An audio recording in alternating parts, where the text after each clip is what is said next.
past. We can't change it, but it changes who we are. What we're like and what we like. All comes from something before. Ready. Green, green, green. A style. Get ready. A personality. A love. It's all passed down.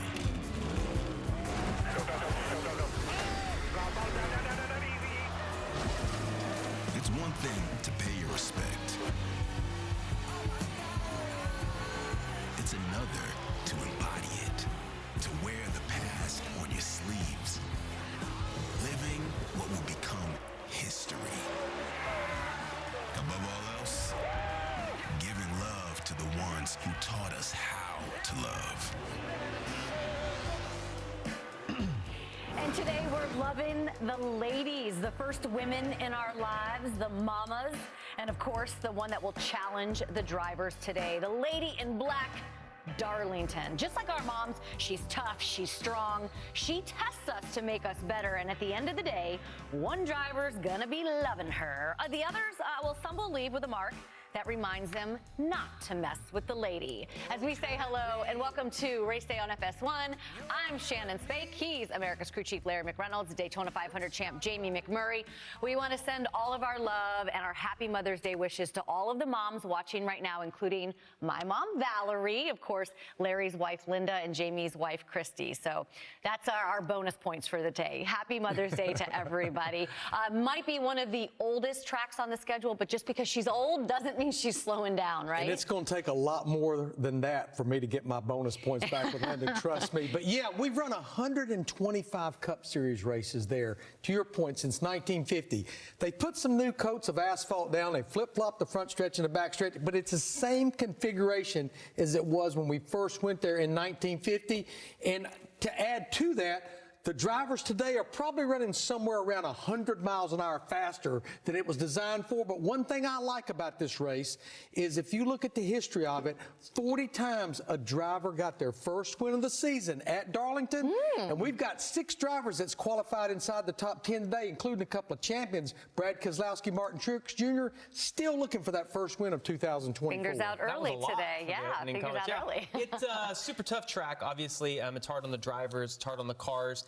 The one thing that we hear a lot in today's world is that we wish we had more tire fall off. And the thing that I can assure you is that no one today is going to wish that they had more tire fall off, because we have more here than anywhere else we go. And that's part of what makes this such an exciting race to watch. 4 tires. All the time. You're not going to hear just 2 tires. Let's take a look at our lead lap headlines. Last week's Kansas race, so close. It was so close. Kyle Larson over Chris Buescher by 1/1000th of a second. Closest finish in NASCAR Cup Series history. Eric Jones returns to the car after missing 2 races due to injury in his back in a wreck at Talladega. Tyler Reddick won that race, and yesterday he was fastest during qualifying, so of course he's going to start from the pole today. Why don't we head out to Darlington, South Carolina? Let's bring in our pit reporters, Jamie Little, of course, Regan Smith. Regan, let's start with you.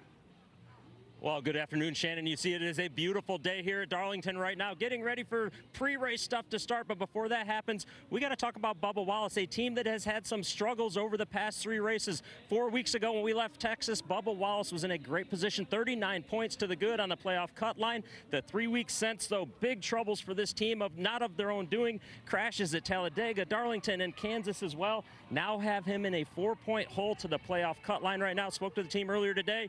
They said this is the perfect track to come to. Bubba riding a 3-race top 10 streak here at Darlington. His confidence is still very high. They have been very fast. Look for them to maybe get out of this little bit of a rut that they've been in later on this afternoon. Jamie? Well, Regan, for Kyle Busch, he's coming off back-to-back top 10s for the first time this season. And now coming into Darlington, they feel like this is a great place to continue that streak, perhaps even get the first win of the season. I talked to his crew chief, Randall Burnett, and he said, this is a really good place for us, but the main thing is keeping grip in those rear tires. It's a battle we fight every single week, no matter where we race. If we can do that, we'll help our driver. And he also noted that because it's warmer today, we're supposed to hit about 80 degrees. This should play right into their hands. Kyle loves that hot and slick. They'll be able to make moves, make passes, move their way to the front. He's starting 11th. Shannon? Jamie, happy Mother's Day. Just wanted to send you some love out there. Thank you. Happy Mother's Day to you, and a shout out to my kids at home, Carter and Sierra. Absolutely. Have a great day, Jamie. Have fun out there. Okay, those were the headlines that those guys are covering out there.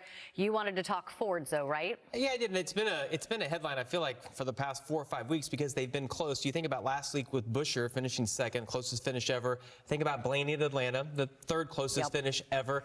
Brad finished second at Texas. So they've been really close. And when you look at qualifying today, you've got Brad and Buescher second and third. Today could be the day that we finally see a Ford get to victory lane. Chris Buescher is going to be joining us a little bit later on the show, so stand by for that. Of course, he was part of that great finish 1 week ago. What do you have your eyes on? Joe Gibbs Racing, obviously they've been strong this year. They've won 4 of our 12 races, so roughly a third of the races. But when you look at the 4 Gen 7 races at Darlington, they have been so fast and so dominant. They have led 51% of the laps in these 4 races, but no wins. They actually have more DNFs than they have top 10 finishes in these 4 races. So they got to figure out how to close the deal today because they will be fast, I promise you. Yeah, there's going to be a lot of fast race cars out there, some Fords starting up front, many things to play out. And there are 4 rookies in today's race. Look at that stash. I mean, listen, he's throwing it back, right? You got to throw it back. No rookie has ever won a cup race at Darlington, but you never know what's around the turn. You got to grow one of those, Jamie. No chance. Except on this show, because here's what we've got. Race day is off and rolling at the track that's too tough to tame. Just ahead, NASCAR's most popular driver stops by the show as Chase Elliott chats with our crew. Then, fresh off the closest finish in Cup Series history, we're joined by its runner-up, Chris Buescher. And in honor of Throwback Weekend, the 5-car is once again rocking the Kellogg's paint scheme. So before the green flag flies, its current driver, Kyle Larson, sits down with his original steward, Terry Labonte. Plus, it's Mother's Day. So to celebrate, Shannon Spake catches up with 2-time Darlington winner Eric Jones and his mom as they discuss their special bond. All that and more right around the turn on race day.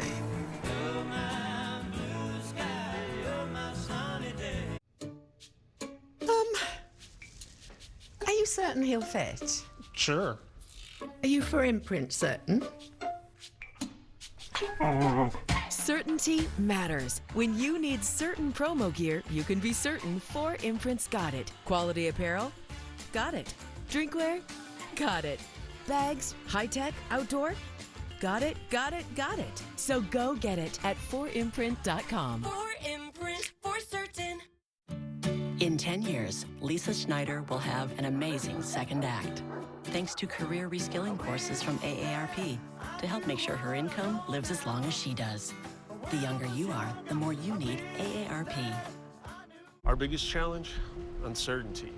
Hidden fees, surcharges, who knows what to expect. Turn shipping to your advantage. Keep it simple with clear upfront pricing. With USPS Ground Advantage. What does it take to become a legend? Generations of victory? One of the great masters of the sport. Motor oil in your veins?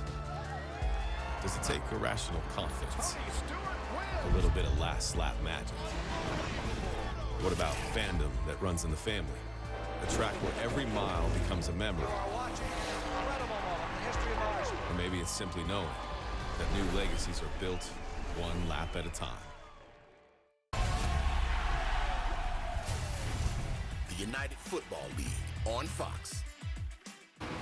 We're here at the legendary Darlington Raceway. Speaking of legends, Wood Brothers Racing driver Harrison Burton of the 21 car. Got 2 Mustangs beside us here, and I have a 65 at home, so this one's pretty cool for me, and definitely a fan of the Mustang, being around for 60 years. Only 1,965 of these are going out the door, so you better get one. Speaking of awesome, the Mustang Dark Horse R. This is brand new, ladies and gentlemen. This is a factory-built race car. You can buy it right out of the Ford Performance catalog. It's going to be a Mustang Challenge Series coming out next month, 5-race series. Make sure you tune in. It's going to be awesome. I think we ought to drive one of these. Let's do it. I would get close to the wall if I wasn't in the old 60th anniversary Mustang. Wimbledon white. Kind of reminds me of the old 21. Yeah. All right, Harrison. Thanks for the lap. Thanks for the ride, buddy. Oh, boy. Ain't no one guys still got it. That's some trouble right there. There's Joey Logano's car starting 14th. Hey, if you think those Fords are fast, Joey had an awesome week. He got to go up in an F-16 with the U.S. Air Force 77th Fighter Squadron. The Commander Rage was awesome. They pulled 9 Gs. You know what else is awesome? And this is my turn right now to Bob Pockers. Bob Pockers is awesome. Here's the latest edition of The Business with Bob.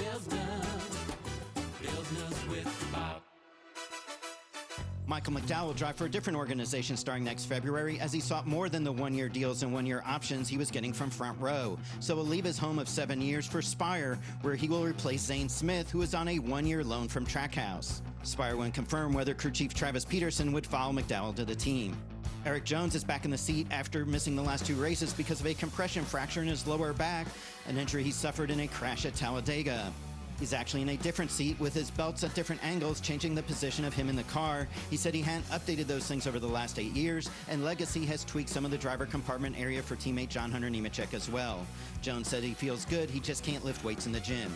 And that's The Business with Bob. Later in the show, I'm going to sit down with Eric Jones and his mom for a great Mother's Day feature, so don't miss that. But let's talk about Michael McDowell. What do you think about his move? Yeah, so when I first heard it, I was a little bit confused by it, a little bit shocked, because if you just look at performance, you would take Front Row Motorsports right now over Spire. I think Spire is heading in I know they're heading in the right direction, but Ford, our Front Row announced at Daytona they had moved up to this Tier 1 program with Ford. They were going to pair up with Penske.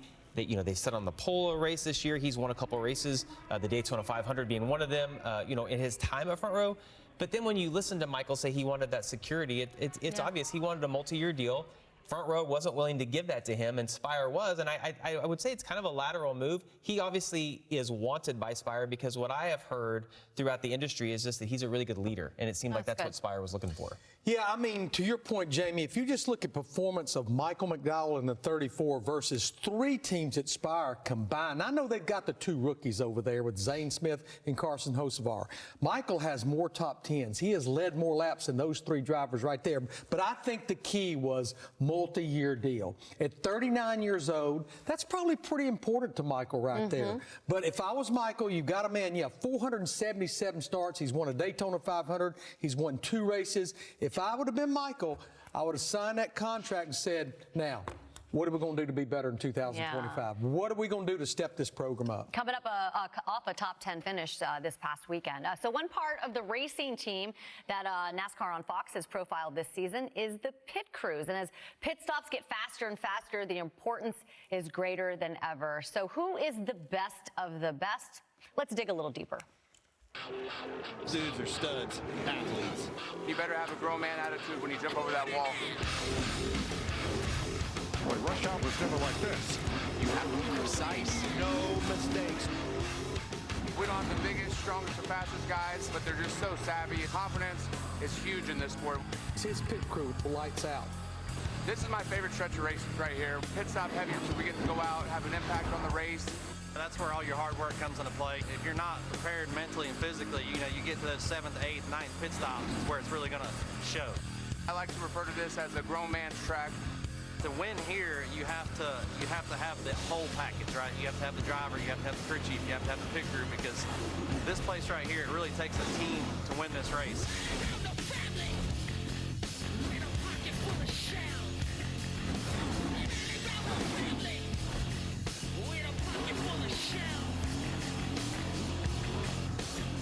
I mean, there's no better music than a little Rage Against the Machine to talk about these guys on pit road, because they are bad to the bone, work so hard. I love how Jamie Little is profiling those guys during this season right now, and they are definitely going to be leaned on a lot today, because as we've mentioned, tires are always at a premium. Well, pit stops are at a premium every single week, and if you're not down in the 9 and 10 second bracket now for 4 tires, you're going to lose ground. But yeah, you're going to make a lot of pit stops today, and every time, to your point, Shannon, it's going to be 4 more Goodyear tires. Kyle Larson and the 5 team, they won the Southern 500 last September. They made 7 trips to pit road for 4 tires. 4 of them were under green. A lot of 4 tire stops, a lot of green flag stops, but you have to be mistake mistake-free. Denny Hamlin in that same Southern 500 led the most laps, won both stages, but around 100 laps to go, had to come back to pit road for a loose wheel, got stuck back in the field, and was caught up in a wreck. So you have to minimize mistakes as well. Easy for the crew chief to say, right? Hey, just come down pit road under green at Darlington, because it's a lot easier said than done. You ever heard of Rage Against the Machine? No. You know what that is? No, I tried to just brush right across that. You dropped what was it, a Jay-Z reference last week, but you don't know Rage Against the Machine. I can tell you about Cole Swindell. That's about it. He was talking about Gucci and air conditioner, which made that's exactly what it was. Yes, and Larry referenced the green flag pit stops, and I talked about tire fall off in my opening comments today because it correlates exactly to green flag pit stops, because when you try to make that stop, the car just won't slow down. You have to brake a little bit earlier than what you do even on a regular lap. And we will see green flag stops today, and we will see somebody miss that commitment line getting onto pit road. So important to get the most out of it, but you can't overstep it. We'll see somebody do that today. See, it's not their fault, crew chief. They just can't get it wound down. Of course they didn't. Blame the crew chief. Coming up, we're going to check in with the guys at the track. Chris Myers, Clint Boyer, and three-time Darlington winner Kevin Harvick. We're going to see if once again they are too tough to tame. Clint is, of course. Oh, hey, there's our friend Bobby Labonte, Hall of Famer, Southern 500 winner. Awesome. Love seeing him at the racetrack. We'll be right back. Tonight on FS1, the Kings of the Lane strike again. This is where the best in the world battle head-to-head. And where greatness can be one pin away. He's the greatest! The PBA Playoffs, tonight on FS1.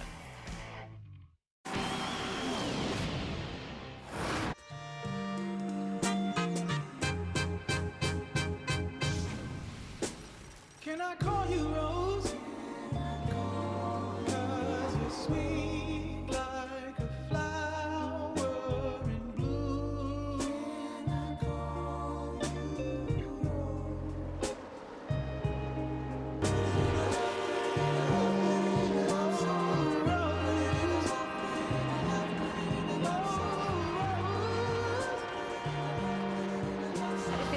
To slow dance or something. Kyle Petty wasn't slow dancing this week. He had his charity ride. You see Rick masked there.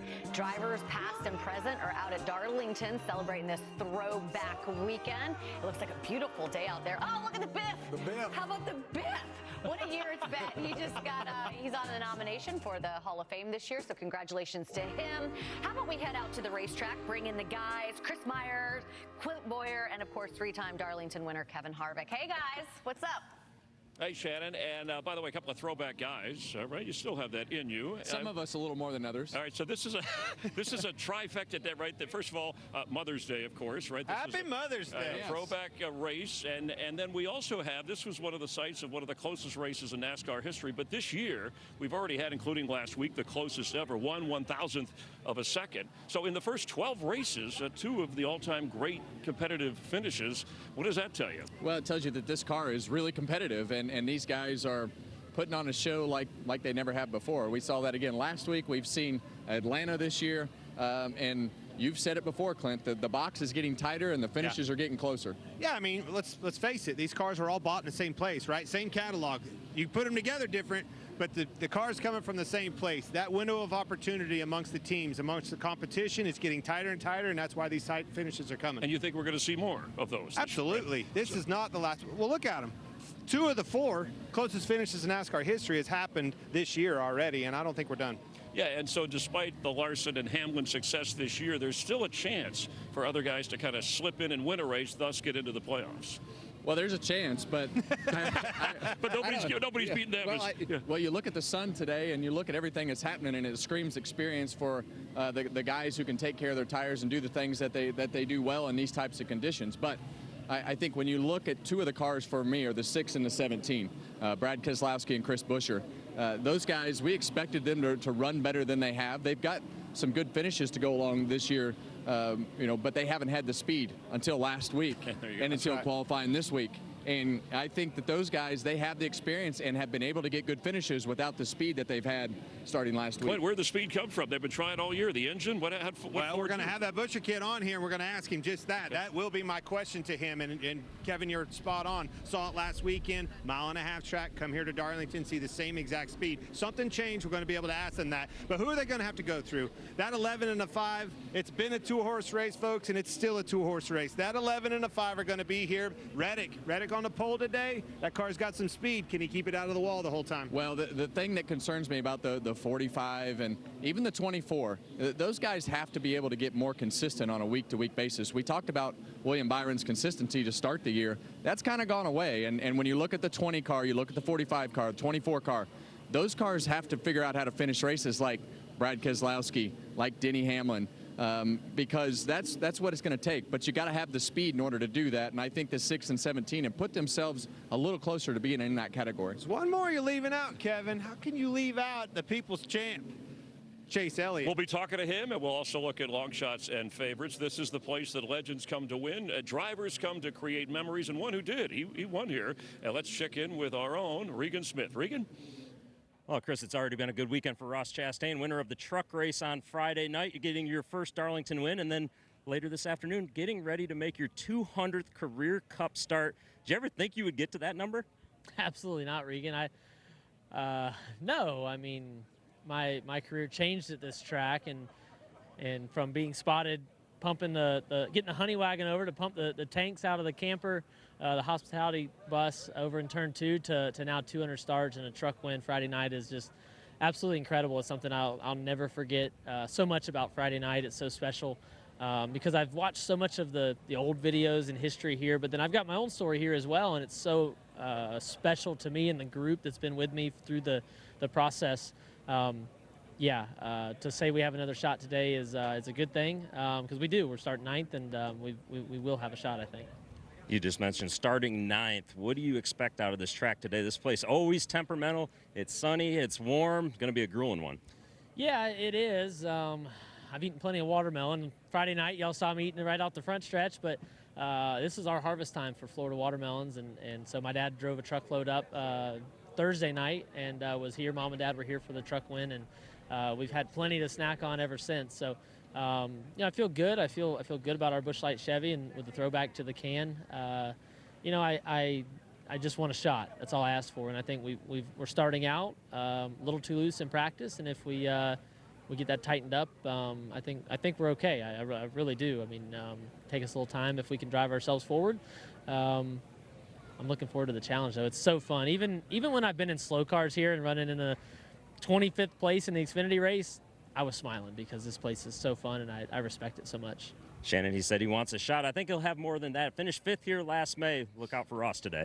Yeah, happy Mother's Day to his mom, Susan, as well. What have you seen out of the one car this year? Well, let's start with last weekend. They qualified well, and they ran up front.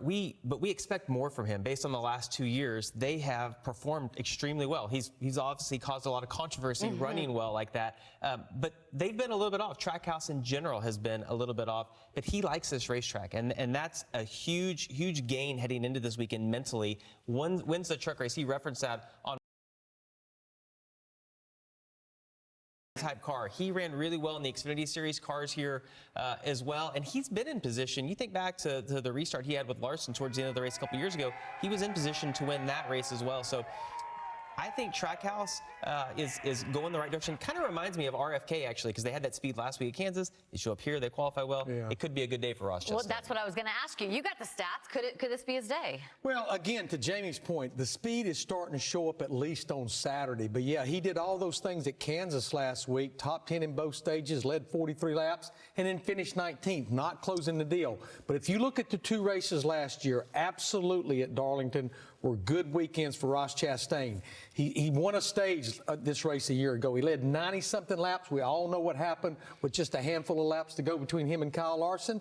But they did come back in the Southern 500 in September and got a top 5 finish. Won the truck race the other night, as you well documented. So this has become a pretty good racetrack for Ross Chastain. One of those guys looking for the first win of the season. Another one of those, Martin Truex Jr. He's won Darlington twice. We're going to hear from the driver of the 19 as he searches for victory lane for the first time in 2020. 2024. It is Mother's Day here on race day. Joey Logano's mom, Debbie, his wife, Brittany. We all remember that win in 2022 when he moved William Byron. Heck yeah, he did. It's $10 Tuesdays at KFC. Every Tuesday, grab 8 pieces of hot, juicy Kentucky Fried Chicken for just $10. Son of a bucket, that's a good deal.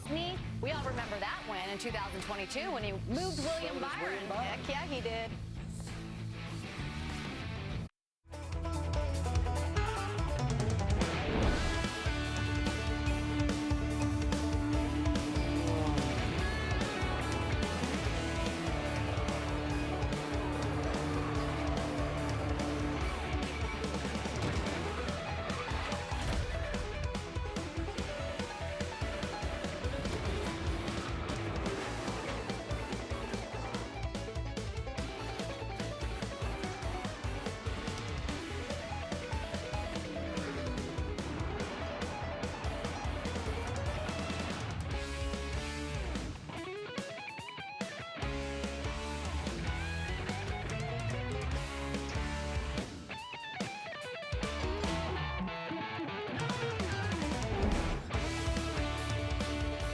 Well, if that doesn't get you excited for racing at Darlington, I can buy into that a little better than what you were trying to sell me on earlier. Are you like, now that's what I call music? That was not 89? Rage Against the Machine. No, it's not Rage Against the Machine.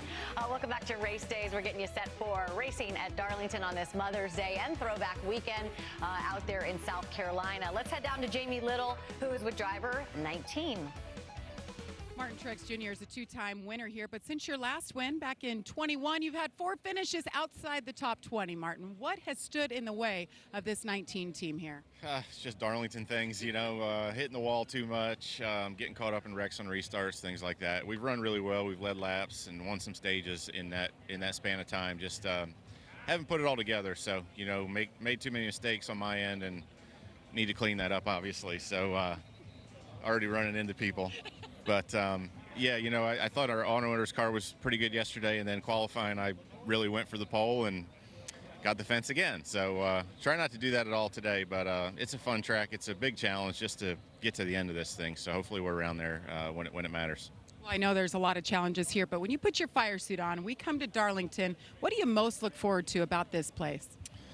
Just racing this track. You know, it's so fun. You know, even practice here is a lot of fun, and then you throw 37 other guys out there, and that's what makes it a challenge, so just trying to navigate all that and, take care of your car, and just, it's fun to drive the car here. It's fun to slide around and wear the tires out and try to, see if you can be right against the wall all day and not make those mistakes, which we've been able to do before. Hopefully we can do it again. All right, Martin Truex Jr. hopes to get back to his winning ways here at Darlington. Shannon? We're going to have to remind Martin that he said it's fun after 400 miles today. We're going to remind you, Martin.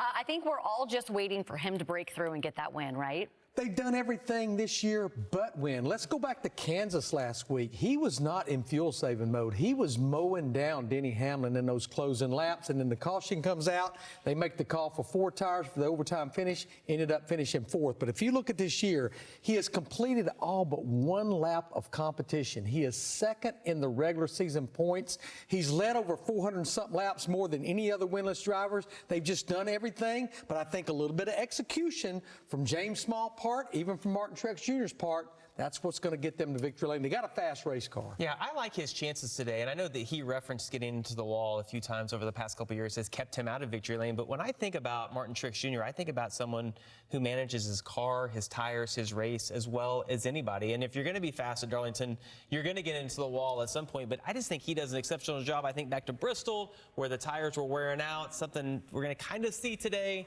And he was really good at that. So I like his chances. And I just think he's pretty methodical inside the car. Yes, and it's fun sliding around, not necessarily getting into the wall. Let's take a look at the playoff leaderboard. You got all those guys in yellow right there. They have 1 race as locked into the playoff. The last 2 winners, of course, Kyle Larson, Denny Hamlin, who's up on top of that leaderboard right now. Really, truly, I think we can all agree that those 2 right now, if we had to pick right now, are definitely championship favorites. So I want to go to you guys, and I want to figure out who are the other 2 if 2 spots are occupied by those guys. guys. Well, I definitely absolutely agree with Larson and Hamlin, but I can't take my eye off, even though they seem to be a little up and down, William Byron. He has won 3 races. So you look at Byron, Larson, and Hamlin, they've won 8 of our 12 races. But let me remind you, 2 years ago, we wouldn't be talking Joey Logano. Last year, absolutely not talking Ryan Blaney. He had not even won a race. That's the 2 drivers that were hoisting that trophy at Phoenix. I like a guy that has speed every week. He's on the pole for today. If he and Billy Scott, his crew chief, can just clean up a little execution, a lot like Martin Truex Jr., I think Tyler Reddick can make the championship 4 for the very first time. Bring the GOAT a championship maybe, huh? Yeah, I'm with Larry. I agree with that Larson and Hamlin would be the 2 that you would lock in right now in the season. But I like the guy we just talked about, Martin Truex Jr. I just think super consistent. You see over the years he's proven he deserves to be there, has won a championship before. The other one is Chase Elliott. We've talked about his struggles on mile-and-a-half racetracks. He goes out. You're just trying to grow your social media followers. I was just going to say the same thing, by the way. Let me talk. It's my turn. You can have the ball back in a second. He finally won at Texas, and then goes and gets another top 5 at Kansas next week. So I think that Chase Elliott, Martin Truex Jr. will be the ones we see. He's just trying to change the subject, you know. Trying to grow his followers. Jamie McMurray on Instagram, everybody. Let's head back out to the racetrack. Chris, Clinton, Kevin, what do you guys think? 2 guys are taken. Who are the other 2? Yeah, they've been discussing this for the last 24 hours. And by the way, after this race, we're halfway to the playoffs. But let's remind, and Larry mentioned, the guy who won it last year didn't win his first race until the Coke 600. Ryan Blaney went on to win a couple more and then win the championship. So we know things can change. But Larson, Hamlin, you said it at the top, they agree. So after those 2, who's your other 2 for the championship 4? They're a lock. The only ones that can beat them 2 are themselves. They're the only 2 that's for sure a lock without them beating themselves. The 24 car is one of them, obviously a 3-time winner. You've got Kevin. Who do we like? I like that 20 car. I like I've said the 20 it since car. day one. Yeah, and the reason I like the 20 car of Christopher Bell is because of the fact the last 2 years he's been able to win and put himself in position to put himself in the playoffs without having a bunch of points. They've had the speed and they've been sloppy. They've been sloppy on pit road. They've had some things happen. Whatever the case, they've got the speed. But I've got my list was the 5, 11, 24, 20, 6, 17, 9, 45. You can't have that. Way to commit. But hold on just a second. I want to clear one thing up. What's that? Think about Christopher Bell. Right. What does it take? All it takes is that 1 win, just like you were talking about. He has been in that championship for the last 2 times. Last 2 years in a row, it's because of wins. Win and you're in. On to the next round, you're in that championship. The wild cards to me are that 6 and that 17 now. Like Larry was saying, Yes. we saw these cars come on late the last couple of years. Those 2 guys have found some speed, and they are the wild cards right now, in my opinion. Our research staff went over the 7 races, tracks that we've run on that are in the playoffs. Kyle Larson came up, not just wins, but top 5 finishes, stages, etc. The next guy in that mix was Ryan Blaney. So again, a guy that could come from nowhere, and who will that guy be? Maybe one of the guys he discussed, or one of the 30 that he discussed. We'll continue live. My odds are better. It's better that way. Yeah. We talked about great competition. Eric Jones is back in the car, and on Mother's Day, his mom is with him, as mothers are always with their children, no matter what. And Chris Buescher, Clinton mentioned a moment ago, Fords have some speed. He'll tell us how they got it. His best start of this season, he's 3rd. And Kyle Larson, is he the guy to beat not only today, but for the entire season? We'll talk about it. Race Day on FS1 is sponsored by Pizza Hut, and no one out-pizzas the Hut. Welcome back to Race Day. And listen, there's no one who loves you more than your mom. So if you haven't picked up the phone yet to tell her that you love her, do it right now. Even the drivers know how much their moms mean in their lives. Hey, Mom. Happy Mother's Day. Hope you have a great weekend. Happy Mother's Day. Happy Mother's Day to all the mothers out there. You guys obviously do a lot for all of us, and wouldn't be here without you. Happy Mother's Day to all the moms out there, including my mom. I love you. Happy Mother's Day to all the moms out there, and a super big Happy Mother's Day to my mom. Happy Mother's Day to all the mothers out there, especially my mom, Kay, and wife, Paige. Happy Mother's Day to all the moms out there, especially my mom, my wife. Thank you for all you do. Without you, life would be impossible. To all the mothers out there, happy Mother's Day. Happy Mother's Day to all the mothers out there. Happy Mother's Day to all the moms out there, and especially my mom, Susan. Happy Mother's Day to all the moms out there, especially my mom. Happy Mother's Day to all the moms out there, especially my mom and my wife, Brittany. You guys are incredible. You put up with way more than I could. Yeah, we do, Joey. Yes, we do. All the moms out there. I did want to say a very happy Mother's Day to all the moms here at Race Day, all the hardworking moms that are here with us today. I want to say happy Mother's Day to you, Shannon. Putting up with your two biggest kids. That's true. That's You've true. been so sweet to say Happy Mother's Day to everybody else. Happy Mother's Day to you. Listen, it's a big day. It's all Great about the mom. moms today. So we get one day, don't we? And today is a big day for Eric Jones. Little jab right there. As he returns to the 43 car after missing 2 weeks because of the back injury sustained in Talladega. So Jones has been through so much since he first entered the NASCAR ranks in 2013. Wins, losses, both on and off the track. But by his side through it all, his mom, Carol. I had the opportunity to spend some time with mom and son chatting about the bond that they share. I get asked that question a lot, like how can you sit and watch him be in a race car? And it's not like I think of him as a NASCAR driver, right? He's just my kid. It's a very hard question to answer. Wake me up when the season's gone. You have to know that there's a sense of danger every time they get in that car. Do you ever get used to that as a mom? Yeah, I thought I was used to it up until Talladega.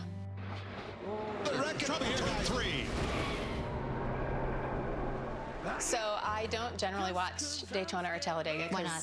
It's kind of an accident waiting to happen in my...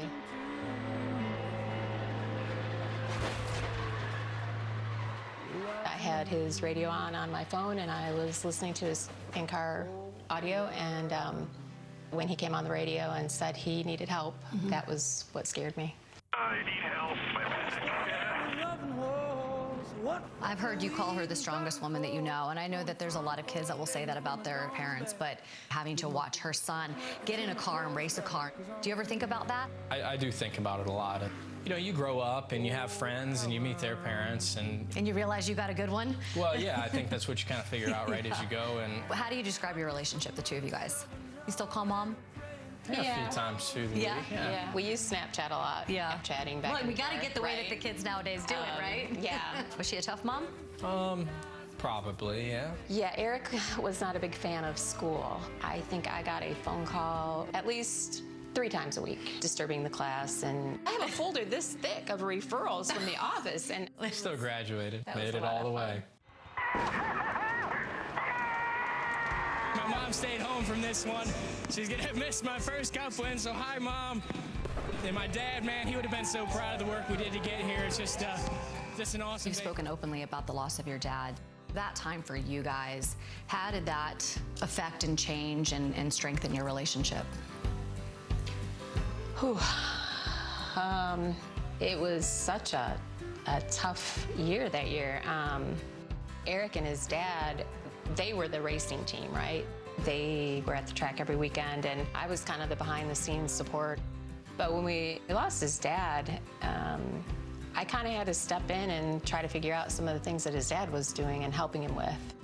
Obviously, the expense in racing raises dramatically in a quick amount of time, and there was a very limited window for us as a family, you know, to continue racing. That was kind of where, you know, my mom and I started to figure that role out.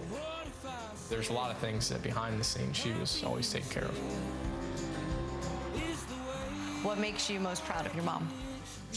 I think her strength every day after losing, you know, Dad in 2016. I mean, it's been, you know, 8 years now. Just to see how far she's come along and you know, growing into doing her own thing and figuring out, you know, who she wants to be at this point, I think for me is what I'm always the most proud of. I've been dreaming of the life we Well, happy Mother's Day. Thank you. Get her a win. happy at times, but I want to thank Carol for letting us come into her home. Very and- nice interview. Yeah, by the way. gosh, that was sad. Thanks. Yeah, it wasn't all sad. We had some laughs. You know, it was a they were very special. But Carol, thank you so much for letting us come into your home and sharing some of those stories. To get to the on-track stuff, right? Because Eric has said this week through Bob Pockrass reporting that he's changed his seat, he's changed his angle of his seat, some seat belts. Is that a challenge for a driver to make a change like that? Yeah, let me say though, like I think all moms are the same in that aspect if your kid drives a car, because as a driver, you become numb to the danger that's involved in that. But when you're the mom watching from the sidelines, you are always thinking about that. But I did see that Eric mentioned going to the simulator this week, and they put him on the roughest tracks to see how his back would feel like inside of the car, which I thought was a great plan. They've also adjusted the seat and the belts. And the one thing, you become complacent in once you get all that done, you feel safe inside of the car, and you're like, I don't really want to change anything because I've been in these accidents and I haven't been hurt until you're hurt. And then when you do that, you have to address that and figure out what you can do better. And I thought that was pretty cool to see that they've made those adjustments for him. Yeah, and this could be kind of a fresh start for him, right? Well, and they need a fresh start. Aside from the back injury, only one top 10 finish, but absolutely coming back to Darlington, 2 of his 3 career wins there in the Southern 500 for 2 different organizations. I know he's just a little over 100 points below the cut line. We still have 14 races to go, which includes 2 Darlington races. But I think what I see right now with Legacy Motor Club and the 43 car, they're going to have to win if they want to make the playoffs. Yeah, he's got his work cut out for him today, doesn't he? Starting all the way back in the field, 30th. Let's head back out to the track. Chris, Clint, and Kevin, looks like business is picking up out there, guys.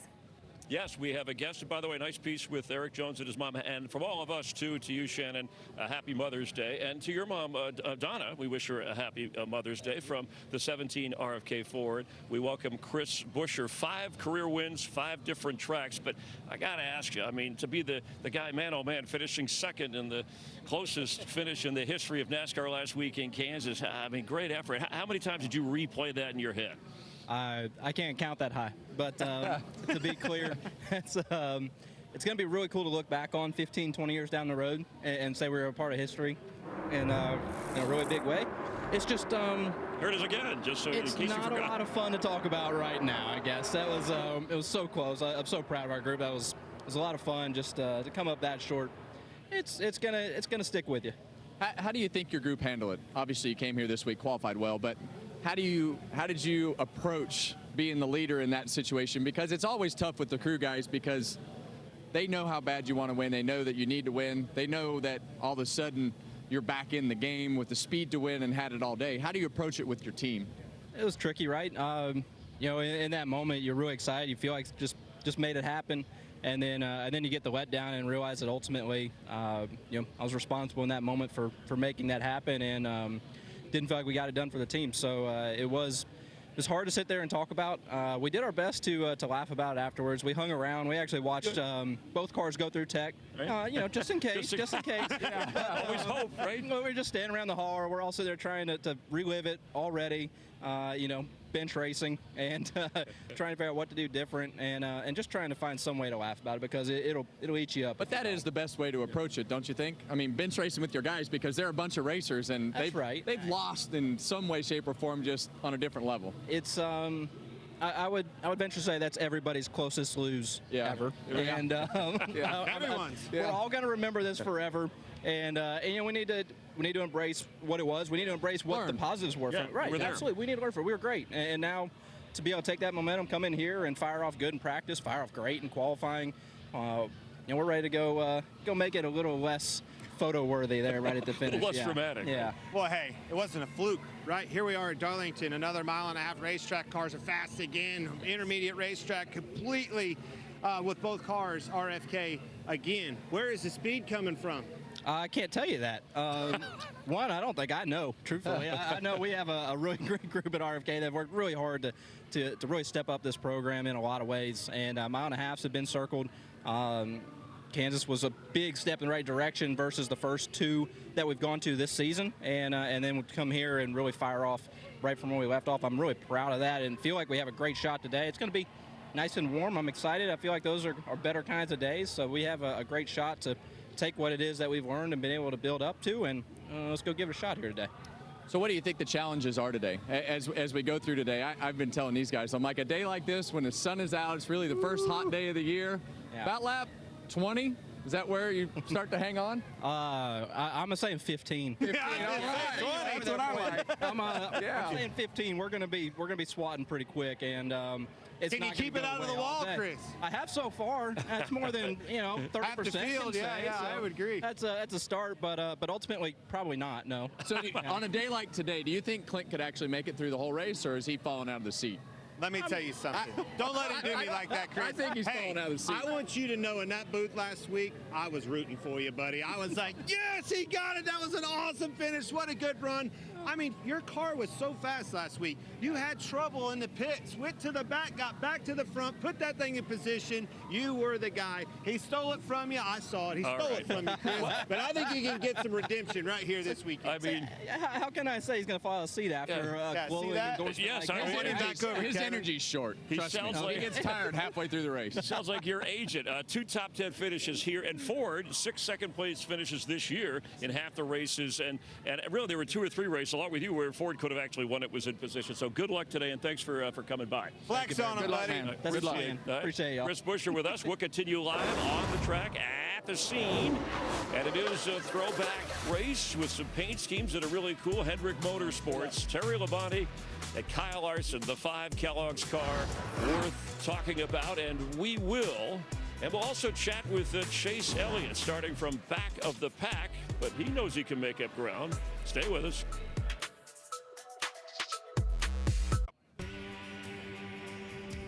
Live from South Carolina, and that's what the winner gets. That's it. Kevin's got 3 of those. Darlington Raceway. It's heating up a little bit, too. Temperature will be in the high 70s. Little breeze. That guy's got some. Yeah, there's a guy who's had a Hall of Famer, Ray Evernham. A lot of notables, legends walking around. Great paint schemes here. This is where finishing first matters. And how about let's throw back at the first time that NASCAR was officially invited and attended the White House. Dubbed the sport of the 70s, NASCAR reached new heights in the new decade. Both drivers and car performance advanced at unprecedented rates. Richard Petty maintained his reign, while Cale Yarborough and David Pearson stayed close on his tail. At the same time, young drivers like Dale Earnhardt and Darrell Waltrip were just starting their legendary careers. Despite this exciting new era, NASCAR was still seen as the sport of the South and needed its moment on the national stage.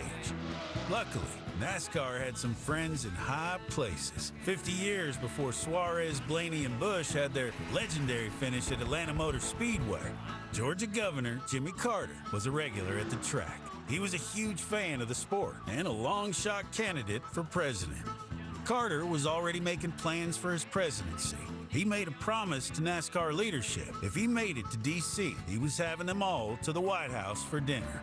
All of it sounded unlikely, but sure enough, that peanut farmer from Georgia was inaugurated president on January 20th, 1977. This inauguration ceremony marks a new beginning. Carter entered the White House at a tumultuous time for our country. Still, Carter remembered the promise he made along the campaign trail. And it was a momentous occasion, one that gave NASCAR the recognition it deserved. Well, it is a thrill to have you gentlemen here. I can't tell you how sorry Jimmy is he couldn't make it today. Ma'am, the president is exactly where he needs to be. We're honored just to have been invited. And while President Carter kept his promise, he wasn't there to see it fulfilled. He'd been called away to Camp David for Middle East peace talks. Well, Jimmy can throw a good party, but we brought along a little help, just in case. Well, howdy, fellas. First time. In the nearly 50 years that have followed, the White House has played host to countless NASCAR legends, and the sport has grown tenfold. That evening in 1978 elevated stock car racing and showed the world that NASCAR was here to stay. I wonder what the view from the roof looks like. Let's go up there, Willie. Pretty cool. NASCAR going to the White House among sitting presidents who have attended NASCAR races. Of course, Donald Trump and Ronald Reagan, among others, whether they were president at the time or after they had been president. You guys have been, each of you have gone to the White House. So is that you acting like Willie Nelson there? Well, they did Willie wrong. Willie was done way wrong. Richard Petty was a little off, too. But going to the White House there. Is an honor. Yes. You know, I think no matter politics aside, who cares about that? It's about the sports and the racing. For me, it was in 2014. We've been able to meet, I think, 4 sitting presidents throughout the years. So quite an honor to go there and celebrate your team and your championship and all the things that come with it. Well, that's the invite, right? It's an honor to be invited to such a prestigious place. the most powerful house in the world. Yeah. And they bring our sport of NASCAR to them with an invite, and it feels so special. And they roll out the red carpet for you. They really do. So special. This throwback race, I mean, you look at the car numbers, the drivers, the paint schemes. I mean, we attach, our memories to their moments. And there are certain cars and drivers. For example, Kyle Larson throwing back in the 5 car to Terry Labonte. Remember, it's the 40th year of Hendrick Motorsports. I'm sure you probably know what might be under here, but... Oh, wow. No, I didn't. Terry Labonte, the youngster from Corpus Christi, Texas. And Labonte inside of Earnhardt. He takes the lead. Terry Labonte gets the checkered flag. He had a great car tonight. I tell you, we really did. I didn't think it was this good, though. To me, that's just one of the greatest paint schemes on a race car that I ever had the opportunity to drive. I never would have thought that I would get to race this scheme ever. Obviously, lots of highlights and stuff of you winning and battling Dale Sr. and Jeff Gordon. And, I had all the toy cars. I had Kellogg's outfit as well.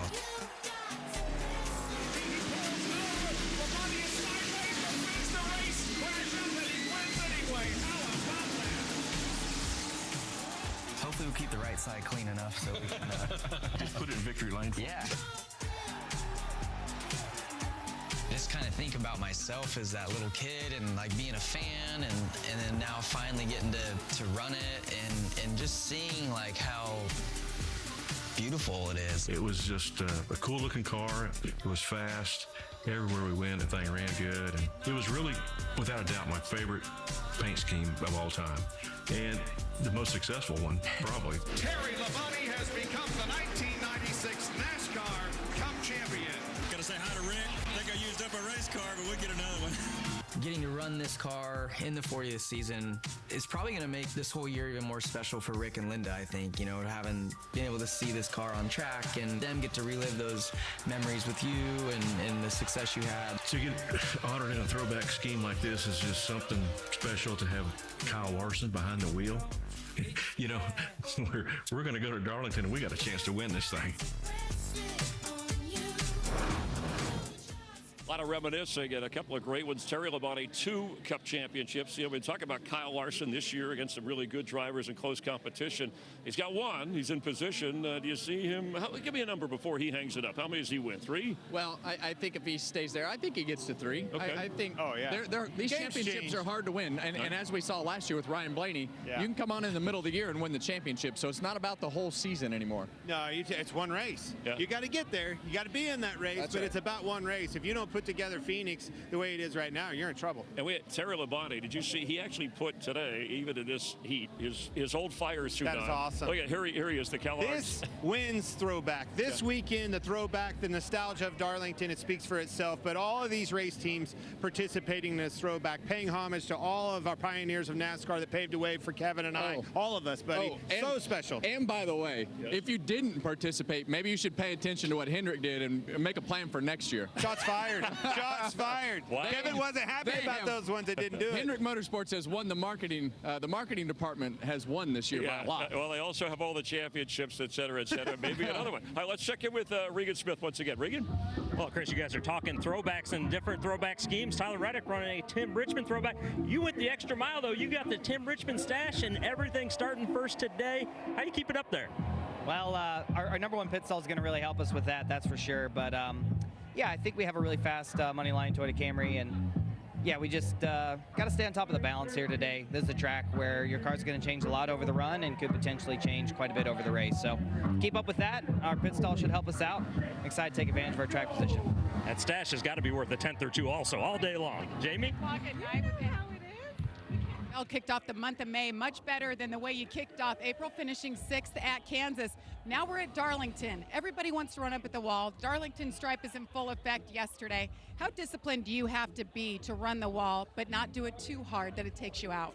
Well, not as disciplined as you used to be with the old car, that's for sure. These things are a lot more durable, and really you don't have to worry about body damage. It's just those toe links that you got to take care of. So, yeah, I mean, it's a fine line for sure to not get too much damage too early, but everyone's going to hit the wall at some point, and you just got to keep your fingers crossed that you don't get that toe link. Christopher Bell rolls off 12th. Chris? All right, thank you very much. When we continue live, counting it down to the Goodyear 400s, we're going to take a look at some old cars with an old guy and a young guy. We'll chat with Chase Elliott. The weather is beautiful. Thanks for hanging with us. They've been racing since 1950, and he's ready to roll now in 2024.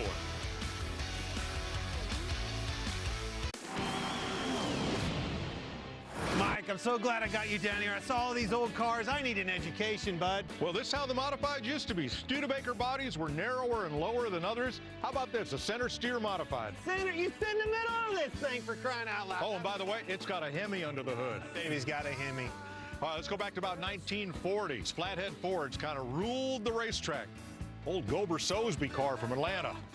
Thing still got the nice seat in it.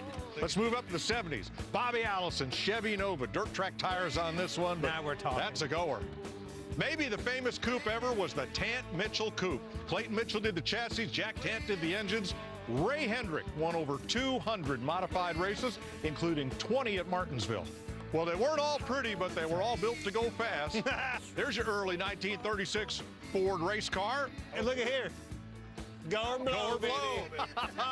Buck Baker car from Griffin Motors, the Florence, South Carolina Oldsmobile dealership. Hop in. Does this thing got power steering? I doubt it. Look at the size of the steering wheel on this thing. There ain't no way it is. You know what I'm not seeing, Clint? What? A roll cage. And these seats look way too comfy to have been raced in. This thing's pretty bouncy. Can you imagine racing one of these? Hell no. All right then. Let's get out of here and go see some real Today race cars. Nostalgia, guys. Darlington, it's what it's all about. Seeing all those race cars of the past, man, it is a blast from the past. Look at 59 Impala down there. Such a cool car. Pearson's cars, the Wood Brothers cars. It was all sorts of old cars down there, and I loved it. And, buddy, if you wanted a history lesson, go with Mike Joy, my gosh. I was going to say, thank God Mike went with you, because you had no idea what year any of those cars were from. I just told you. Until yesterday. He changed the oil for Mike so he could drive those that's cars. right. Hey, look who's with us, a driver of the 9 car. People's champ. NASCAR's most popular driver, Chase Elliott. And running, we love the throwback stuff here for Hendrick Motorsports' Chevrolet, but the Dale Earnhardt Jr., the paint scheme when he won the Daytona 500, remember, it was rain delay 24, and you were late for school and had a tardy note so that they excused you. And that note, I cracked me up because at the bottom it said, waiting for him to win the race, and it said #Junior. You've grown up a lot since then. Well, 10 years goes by really fast. But yeah, unfortunately, that tardy note was not excused. It counted 100% against me. But I will say I was second semester of my senior year at that point. And for those of you seniors that have senioritis, that is a real thing. And I did not care about being late to school that morning. So, yes, but it was not excused. And you've done well since. You followed your career path. Well, let's talk about today. You guys have had 5 out of the last 6 races in the top 5, grinding away, doing a great job finishing races. How much about today is about finishing races? Obviously didn't qualify where you wanted to. What's it going to be like to just survive the day? Well, I think that's probably the most important thing about Darlington, especially nowadays with these cars being so fragile. Just a little bit of contact with the wall and immediately your balance will shift or change in a direction that you either had no intention of it going in or something that you weren't expecting. So keeping it out of the wall, I think, is a huge thing. I thought our car had a lot of comfort yesterday, but needed to be a little different balance-wise to be good in the race, but certainly staying around and keeping the right side on this thing is going to be huge. What's been the name of the game for you? Everybody on this 9 car, you guys are just hitting on all 8 cylinders. What a turnaround from last year. We're getting back going. We're getting in the swing of things. Already got a win. My gosh, that felt good at Texas. Now we have that swagger back. I see it week in and week out with you. That momentum's building. Championship level. Yeah, our team has been doing a really good job, and I think that starts with Alan and just the leadership that he brings to the table. You mentioned it, our pit crew's been killing it on pit road. When we can give them good pit stalls through qualifying, today not so much, but just, yeah, super proud of where our team has been, how we've been working together and for each other, and just continuing to push one another to improve. Does it feel like that championship year? It can. Are you feeling times, that? For sure. I still think we have a lot of room for improvement, but, from where we were last year to where we are right now is a great example of just how quick you can change the narrative of what you guys talk about each week. And I think for us, it's just very gratifying to know that our hard work is showing up. And I think the one thing I want to ask is, you guys have done a good job at finishing races and getting those top fives. Do you think the speed is where you want it to be on a weekly basis, or is that something where you see a little bit of growth still to grow there? Some weeks I feel like the pace has been really good. You know, I look at Kansas last weekend, and I thought our car was really, really good from a balance perspective, and I think it had a lot of pace. But I just needed to get myself up into those front 2 or 3 rows to really show that. And Alan had a great call there at the end, and we did that. But I feel like the speed was there last week.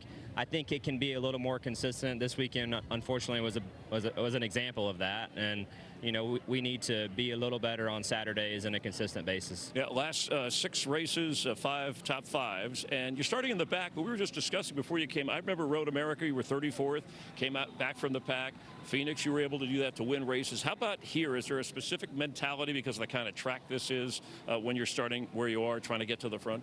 I think this one a little different than others. Kevin touched on it, but just staying around throughout this race. Granted, it is 100 miles shorter than the fall race, and the fall race can be a little more difficult because the sun sets and the wall can be hard to see and whatnot, but the track is still extremely slick. But 100 miles shorter means you have to kind of be a little less patient than I think you can be in that fall race. But nonetheless, the name of the game, I think, is still the same here today. Well, you've won a lot of places. I know this is on your hit list. Thanks for coming by. All right, good luck today. And happy Mother's Day to your mom. Yeah, she's here today. So she is. Happy Mother's Day to all the moms out there. That'd be a nice present for her. All right, thanks, Chase. Let's check the odds for the favorites and the long shots. Now, Larson was the favorite last week, but Chris Buescher, who was almost there, he was one of the long shots. Who do you like today? Well, I think today is a little bit of a guessing game, but I'm going to go to the bottom. I'm going to go to the bottom. I like Christopher Bell. Christopher Bell all the way to the bottom. I'll stay on the bottom with you. Chris Buescher, we had him on there. I like the confidence. I like his swagger. Buescher. Nice to see Truex on that list. He's yet to win, but he's been right there. We had Jamie Little talking to him earlier. And on the long shot board, Chase Elliott is there, but Joey Logano, if the Fords have some speed, can he make up some ground? Anybody jump out at you? Well, we haven't seen those Fords have speed yet, but we've definitely, seen the 6 and the 17, and so they need it. They need to get it together quick. But I think on this board, I'm going to take the rookie at the top. Wow. Ty Gibbs. That's a really good bet. I would agree with you, but no chance I'm going to do that. I'm going to the bottom again, Noah Gragson. This kid's been on a roll. He's been making a new name for himself, plus 5,000. Now he's coming from the back. Slipped up a little bit qualifying, but my money's still on my boy. All right, our final thought, the headline, or our one to go, and the Darlington stripe. You've already brought it up. You were watching something yesterday, qualifying practice, that may help us today as far as hitting that wall. 3/4 of these cars down here have already been in the wall. Practice played havoc on all these guys. Look at it. There's Blaney, last year's champion in the wall. Denny Hamlin, we heard him tell him, hey, that 5 car is entering the corner a little higher. What's he do? 2 laps later, goes in, tries it, hits the wall. That is going to be a factor in today's race. And it's so interesting because we heard Chase Elliott talk about how fragile the cars are. Most of the guys in this field are talking about how tough the car is. But to Chase's point, if that splitter becomes detached from that nose, it makes these cars incredibly tight. And you want to be a little bit on the tight side. So I'd still rather not hit the wall, even though you feel like you got a little bit of a cushion with the body on the side. You got to know where it's at, Chris. You got to feel it out. Yeah, well, during the race, you want to hit something, hit him. I'm not going to body slam him. I look forward to the call with you two, as always, and Mike Joyce. Stick around for that. Counting it out to the Goodyear 400 on a beautiful weather day on Mother's Day from Darlington, South Carolina. Opening ceremonies, the grid walk, and a lot more straight ahead. Aerial coverage provided by Goodyear, powering every lap, every mile, and every victory on the road ahead. Goodyear, more driven.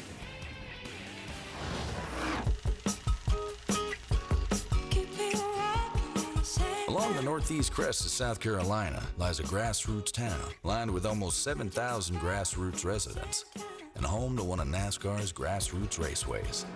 The track's a unity unto itself because it's just a huge place. The racetrack is the main attraction. It may be the main attraction, but it definitely isn't the only one. It's the people that turn this small town into their home. Money and everything. I just like the enjoyment. I like to be around people. I love living here because you got everybody helping everybody. Its size, its charm, its history. It's all still prevalent today and important as ever. People forget the small towns are still here, but we are.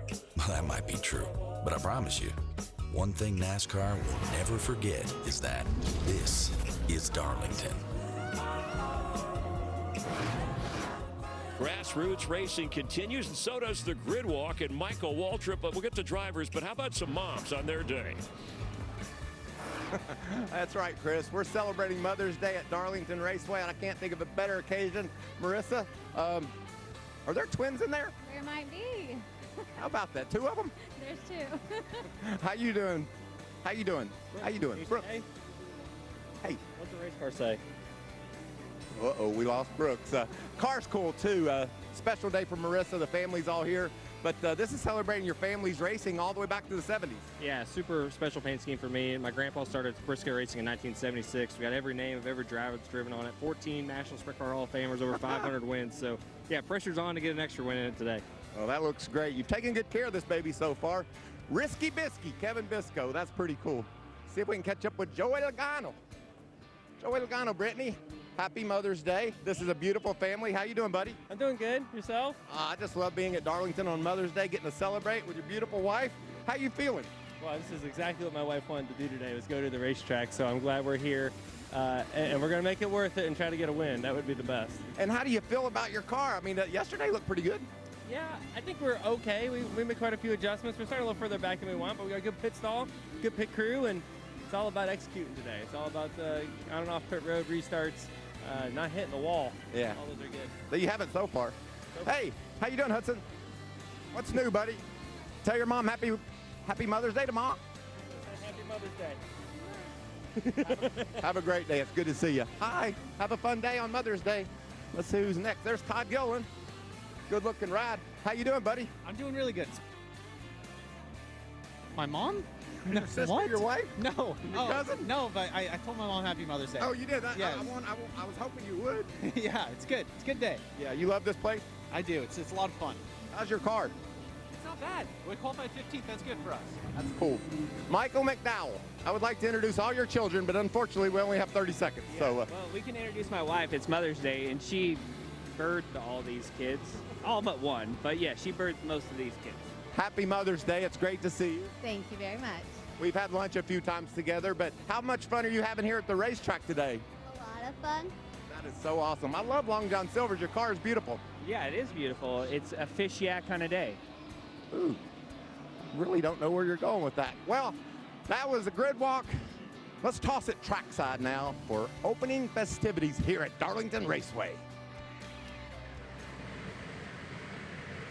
Please rise as you're able and remove your hats. And veterans render a hand salute as Camden Military Academy presents our nation's colors. On April 29th, 4 officers lost their lives in the line of duty in Charlotte, North Carolina. We ask everyone to keep their family and friends in your thoughts and prayers. Here to offer today's invocation, please welcome mother of the 2023 Goodyear 400 winner, William Byron, Dana Byron. Let us pray. Heavenly Father, we thank you for this beautiful day for racing. We honor and give thanks for all of our mothers today, and we remember all the mothers who are no longer with us. We pray for safety and protection for all the drivers and crew. Father, we are so grateful for our first responders, and we pray and mourn for the families of our fallen officers. Lord, we pray for all of this in your holy name. Amen. Here to perform our national anthem from the United States Air Force Heritage of America Band, please welcome Staff Sergeant Rachel Coleman and Danielle Hedrick.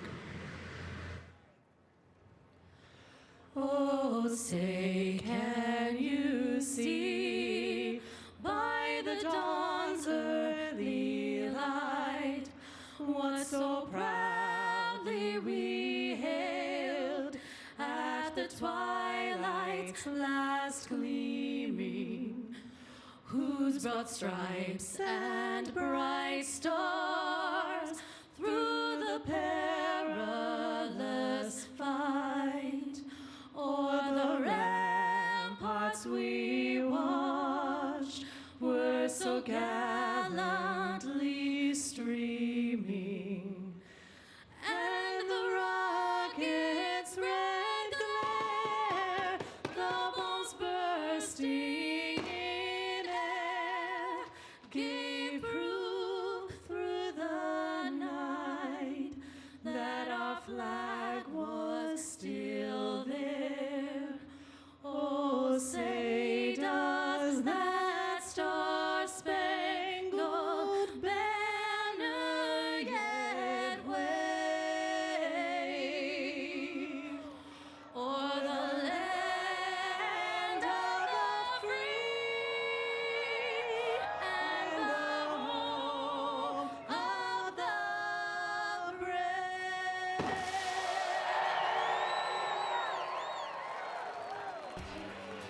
A throwback race on a special day. Like my mom used to tell me, ease up on the kidding, but keep caring. Thanks for being a part of NASCAR on Fox and FS1. Have a great day. No margin for error. They rip across the start-finish line. For the moments that thrill Crossover move. They're 3 wide for the lead. and the memories that last. Ryan Blaney is a NASCAR Cup Series champion. Only one place has it all. Side by side for the race lead. Your teams, They're bouncing off each other. The gas. your drivers, We're still in it. Here they come to the line. your NASCAR. Unbelievable. Now champions are made. Find your gear. Go to NASCAR.com/shop.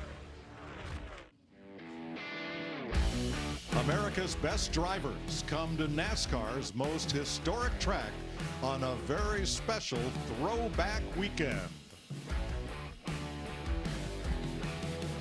We're in Darlington, South Carolina, ready to race in the Goodyear 400 on FS1.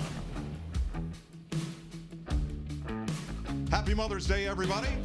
And welcome to Darlington. 25 of the 36 cars here have bought into the throwback schemes. We'll try to show you as many as we can as the 400 miles unfolds. I'm Mike Joy, along with Clint Boyer, and a fellow who has tamed the track Too Tough to Tame, not once, but 3 times, Kevin Harvick. Now, is it as tough now as you remember? I'd say it's as tough now as it's ever been. And when you have conditions like you do today with the sun shining, these cars are difficult to drive. We saw it yesterday in practice. Turn 2, turns 1 and 2, they're going to just be the start of the problems, because that's going to be the first thing that you do is come to the exit of turn 2 on this start and have to go too wide. But these guys had enough trouble all by themselves, Clint, as they were driving through the middle of the corner. But you see the exit of turn 2 right there, that bump. That exit of turn 2 is so tough to go through by yourself, let alone double file. It takes you back. We've seen it last year, you know, time and time again, that turn 2. 2 different reasons. The bump that Kevin speaks of, but the narrow of this race. It is so narrow over there. These guys try to go 3 wide. It's not wide enough to go 2 wide, for crying out loud. But you just keep going around this racetrack. The difference is you run right up next to this wall. As it's hot and slick today, they're going to be even closer. You're trying to make this track as big as possible, because that's where the momentum is, that's where the grip is, and that's also where the wall is. We've seen time and time again, half this field have the right side skinned up already. Well, that's where the momentum is, but you got to take care of those tires. Running the bottom will be a detriment to your car on the long run. As we've talked to these guys in a pre-race show, they say 15 laps, and these cars are going to be a handful. Now, the first time in your rookie year with NASCAR on Fox, I sense a bit of wistfulness. Well, listen, I drove into this place and I was like, man, I am just not looking forward to not driving today. But here we are. I'm excited to tell you about it. But it is the first time that I drove into the racetrack and said, man, I wish I was driving today, Clint. This place, it's just so unique. And I'm so proud of the throwback scheme. This is the perfect racetrack for it. The history and the nostalgia of this place is spectacular. My gosh, if there's ever a winner, it's that one. Texas Terry, the champion right there for Hendrick Motorsports in that 5 car. I love that one. Nod to Adrian Fernandez right here. Obviously, Daniel Suarez's hero. Keselowski, they all have them. This throwback schemes on these race cars, and this throwback weekend is so fun. It's really fantastic. Fortunately, we did not throw back to 1950 in the way we drive this racetrack. When Harold Brasington built it, the apron was supposed to be the racing surface, and the banking was the safety runoff up above. But drivers very quickly found out it was faster on the banking, and that's where we have raced ever since, on the egg-shaped Darlington Raceway, unique in NASCAR. Let's go trackside. Darlington Raceway, this is the moment you've been waiting for. Please welcome NASCAR Hall of Famer Ray Evernham. Drivers, if you're ready to take on the track Too Tough to Tame on your Goodyear Eagles, please start your engines.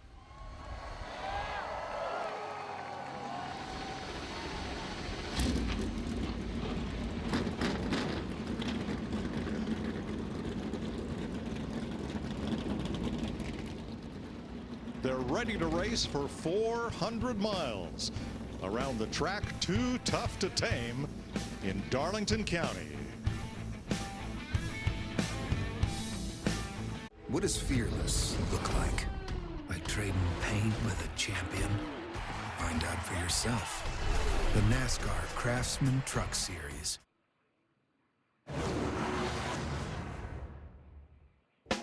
There's something mysterious about this track. You never can figure it out. The lady in black can make your day or break your heart. They touch! They touch!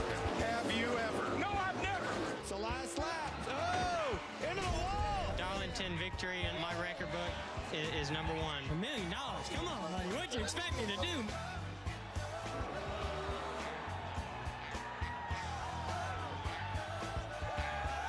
Just got to say hi to the wife and everybody partying back in Virginia at the condo, and happy Mother's Day, Mom, Grandma. Love you guys. Happy Mother's Day to all the moms, especially my mom. Mom, hi. I love you. It's all the moms out there. Happy Mother's Day.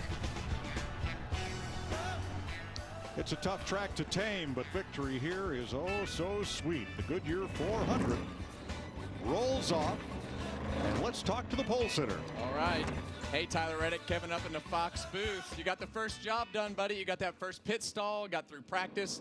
What's your plan for today to get this car through the whole race and try to get a W? Well, I think one way of doing it would be around the bottom like you're good at, but I don't know. I just don't think that's me, so we'll just keep up with the track here. Our race car obviously really got a fast money line toward the Camry, and it was really nice to be able to get my first pole here. So we'll just say after the car in the track, this is a tough place. But thankfully, with that pole, we get a good pit stall selection. So, yeah, we just got to keep it rolling. But it's great to start the weekend off like this. Well, let me give you some advice. Do not run the bottom of the racetrack. Do not hit the wall. Good luck. Perfect. Yeah, somewhere in the middle. 10-4. Thanks. Reddick has his first pole of 2024 as we look at our Goodyear starting grid. He's a two-time Darlington runner-up, and he shares the front row with Brad Keselowski, who has his best start of the season. He won here in 2018. Row number 2, Chris Buescher, runner-up by 1,000th of a second last week, third here last September, and Ty Gibbs with his 7th top 10 start of the season. Here's a look back to Kansas. 4 cars under a blanket, and it was that close. 1/1,000th of a second, the closest finish in Cup Series history. Let's dial up Chris Buescher. How about you, Chris Buescher? It's Boyer and the boys up in the booth. You got us? Loud and clear. Man, oh man, buddy. Heartbreak last weekend. Fast race car, though. Here we are in Darlington with another fast race car. Starting third. How about you? Yeah, definitely a good spot to start here. It's good when you're not happy with second, right? Means you want it bad. So it's a heck of a start for us. We're ready to get this one rolling. It's going to be a nice warm day. I'm excited for that. Where is this turnaround with this RFK organization? Both you and Brad are both up front today. Hot and slick out here. Can you stay up there?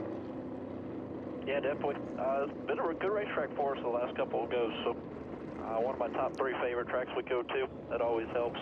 It's going to be a nice, hot, slick race. So got to be smart, take care of the right side for as long as possible, and just make sure we're there at the end. We'll have a really good shot at this. All right, Cowboy. Good luck. Thank you. All right, row 3, we've got a pair of winners. Last year's race, this race winner, William Byron, and last September's winner, Kyle Larson. Jamie? Well, Kevin, it has been a busy week for Kyle Larson after winning the closest finish in NASCAR history last week. He jumped on a plane with his wife and daughter, went to Paris to watch a Taylor Swift concert. Now back here trackside, they are all in on this throwback scheme. Look at this, a throwback to Terry Labonte. Actually, 8 members of the original team are here watching today. But if Kyle wants to get Terry back to victory lane here in Darlington, they've got to make that car a little bit better, a little too tight in practice. All right, row 4, listen to me out there, gamblers. 4-time Darlington winner coming from row 4, Denny Hamlin, and his driver, Bubba Wallace, on his outside at 23. Regan? Clint, the game is changing. We are now hearing terms over the radios on pit road, such as offensive, defensive, referring to the drivers and how they're driving. And when we talk about the pit crew's special teams and the restarts as well, one of the best and most cutting edge at it is Chris Gabehart, Denny Hamlin's crew chief or coach, if you will. He has been pushing Denny to a level that the already future Hall of Famer's career maybe has never been at. Things have been great on the racetrack for him. So keep an eye on Denny Hamlin today, but more importantly, keep an ear on his crew chief, Chris Gabehart, and what he's coaching his driver up to do. Row number 5, Ross Chastain has 2 top 5s at Darlington, including last September, and Martin Truex Jr., a 2-time Darlington winner. Now, Busch Light is giving you a chance to win $500 today. Follow them at Busch Beer on X and enter using hashtag #BreakForBusch and hashtag sweepstakes during every commercial break. Now let's check with our crew chief, Larry McReynolds. Mike, this track is tough on crew chiefs. You've got to make adjustments almost every single pit stop to keep the balance of this car neutral, not too loose or not too tight. Let's go to our Toyota Camry cutaway car and let's show you exactly what's going on when they make a wedge adjustment. Now, you can do it on the left rear or you can do it on the right rear. Let's focus on the right rear right there. You see the wrench, you're turning down, and there's a mechanism in a canister that either pushes shock fluid to compress that spring or actually pulls it back to let the spring release. Now, on the right rear, if you're screwing down, you're taking wedge out. The race car is tight. If you're backing off, that means you're putting wedge in, the car is loose, and Mike, Clint, Kevin, I guarantee you, even the driver leading the race, he's going to be looking for adjustments every trip to pit road. All right. Thanks, Larry. Here's today's Credit One Bank race analysis. 293 laps make up the 400 miles at Darlington. The stage lengths are 90, 95, and 108 laps. You're going to need fuel every 70 laps or so. Here's some Denny Hamlin radio. All right, Denny, 400 miles of this beast, the lady in black. Super proud to be here with you doing it and this crew. Want to say happy Mother's Day to my mom sitting up there in the grandstands. Appreciate everything you've done for me to get me here and all the other moms out there. All right, here they come off turn number 4. Jeff Burton had a great NASCAR career. He is a Hall of Fame nominee, and he has the green flag in hand as they roll off turn number 4. And the Goodyear 400 is underway.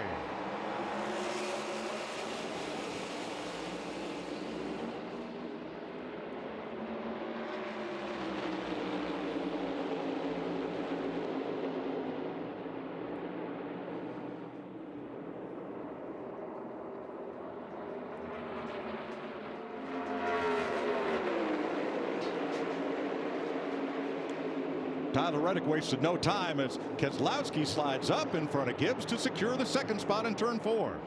Well, you see Chris Buescher down on the bottom of the racetrack right there, and that's not where you want to be. You want to run these cars on the bottom of the racetrack as little as possible, on the apron as little as possible. You don't want to do that very long because it is going to hurt those tires a lot faster than running that high line.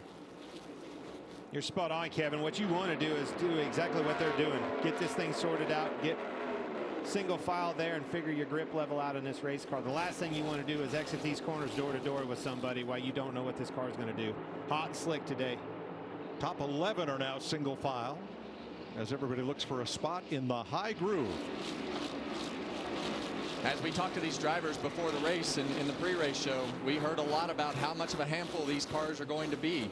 Right now, they're being as easy as they're probably going to be at the start of a run all day. They're feeling their cars out, trying to understand exactly where they are. But everybody we talked to said about 15 laps as you see that left front tire of Ross Chastain lock up going into the corner in turn 3. And did he get into the wall? I think he did. Now that's just casual contact. We saw a lot of that yesterday in practice without any real ill effect. Yeah, and I think what happened right here is those cars checked up a little bit more in front of him, and it's real easy to lock that left front tire up over there going into turn 3 when you have to apply too much brake pressure. He did get into the wall just a little bit, though. I think that'll be just fine. Wasn't hard at all. Well, he looks to be struggling there, Clint, and you know, he got himself in a little bit of trouble, got into the wall right there, but running the bottom of the racetrack right there tells me that he's not comfortable running the top of the racetrack either on the way tight side or too free. But either way, you got to figure out how to get this car up the racetrack. This car is, I can't stress how sensitive these cars are to the right line on the racetrack as far as the long run goes. Todd Gilliland, 38, moves up to 11 on Joey Logano.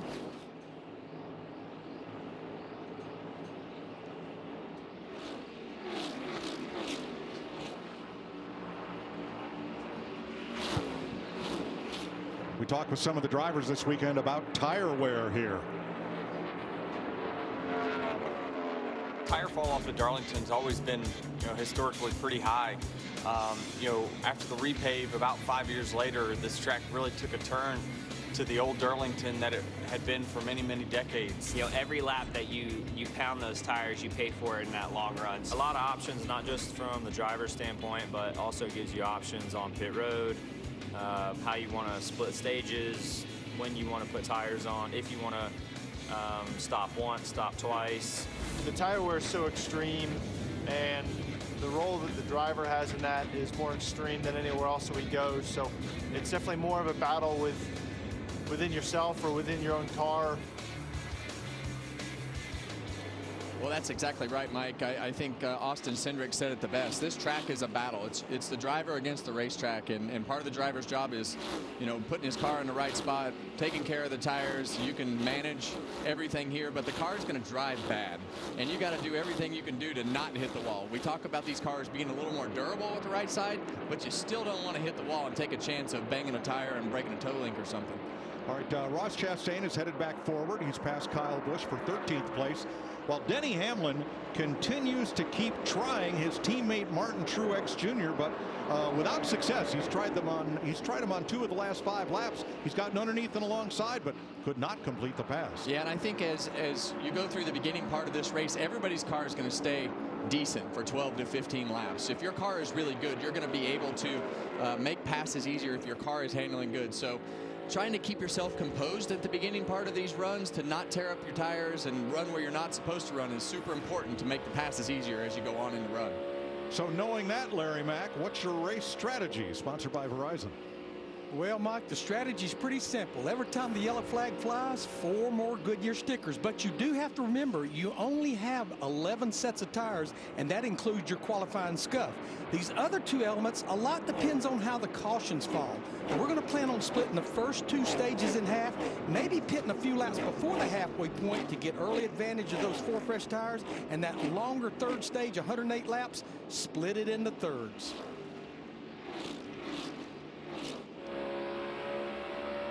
Looking back from Kyle Busch here. Michael McDowell, who announced this week he would leave Front Row Motorsports at the end of the season, moving over to Spire and Chevrolet because they extended a multi-year deal. Yeah, and it makes for an interesting rest of the year. This is as early as we usually see these things happen, but obviously Michael feels like going to Spire is going to put him into a better position from a performance standpoint, but it puts him and the rest of his team in a difficult position for the rest of the year. Well, and silly season is open. I was going to say, it starts a domino effect. Yes, is what it does. Yes, it does. Coming to 13 laps complete, Tyler Reddick has led them all on Mother's Day at Darlington.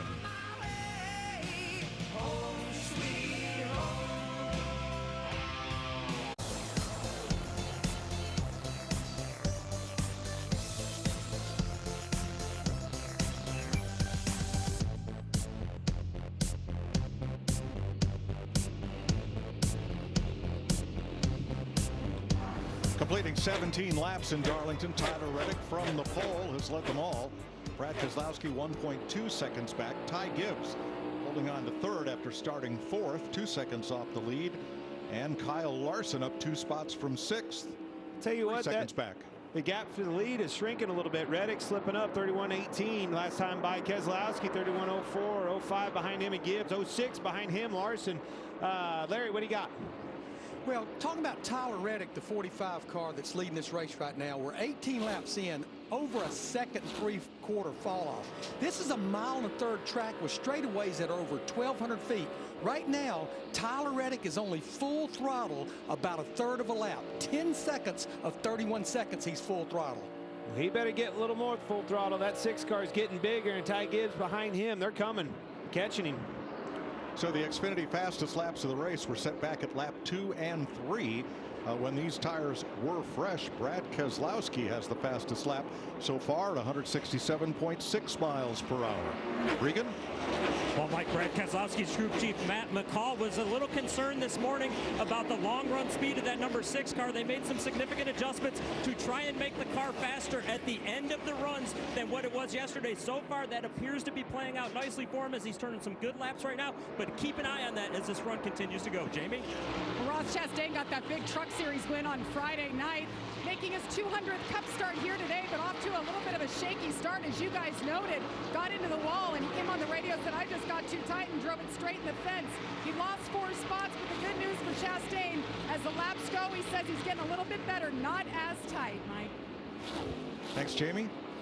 Chastain in 13th, and he's about 12.2 off the lead. All right, guys, we covered who's moving at the front. Keselowski, Gibbs, Larson, all them. Who's not? Chase Elliott. He hasn't went anywhere, folks. Struggling back here mired in traffic with a 9 car. Well, in my opinion, this is really where we're going to see whose cars are good.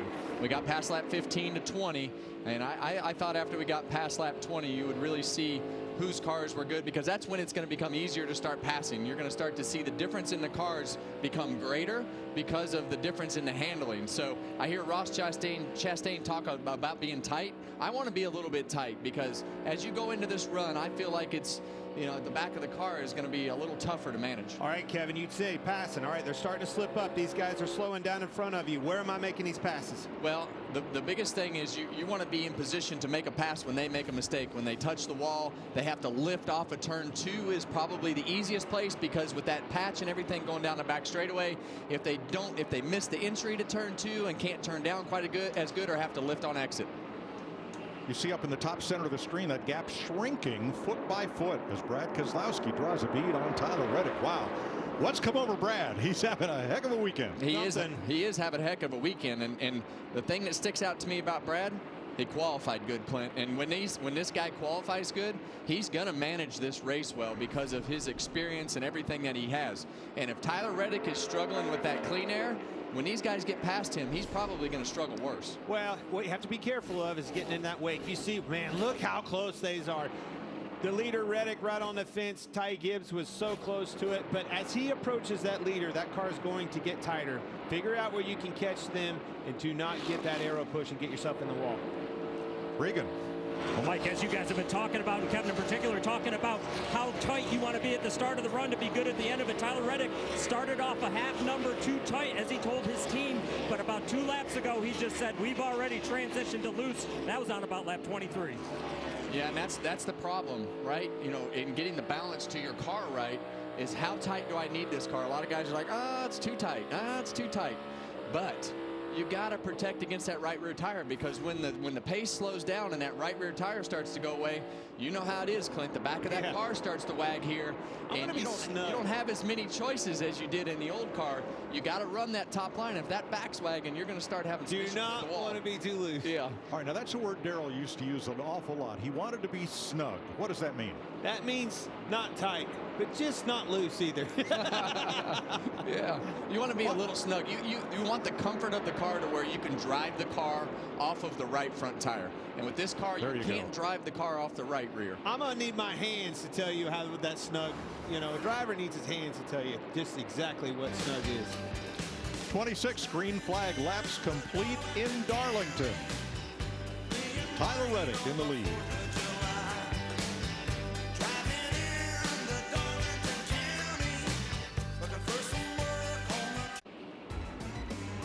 Saturday, it's Baseball Night in America on Fox. Manny Machado and the Padres battle Ronald Acuna Jr. and the Braves. Or you'll see the Angels take on the Rangers Saturday, 7 Eastern on Fox. Still green at Darlington, 32 laps in. Reddick, Keselowski, fastest car on the track, though, is 4th place Kyle Larson. And here he comes, looking to the inside of Gibbs. I think he's going to be able to make a pass off of 2. Gibbs will probably roll out of the gas and give him the spot. The next part of this equation, we know Larson's fast. We just noted it, all right? They're starting to catch lap traffic. It'll be another lap, and Reddick, the leader, will be in lap traffic. Now he's going to be mired in traffic, and that'll be Keselowski's opportunity to pounce. He better hurry. Look at Kyle Larson coming. Right, the car right behind these 2 cars. Kyle Larson watch his line, Clint. When he goes into the entry to the corner, he's got a little bit higher entry. See how he's off that apron right there into turn 1, and he uses that to get that straight line up off the corner. He's already, see how he turns down earlier into turn 2? Well, when he goes into turn 3 right here, he's going to go in above that top seam, and now that he's catching traffic, he may come down. He may not be close enough to do it yet, but when he was behind the 54, he would ride that rim right there and turn it off the wall. But until he gets close, when he gets closer, he'll turn that car off the wall and drive off straight. Think back to practice yesterday. Who was every team in the garage area telling you, hey, the 5 cars, enter in higher? Look at that. Try it. Look at that. They were all telling their drivers, the 5 cars, enter in higher. We need to see if we can figure it out. Cars on pit road, boys. Yeah, pit stops have begun. Ryan Preece is in, and so is Harrison Burton. And a couple more coming in, one at a time here, under green. Gladly. 35 lap mark. Crew Chief Larry, you tell me anytime, I'm ready for you, buddy. And once 1 or 2 starts coming, you can't be far behind. This is a little bit early, though. Remember, splitting it in half is lap 45. We're just at lap 35 right now. Michael McDowell and Zane Smith on pit road, and here comes Denny Hamlin. Well, the only thing I don't like pitting about this early, Clint, is if you are on the plan to run it all the way out, it makes that next stage super long. And if you're usually when you pit like this, it's because everybody else pitted. But if you were one of the guys that pitted first, it's because your car was probably bad. And here they come. Larson behind them, the leaders. Kyle Busch is in. Briscoe is in. Corey LaJoy on pit road. Jamie. Ty Gibbs coming down pit road as well. Car's pretty good. Little tight off forward, pretty good. But I've heard crew chiefs today say you pit early, you pay the price later. So it's just what you're willing to risk. Kyle Larson in as well on the 5. Better than in practice so far. Can certainly get on the throttle quicker than he could yesterday into 1.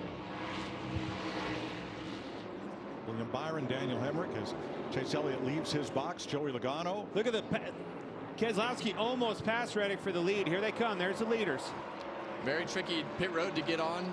You saw Keselowski stay up on the track and Reddick come down the racetrack. So 2 different theories on how to get to pit road there. Remember yesterday, after qualifying, Brad Keselowski and Matt McCall walked the track to see what pit stall they would select.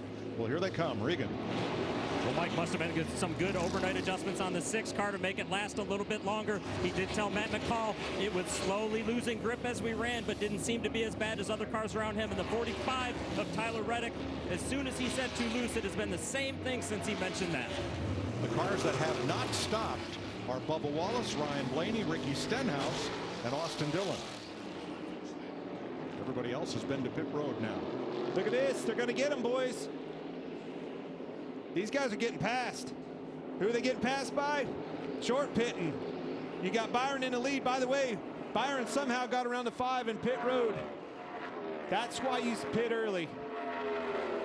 Now will you pay the price on the backside of these runs? And this is when it becomes difficult, right? Because you got to run that whole long run all the way. I mean, it's going to be 50+ laps. So you never know with these guys. They might decide to split it up again, but that's going to be a long ways if we run the whole run.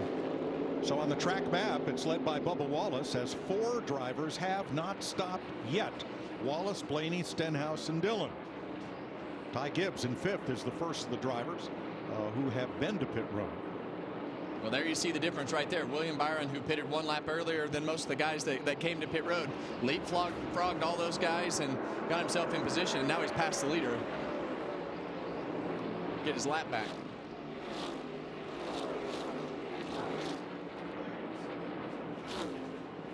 Holding your breath through green flag pit stops, and here goes Larson.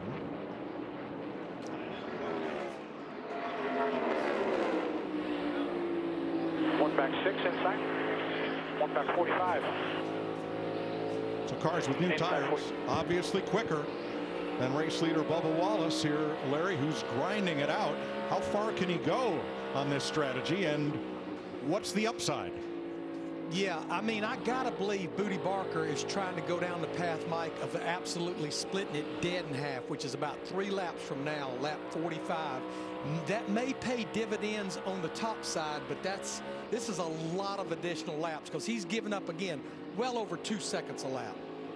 And look at them. They just continue to blow by him.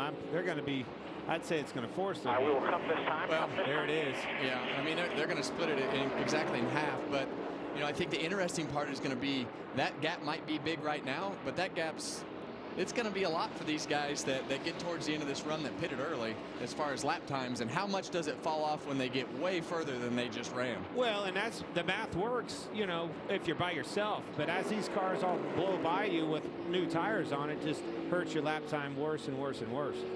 All right, Austin Dillon's in. He is one of the 4 that have not yet stopped. So is Ricky Stenhouse on pit road. Fastest stops in this sequence, Ty Gibbs' crew 9.6 seconds, William Byron 9.8. Thank you very much. That's the difference between being in the lead and not. Obviously 2 more cars to pit here with Blaney and Wallace, but as soon as that happens, 54 to the point. Wallace is in for 4 tires under green, just past the start finish line as Ryan Blaney is alone on the racetrack.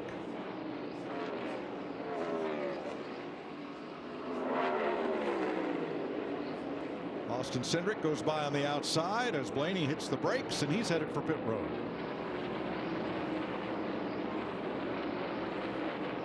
A long run for Blaney, 45 laps to start this race. Well, that's dead nuts in the center of this run. This stage is 90 laps, so that's exactly halfway. Ty Gibbs takes over the lead of the Goodyear 400, 45 laps in after 1 round of green flag pit stops.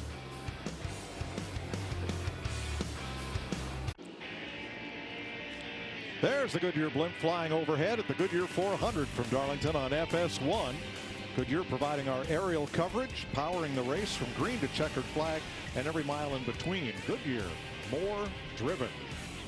Tyler Reddick was the leader, but his stop was 1 second slower than Ty Gibbs, and he pitted a lap later. That's why he is back in 5th place. Ty Gibbs is your race leader, and his team has a little special incentive for wanting to win today's race. We listened into their pre-race meeting. This is a race where we've got 1 shot, right, to get into playoffs, importantly, but to get in the All-Star race next week, right, for you guys. So this is the last weekend we got. If we can win this race, we can actually go compete next week, and you guys have something to compete for. So got more than just one thing on the line with the playoffs. We've got the All-Star entry on the line, right? So let's go do that and have a good day. Sir. Everybody ready? Yes, all right, so let's go do that. Ty Gibbs leading his first ever laps here at Darlington.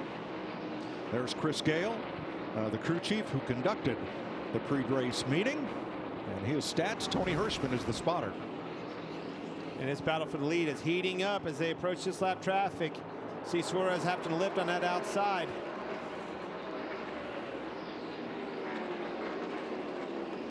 Well, we saw this 24 car be really fast yesterday in practice. We saw his lap times just continuously go throughout the whole practice session to be solid, and that is definitely showing up again here today. Boy, Daniel Suarez trying to stay on the lead lap, and William Byron is all over him. And trying to keep that clean air on his nose. That's the hardest part, is they're up there in that preferred line. Daniel Suarez in front of him. And Kyle Larson is coming. And on fresh tires, there's Daniel Hemrick pulling alongside. Well, that's a difficult spot for William Byron to be in when those cars are side by side. You saw him try to stagger it a bit, put his nose in the middle of those 2 cars to get as much air on the front of that car as possible. Chris Buescher, Martin Truex, that's for 6th place. A little over 2 seconds off the lead. Denny Hamlin with them. Well, this is a Martin Truex style of day. When the track's hot and slick and the tires are falling off, but he's definitely working his way forward. Jamie? Yeah, you guys were talking about William Byron, and he qualified 5th, and he looked good, but I talked to Rudy Fugle, and he said, even though he qualified well, we're not sure what we have for the race. Not real happy with the handling of it. Front end was good, but rear grip not so good. They made adjustments so far today, just a little bit tight, but they've adjusted on it, and the pit crew got it done as well. Regan? Jamie, Todd Gilliland having a great day so far after a good past couple weeks, up from 15th to 9th position right now. The report from the driver just a little bit tight, but the one thing his car is doing is the same thing the team told me earlier today it would do. They said our car is very good on the long run. Keep an eye on us. We're going to surprise some people today. So far, so good. Yeah, top 10 after starting 15th.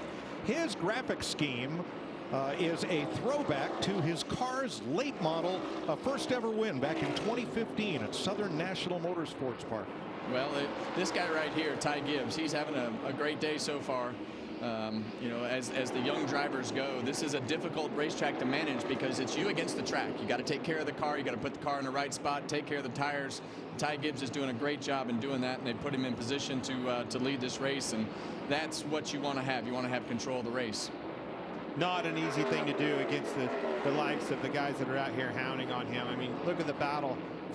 Squeezing him. Be careful here. And that's the type of stuff right there that you just got to be careful with right here. You don't want to tear your car up. Look at the gap that it afforded him, though. Sometimes you got to be bold on this racetrack because it affords you opportunities to get away. Needed that clean air. Cannot be mired in that traffic. It will wear these tires out. In the meantime, Larson, Byron, and Keselowski back there in the back are putting on a show. If Ty Gibbs can win the Goodyear 400, he'll become the first driver to score his first career victory at Darlington since 2011. Regan Smith did that. Our man Regan. On board with Tyler Reddick here, and the problem that he had on a pit stop was he got in there too deep and slid past his marks in the pit stall, threw the timing of the pit crew off and cost himself some time, and now he's having to battle through traffic. See how much tire wear there are on the tear off. Man, look at this. Holy cow. Hold on to it, boys. Wide into the corner. All right, Gibbs hanging on to a 1.5 second lead over Kyle Larson, who's all wrapped up in traffic with Brad Keselowski. 61 laps complete. That story is true. I'm here to say I was driving that Model A. It's got a Lincoln motor and it's really super.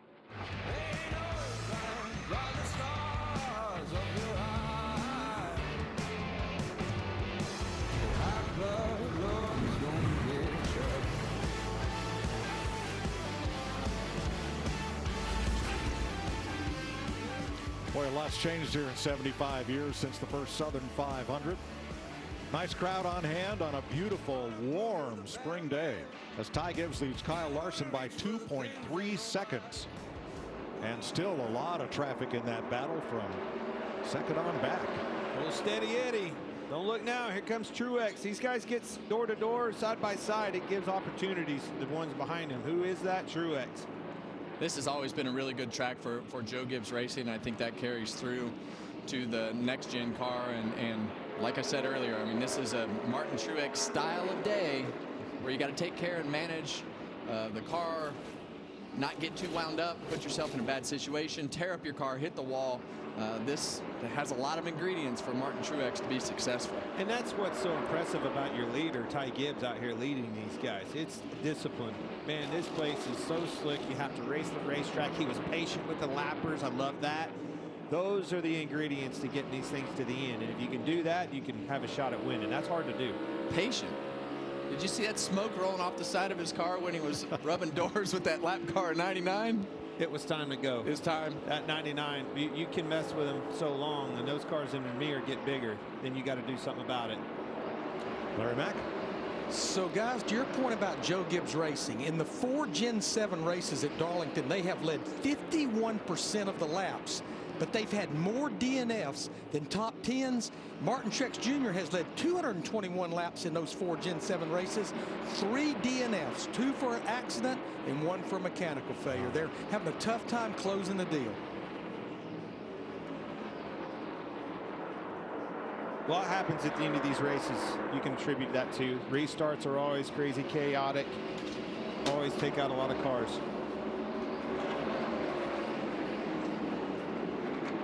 Well, Christopher Bell is somebody that we obviously both like. They've made a lot of mistakes lately and cost themselves some great finishes, but you know that stuff goes in chunks, and Ty Gibbs has as well. You know, see him rub the wall right there. Just talked about how patient he's been out. Take care of the right side. He's got to do all the work to get to you. Little reminder there. Yeah, that spotter saw the same thing that you guys are seeing at home. Pull the reins back a little bit. Look at that line on the entry to turn 1, Clint. That's a very Kyle Larson line that you see Ty Gibbs using there. Denny Hamlin would run that high line getting into 1.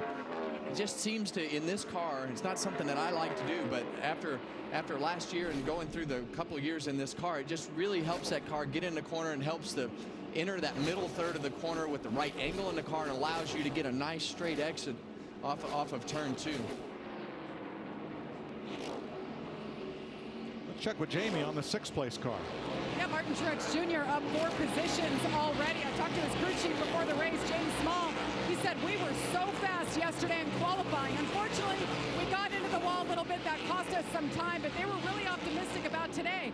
And then I talked to Martin in pre-race, and he told me, this place is so fun to drive. When you have a good car, it's fun to just slip, slide around, run up at the wall. He was in a good mood. I just had a good feeling about this team, guys. Thanks, Jamie. Now, Martin Truex is the only Gibbs driver with a throwback scheme. This is the Moody Blue scheme that he ran to victory here in the Southern 500 in 2016. The first win for that sponsor with Martin. Well, I would refer them, the other 3 teams, to take the lead from Martin next year. Let's do a little better with our throwbacks, Clint. Now, one driver made a really long run prior to making his green flag pit stop, and that was Ryan Blaney. Here he is. He ran 45 laps on his first set of Goodyear Eagles. That was about 8 laps longer than most of the race leaders. Now, he was running 18th at the start of the pit stop cycle. Now, with that late stop, he is in 13th position, and the last few laps has been one of the faster cars on the racetrack. Well, it's like I mentioned when these guys were holding out to stay out on the racetrack. You got to do something to get yourself on a different strategy, and these guys have waited a little bit longer to pit. Now that they have fresher tires, the gap in the lap time is bigger, so that it should be easier to make their time through traffic. Now, Bubba Wallace, carrying the Toyota Cam, had a similar strategy. He was running 7th when he pitted.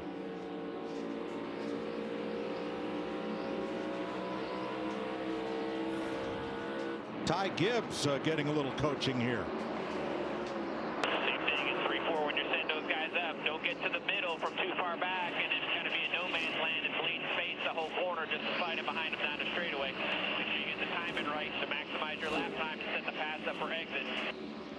Well, that's what we were talking about during the commercial, Clint. When these guys know they can race you on entry, they can race you on exit, unlike the old car, because these cars don't really get as loose underneath you. But if you stop that run on the inside car, you can break that pass from happening, and that's what he's talking about right there. If you're going to make a pass, let's make it. Let's not waste our time underneath a car wearing our tires out. The reason he's talking about it is that 5 car is getting bigger in the mirror, catching him a couple tenths a lap. Ty Gibbs has brushed the wall at least 3 times during this run since he took the lead of this race. 13 to go in stage 1 at Darlington. We're going to take you Fox side by side.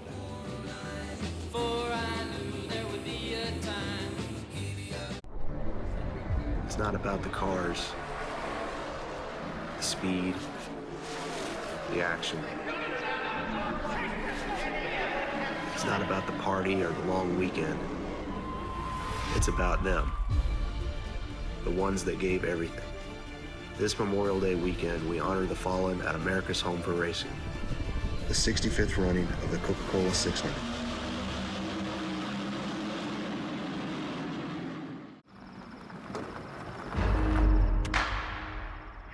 There's no one way to power up, as long as Ford is your starting line.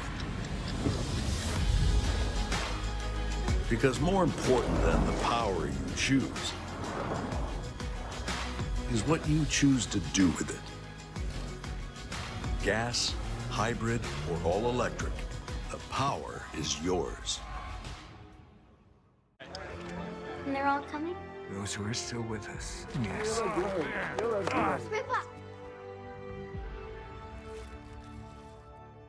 What's this? Your wings. Light them up. Gentlemen, it's a beautiful day to fly.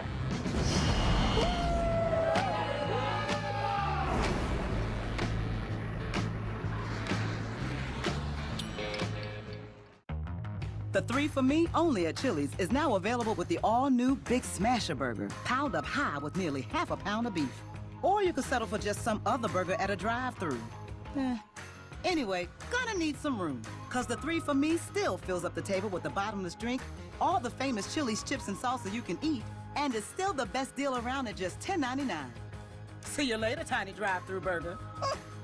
This Chili's 3 for Me is the best $10.99 you can eat.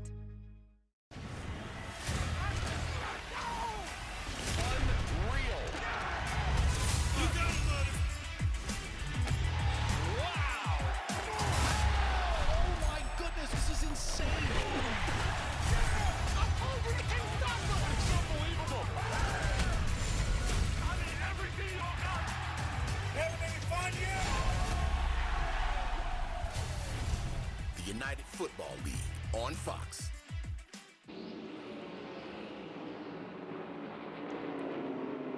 Eight to go in stage one. You saw the pass for the lead. Kyle Larson passing Ty Gibbs here to take over the front spot. Ty was having trouble getting around Carson Hosfar in front of him, and Larson caught him pretty quick, put the pressure on him, got into turn 3. Gibbs got loose. The rest is history. Yeah, and that's real easy to do in that corner. We'd actually, it's a very common problem, no matter what car you drive, getting loose into turn 3, the way that you carry the speed in, and it has kind of a little bit of swell getting into the corner, kind of a ridge that you go over. Let's hear what Ty Gibbs had to say. Yeah, my transmission's sticking still with the third. All good. Learn here. See what we got to do balance-wise. Leave it now behind you. Yeah, just a little too loose. Got a little loose in. Off 3/4, but still plenty up. Copy. Yeah, well, I mean, we saw the loose. He looks loose. Hold on to it. Stay disciplined. Only 6 to go to the stage end. Very good point right there.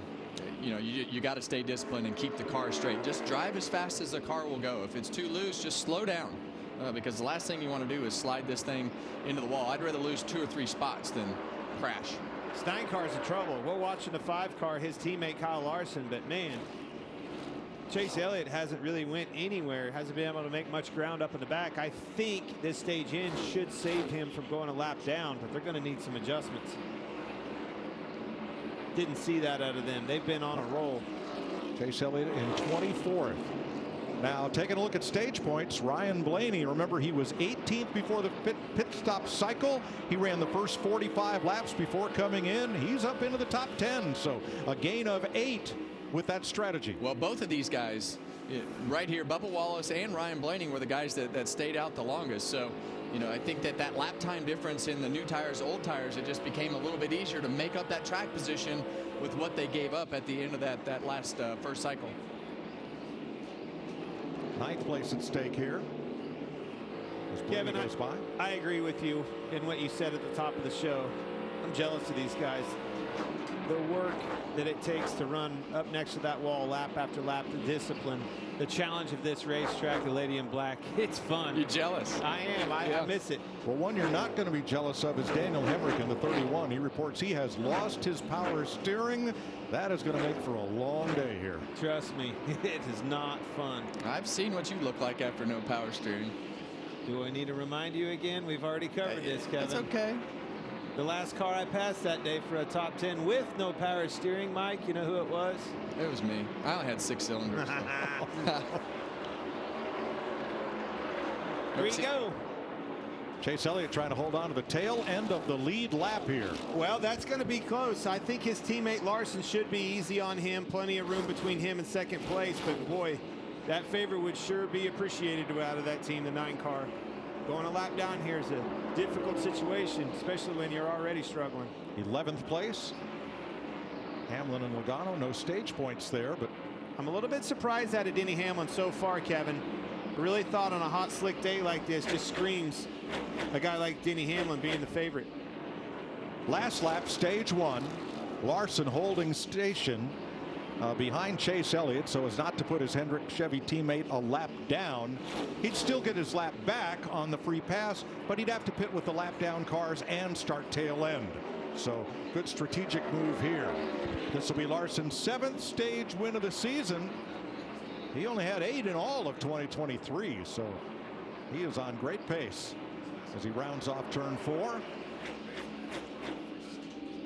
in that great throwback scheme to Terry Labonte's '96 championship. Bear, I think, did he get him, Kevin?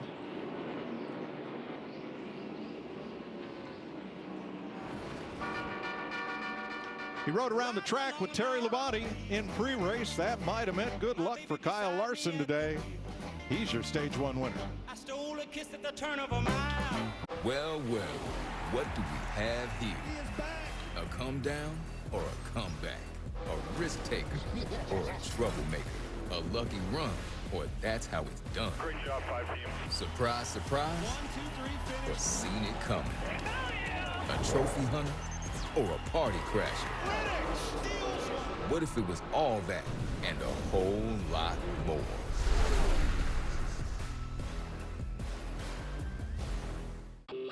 Dudes are studs, athletes. You better have a grown man attitude when you jump over that wall. Boy, rush hour was never like this. This is my favorite stretch of races right here. Pit stop heavy, so we get to go out, have an impact on the race. His pit crew, lights out. You have to be precise. No mistakes. Show me what you got.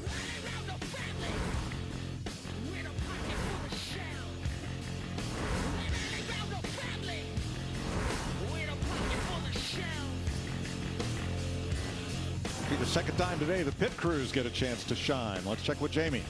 Well, Mike Martin Truex Jr.'s pit crew has gone through a lot of changes over the last 2 years. Most recently, 3 weeks ago. Well, since they made that change, this team is gelling. They're getting more consistency. They're getting faster. So let's meet Team 19.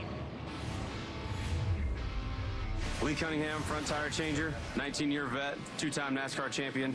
I'd like to say Happy Mother's Day to my mom, Tracy, stepmom, Janet, and my beautiful wife, Brittany. Michael Loria, rear tire changer, former collegiate hockey player at Robert Morris University. CJ Bailey, tire carrier from the Outer Banks, former Fayetteville State running back. Caleb Dirks, Jackman, former professional baseball player with the Atlanta Braves organization and Los Angeles Dodgers organization. Been in NASCAR coming up on 5 years. Happy Mother's Day to my wife, Samantha, at home. Matt Terrell, fueler, played football at Carson Newman College. It's my 17th year in the sport, 2-time Cup champion, but my favorite trophies are at home. Special shout out to my wife, Happy Mother's Day, and my kids. Quite a crew and ready to go to work on this second stop of the day, and the first one under caution. James Small, of course, the crew chief. Drew Herring is the spotter for Team 19. Now look at the bottom of that chart lower right. Ryan Blaney and Bubba Wallace, those strategies paid off in Stage 1. Well, don't think these crew chiefs aren't paying attention to that, but I want to go back to these pit crews. We talk about them and how important they are. I'm glad we're showcasing them this year.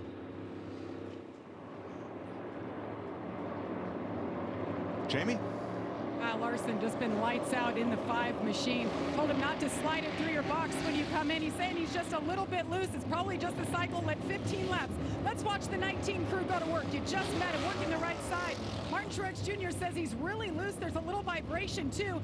Not sure what's going on, but it's certainly not hindering the speed. Regan.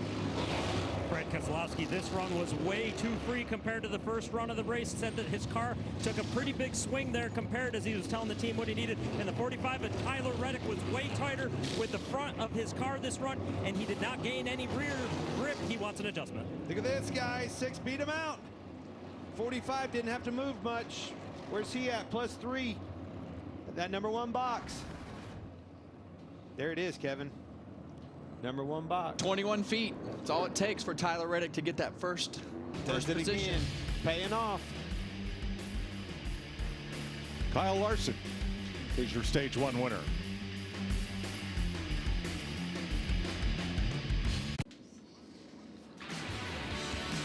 Everybody remembers this one. Boy, Dale Earnhardt and Terry Labonte, they had some battles. But it all resulted in Texas Terry being a 2-time NASCAR champion. And what a great introduction as you got to walk out with Kyle Larson, both in your HendrickCars.com red and yellow suits. Was there any question which one of you is going to climb in that race car? No, there's no question. So I think I got the right man behind the wheel today. Yeah. But what a thrill to have you back here. Man, it's so awesome. And you know, Rick Hendrick and Hendrick Motorsports, I can't thank them enough for doing this throwback car. It's got to be the coolest one I've seen in all the years they've done this. And And you know, Kyle, he does a great job every weekend, everywhere he goes. So it's really fun to watch. We've been talking about just the paint scheme and all the Hendrick car paint schemes, and you look at their program. It's no wonder that they run so good. They have the best marketing scheme. They got the best driver. They got all in the same cars. I mean, Yep. that's got to be fun. But talk to us about Darlington. Where did this track rank on your favorites list? You know, it was really one of my favorites. I guess ran my first race here. I won my first race here. I won my last race here. And the only difference is if I'd have known that was my last race, I'd have quit then.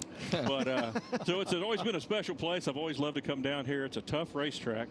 I think I hold the record for how many years between wins, but it's always been fun to come down here. Well, let's show you a stat here of drivers who have won in their 200th start, and half of those are standing right here. Well, you know what that means, Terry. We're both old.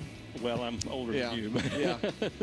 Well, it's as you look at that list, it takes 200 starts to figure out what you're doing. You won in your first start at Darlington, and you look back at Ross Chastain. He talks about everything that this racetrack means to him. What's it been like this week as you've gone through everything? Most importantly, when did this all start? Well, I knew they were trying to do a throwback of the old Kellogg's car, and there were some copyright things, and a lot of times the sponsors own the paint scheme copyrights, and so they finally got that worked out. And I knew they had been working on it, and I didn't think nothing of it, and went down there to Race Hub a few weeks ago, and they unveiled the car, and I went, oh my. I thought it was a special car, but I didn't realize it was that one. Well, Terry, it's awesome having you up here in the booth, but we got work to do, and I want you to stay right here and help me call this, because Kevin, man, he gets grouchy up here. Gotcha. Let's do it. They're coming off a 4 to take the green right here. All right, stage 2. Tyler Reddick, Brad Keselowski bring them back to green, and again, Reddick gets a good jump. Thank you, number 1 pit stall. Well, that's why Brad Keselowski was so frustrated yesterday after qualifying, because he knows how much easier that number 1 pit stall makes this day. And you saw evidence of that as Tyler Reddick came off pit road first that time. Man, look at Blaney coming by. Looking to the inside of Byron right there. Just keeps marching up through them. Good day so far for Ryan Blaney. Boy, that green flag strategy has really paid off for the defending series champion Blaney, who now slots in 6th place. Todd Gilliland lost 6 spots on pit road, dropped from 6th to 12th. Terry, I think the biggest thing that has changed with since you raced is obviously the double file restarts, but the fact that there's really no give and take on the entries and exits at Darlington anymore. And to me, that is definitely hard to get used to. Yeah, because I can remember years ago, you do not want to go in the corner side by side because you can lose so much time. But it seems like they make it work today, or they're losing time one. But it's still the same old Darlington. It looks to me like, Terry, it looks like you race the racetrack, no different than all you guys told us when I came into this sport. Do not get enticed with racing that guy. If he's faster than you right now, live to see another lap. Exactly right. You got to let him go. And this is a track I always felt like when you came to test that, if you ran a 500-mile test here, you'd be lucky if you didn't hit the wall. You know, and it's just a tough track. You're going so fast. The track is so narrow. Got together right there off of 4. You see your car, Terry. Take care of that thing. We love that paint scheme. Got into it. Martin Truex Jr. got a little loose. So Rick Hendrick brought all the members of your championship-winning team he could find to the track today. How long has it been since you've seen those fellas? Well, actually, we got together last year, and we had a dinner last year. Great. But I had no idea they were here. I saw Gary Dehart this week, and he didn't say nothing about coming down here. And I walked in the motor coach out there, and everybody was in there. And I was like, oh man! Wow! I looked at Gary. I said, you lied to me, But it was really nice seeing those guys. I mean, it was awesome. What have you been doing these days? I saw another Labonte at the racetrack the other day, huh? Over the go-kart track. That's my grandson, yeah. Pretty cool. Yeah. He's he likes it. So. What have you been doing? Man, not much. We got 4 grandkids, and they keep us kind of busy, and we stay close to home, but that's about it. So this is 4 generations of racing Labontes. Yeah, I guess so, yeah. Wow, that's awesome. And right back to family tradition. Boy's fast, guys. Got some speed under him. Eric Jones in his first race back in the number 43. Cracked vertebrae was not going to keep him away from Darlington, one of his favorite He's in tracks. the wall, Kevin. You heard him throttle up and try to stay in position on that outside. Kyle Busch gets in a wall off of 2. Yeah, that's the second time he's been in the wall. That one was a pretty good one. You hit harder off of 2 than you do in the other corners usually. A lot of momentum, a lot of speed off of 2. Well, and the positioning of these cars is just so important. When you get behind a couple cars or one car, and then you think you can do a little bit more. Let's go back and see exactly what happened. And it's the same thing. You know, he's in traffic right there, and sometimes you think you can get a little more, and as the front of that car just doesn't want to turn, it takes off from underneath you and winds up getting up in the fence quicker than you expect it to. But those entries and exits, we talk about the difference in how you can drive this car and the way that they race now. You look at how wide the entries and the exits are, and turn 2 I understand because there's the new pavement over there. Once it widens out, it gets more grip. But that wide entry into turn 1, Denny Hamlin really started that several years ago, and a lot of these guys have carried that through to carry that momentum to the center of that corner, and seems to take care of the tires a little bit better, especially on the long run. This boy right here, Martin Truex Jr. keeps getting faster and faster, getting bigger in these guys' rearview mirror, laying down some good laps, moving up through the field, keeps getting better. Good track for him. Can you imagine having to put up with him every week up here? Not really. Mr. Energetic. Yeah. He is. It's got to be a challenge. Huh? He is challenging. That's for sure. Speaking of challenging, this Chase Elliott's had trouble. Noah Gragson alongside, that's for 22nd place. 11 seconds off the lead.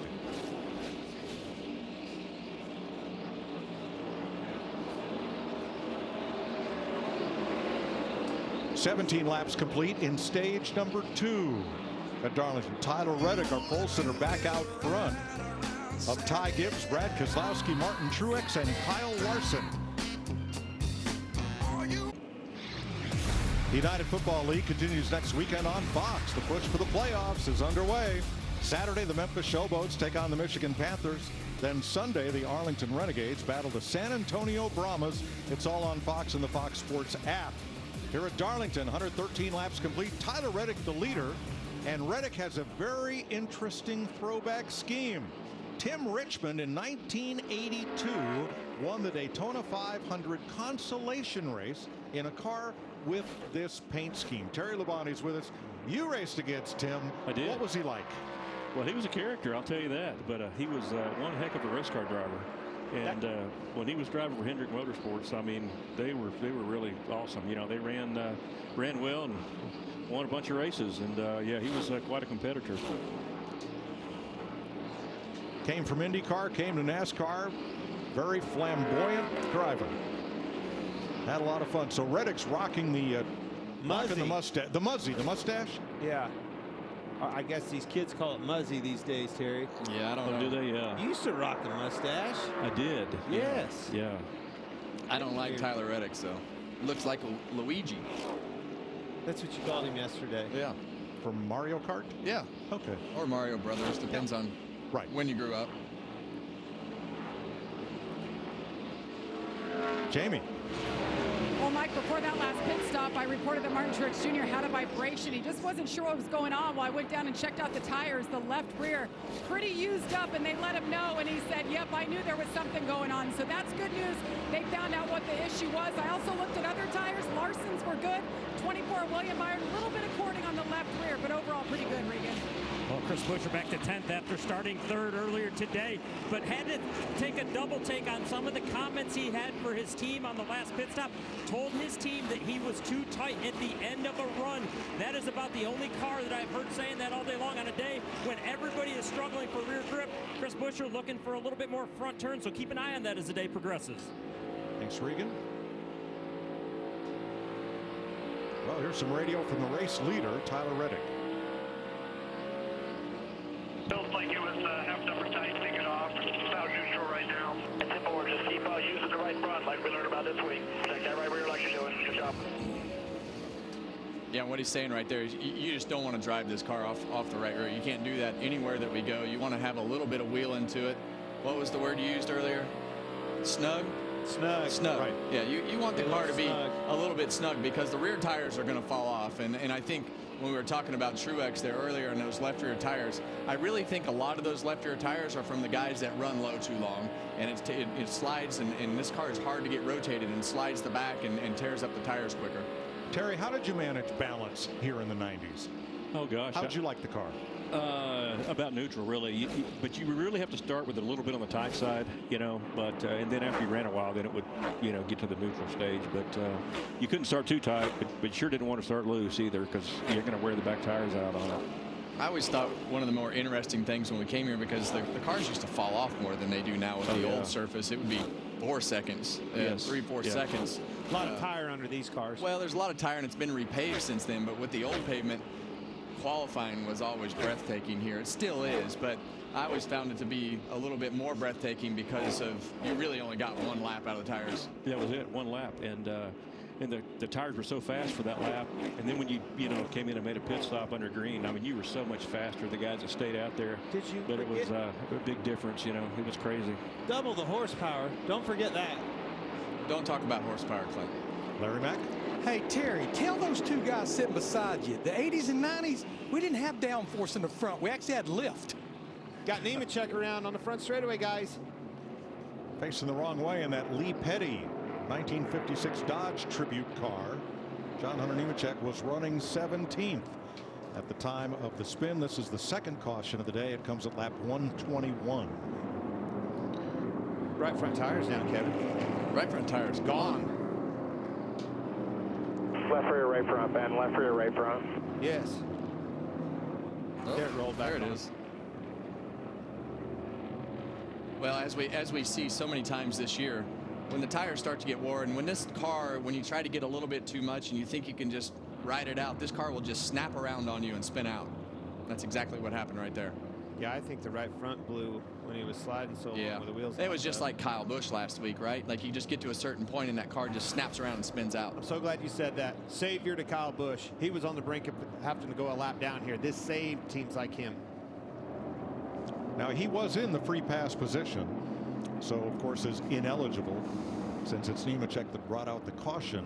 Or let's double check that.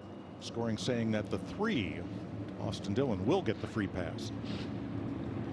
Nemechek had been in the free pass position, but apparently the 3 got past him before that caution came out. Josh Berry, good run here, up to 13th after starting 33rd, showing good speed in that Stewart Haas Ford. Yeah, I saw Rodney Childers talk about his long run speed on X last night, and he wasn't lying. That car has definitely marched forward all day. See a lot of skinned up right rear quarter panels as we're watching these cars come by us, guys. More than half the field has touched that wall, Terry, a time or 2 or 10. Easy to do here. Yeah, and if you don't do it in today's world, they almost say you're not trying hard enough because of the car's durability with that right side. Look at that wall. They used to pit here on both the front stretch and the back stretch. The field would be split in half, say here in Martinsville, as it still is at Bristol. But John Hunter Nemechek is going to have to drive 1 3/8 miles to get to pit road and come all the way around, as long as he's got a couple tires up to do so. I think he's he's at the end of pit road trying to get onto pit road. I think he's stuck now. Yep. He's from our vantage point stuck behind the which will close pit road speed again. There another lap. So pit road is still closed, and we'll see what happens.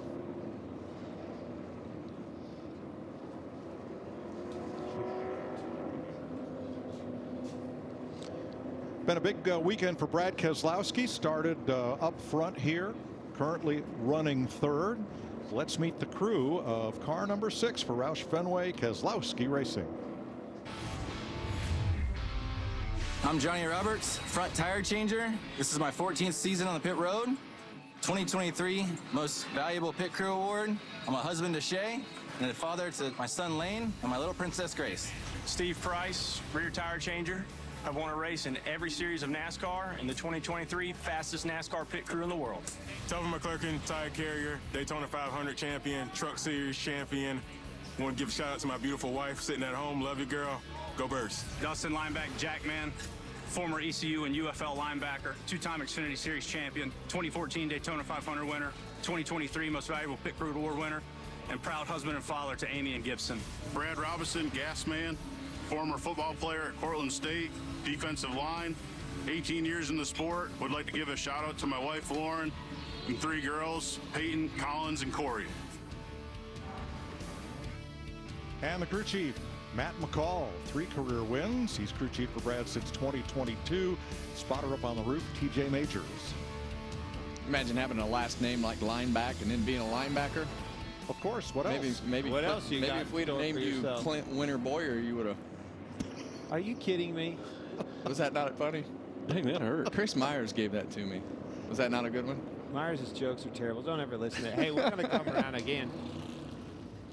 Hey, let's just say, be lucky you're a race car driver, because you have nothing left. Oh, man. Thank God. It gets rough. Right? There's a path for people. It's rough up here, Terry. Yeah, I can see that. You've got to defend yourself, or be on, and you have to be on the offense, or otherwise you have to defend yourself. All right, John Hunter Nemechek's car has been towed almost to his pit stall, where it may kind of impede Chase Elliott right behind him, William Byron right in front of him just a little bit. And they won't open pit road until that wrecker is clear. Here's the Ford onboard camera for Harrison Burton. Burton started scratch on the field today. See Ryan Priest and United Rentals onboard camera there. He's got his winning modified paint scheme on championship modified paint scheme on his car this weekend. Yeah, and the owner of that car, Eric Sanderson, is here to as his guest. Ricky Stenhouse, he is carrying the Oscar Mayer cam. Don't call it the Wienermobile. Okay, go ahead. It's the Wienermobile. Here's some Brad Keselowski radio. He started a little tight, building freer as I go. Car doesn't feel bad. It's like they got better. After that, man, we got you. Keep focusing here. All right, pit road will be open this time. We mentioned the Nemechek car. It's not impeding anybody. It's just square right in the middle of his box. And the wrecker has gone back to its station and out of the way. These boys have been on it for Keselowski and company. See if they can hold suit here. Well, Big pit stop. They're going to have to deal with Reddick. He's got the lead and the first pit stall, so he'll be tough to beat off pit road. Gibbs right behind him. Keselowski third. Jamie. Ty Gibbs a little too loose. They're going to tighten him up. The call is to take air pressure out of the rear tires to help him hang on a little bit longer. Meanwhile, his teammate Martin Truex Jr. gets a lateral slide, but it's overall not bad, especially over the bumps. He said it's certainly manageable. Air pressure adjustment there. Regan.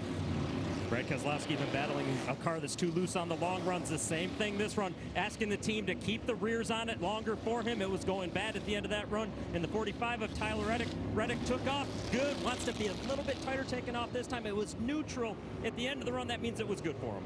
Might have been a little contact between Blaney and Larson as another car tried to clear out of its pit box. And again, Reddick handling the race leader. Wasn't even close this time. Larson didn't have a good stop. 125 laps complete under caution in Darlington. What do we have here? Surprise, surprise, or seen it coming? A trophy hunter or a party crasher?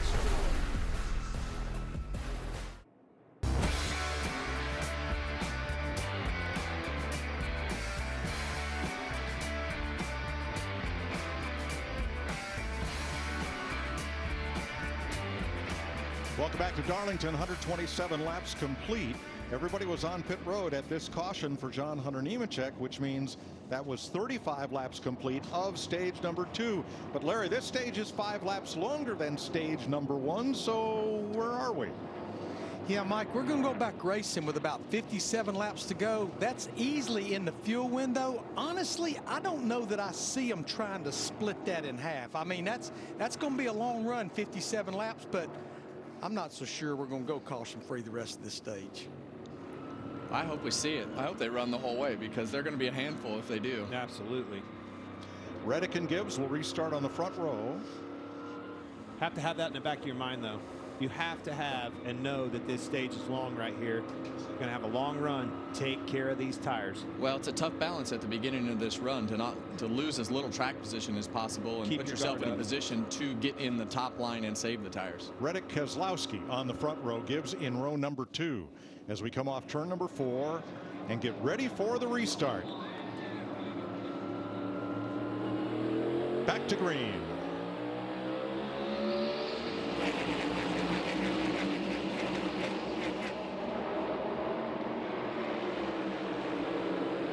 Three wide for third. Yes, sir. Here comes William Byron on that inside. They squeeze him.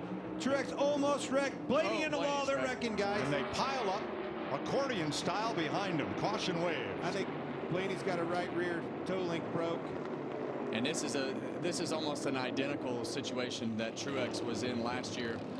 In the middle right there, he gets loose, goes up the racetrack, and Blaney gets in the fence. Got squeezed a little bit by Byron. And Truex was trying to back out. You'll see it on the replay here. He was trying to back out, but he's tore up too. As soon as he backed out, it looked like it got loose.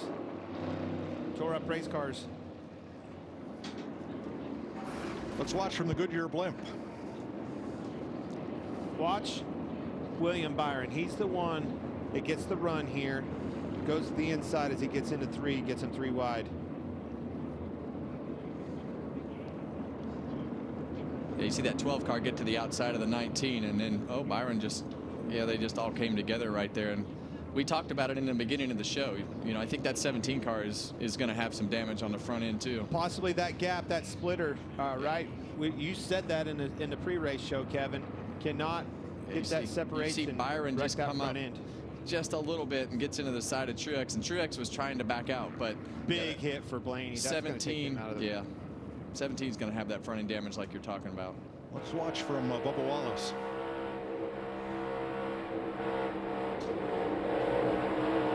Ooh, Larson may have more damage than we thought. Yeah, you can definitely see those cars make side-to-side contact pretty hard. And this is that balance that we're talking about, right? You see William Byron all the way down on the bottom. The 12 gets to the outside and actually clips the right rear of the 19, slows him down, opens the door for Byron. They all know how important it is to get the track position, and right here, somebody's going to have to lift, and nobody does, and they wreck.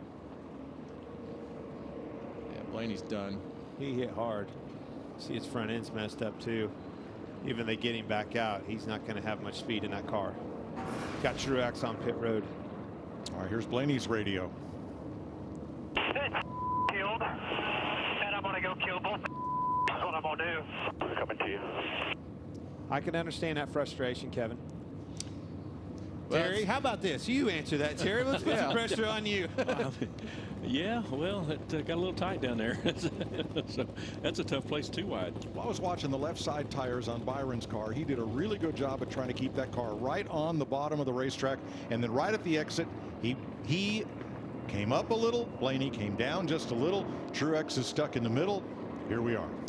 Yeah, and that's the tough part. You know that you can't give up anything on the restarts with these cars and everything that is happening. You have to be aggressive on the restarts. You got that new asphalt off the exit of turn 2 over there. You know it's got good grip, but it channels down to such a narrow lane right there, and the way that corner kind of grabs you and rips you around that new asphalt, it puts everybody in a vulnerable position. So it's a tough spot to be in, but identical way that this race ended last year for Martin Truex.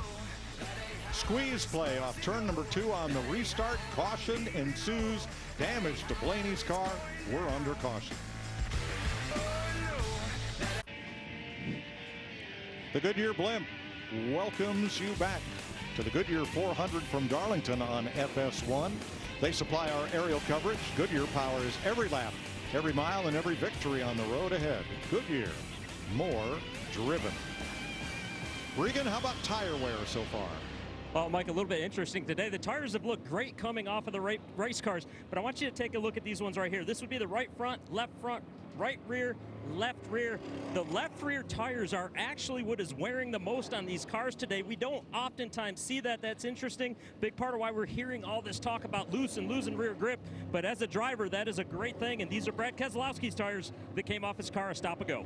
Thanks, Regan. This caution, a good break for 2 drivers that took the wave around on the stage break. Derek Kraus, or on the last caution, Derek Kraus and Daniel Hemrick. They pitted this caution, and they're on the lead lap. So too now is Ryan Preece, who gets the free pass on this 3rd caution of the day. There's the choose. And there's some damage. Yeah, that one's in tough shape right there with that big dent. Riding with Martin. You hear him check out of it. That's what, Kevin, you were alluding to it. He lifted and was a day late and $1 short. He got squeezed, got to put in a bad spot. Massive frustration with him and Blaney on that outside. There's other cars that got damaged. That Larson's car's tore up a little bit. Now he lost a couple positions, and the 11 of Denny Hamlin got word that he's got some nose damage. Yeah, and that's the biggest thing you don't want to happen. You don't want that nose damage. You don't want that nose to get separated from the splitter. All right, you see the 12 headed for the garage. They have exceeded the time allotted under NASCAR's damaged vehicle policy to make repairs. So I think he's going to show his displeasure right here.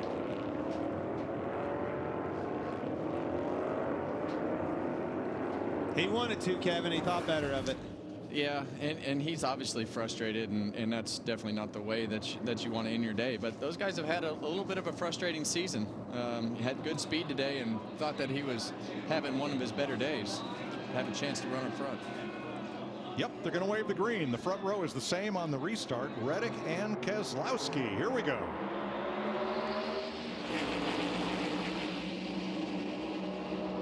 When somebody falls out, it's somebody else's fortune. Look at that Logano, Bubba Wallace up there. Filling them slots. Here they come. Boy, Reddick's had great fire-off speed all day. He just launches out ahead of the field. Well, and that's what you want. You want to be able to control the race. You want to control it on the pit road. You want to control it off pit road, on the restarts, into turn one, pick the lane. And it's all working that way for Tyler Reddick right now. So everything he can do to not make any mistakes and keep control of the race just gives his odds just keep going up every lap. Wallace Logano for 6th on your left.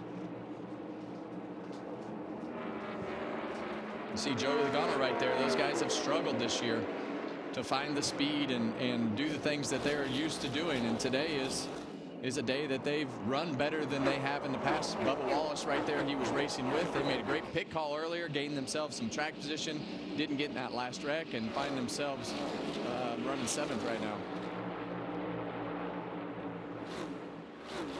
Keselowski slips up. Here comes Byron. Comes right to the back bumper of Keselowski. Front 5, single file, side by side for 6. Byron way up high.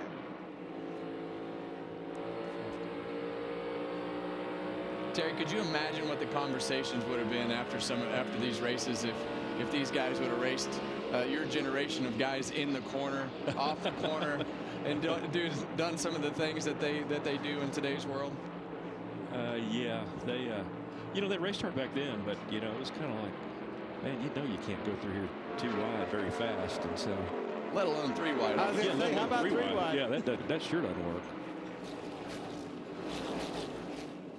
Denny Hamlin moving up as he drops underneath Bubba Wallace.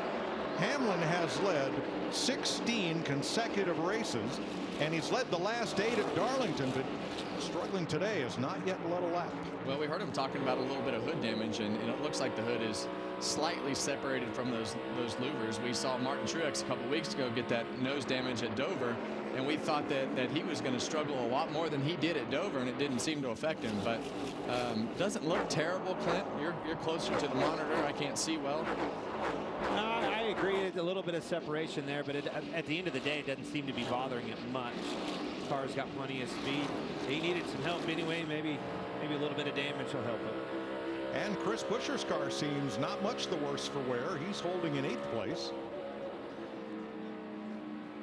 And here's some William Byron radio talking about that crash at lap 129. Yeah, I don't know.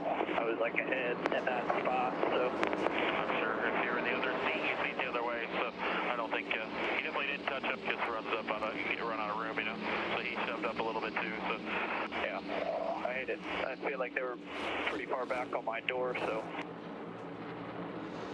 Well, when you're on the bottom of the racetrack like that, and you have more control of being in a good spot than the guys out on the outside. So it puts those guys in a spot on the outside of you to make a decision. And when William kept his car there, every inch that they inched further into turn 2, it put those guys in a worse and worse spot. He put them in a bad spot, but they could have lifted. Hey, that's right.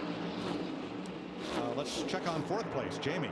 And involved in that incident you guys were just talking about was the 5. He got into the 23 of Bubba Wallace. He was a little concerned about it, but after the team looked at the binoculars, Cliff Daniels said there's no damage that we're worried about. They said this is going to be the longest run. Let's just stay smooth, keep doing what we're doing.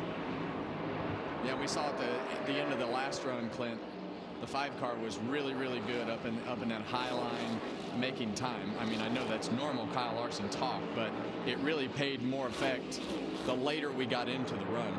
He was entering higher, right? Everybody runs high here, but his entry to the corner was definitely a little bit higher. And when we say higher, I mean, Terry, you know, higher means 4 inches, right? Right, It's just yeah. a little bit higher with his entry, enabling him to turn back down on the hill, make that straightaway longer, put the power down a little bit sooner than the rest.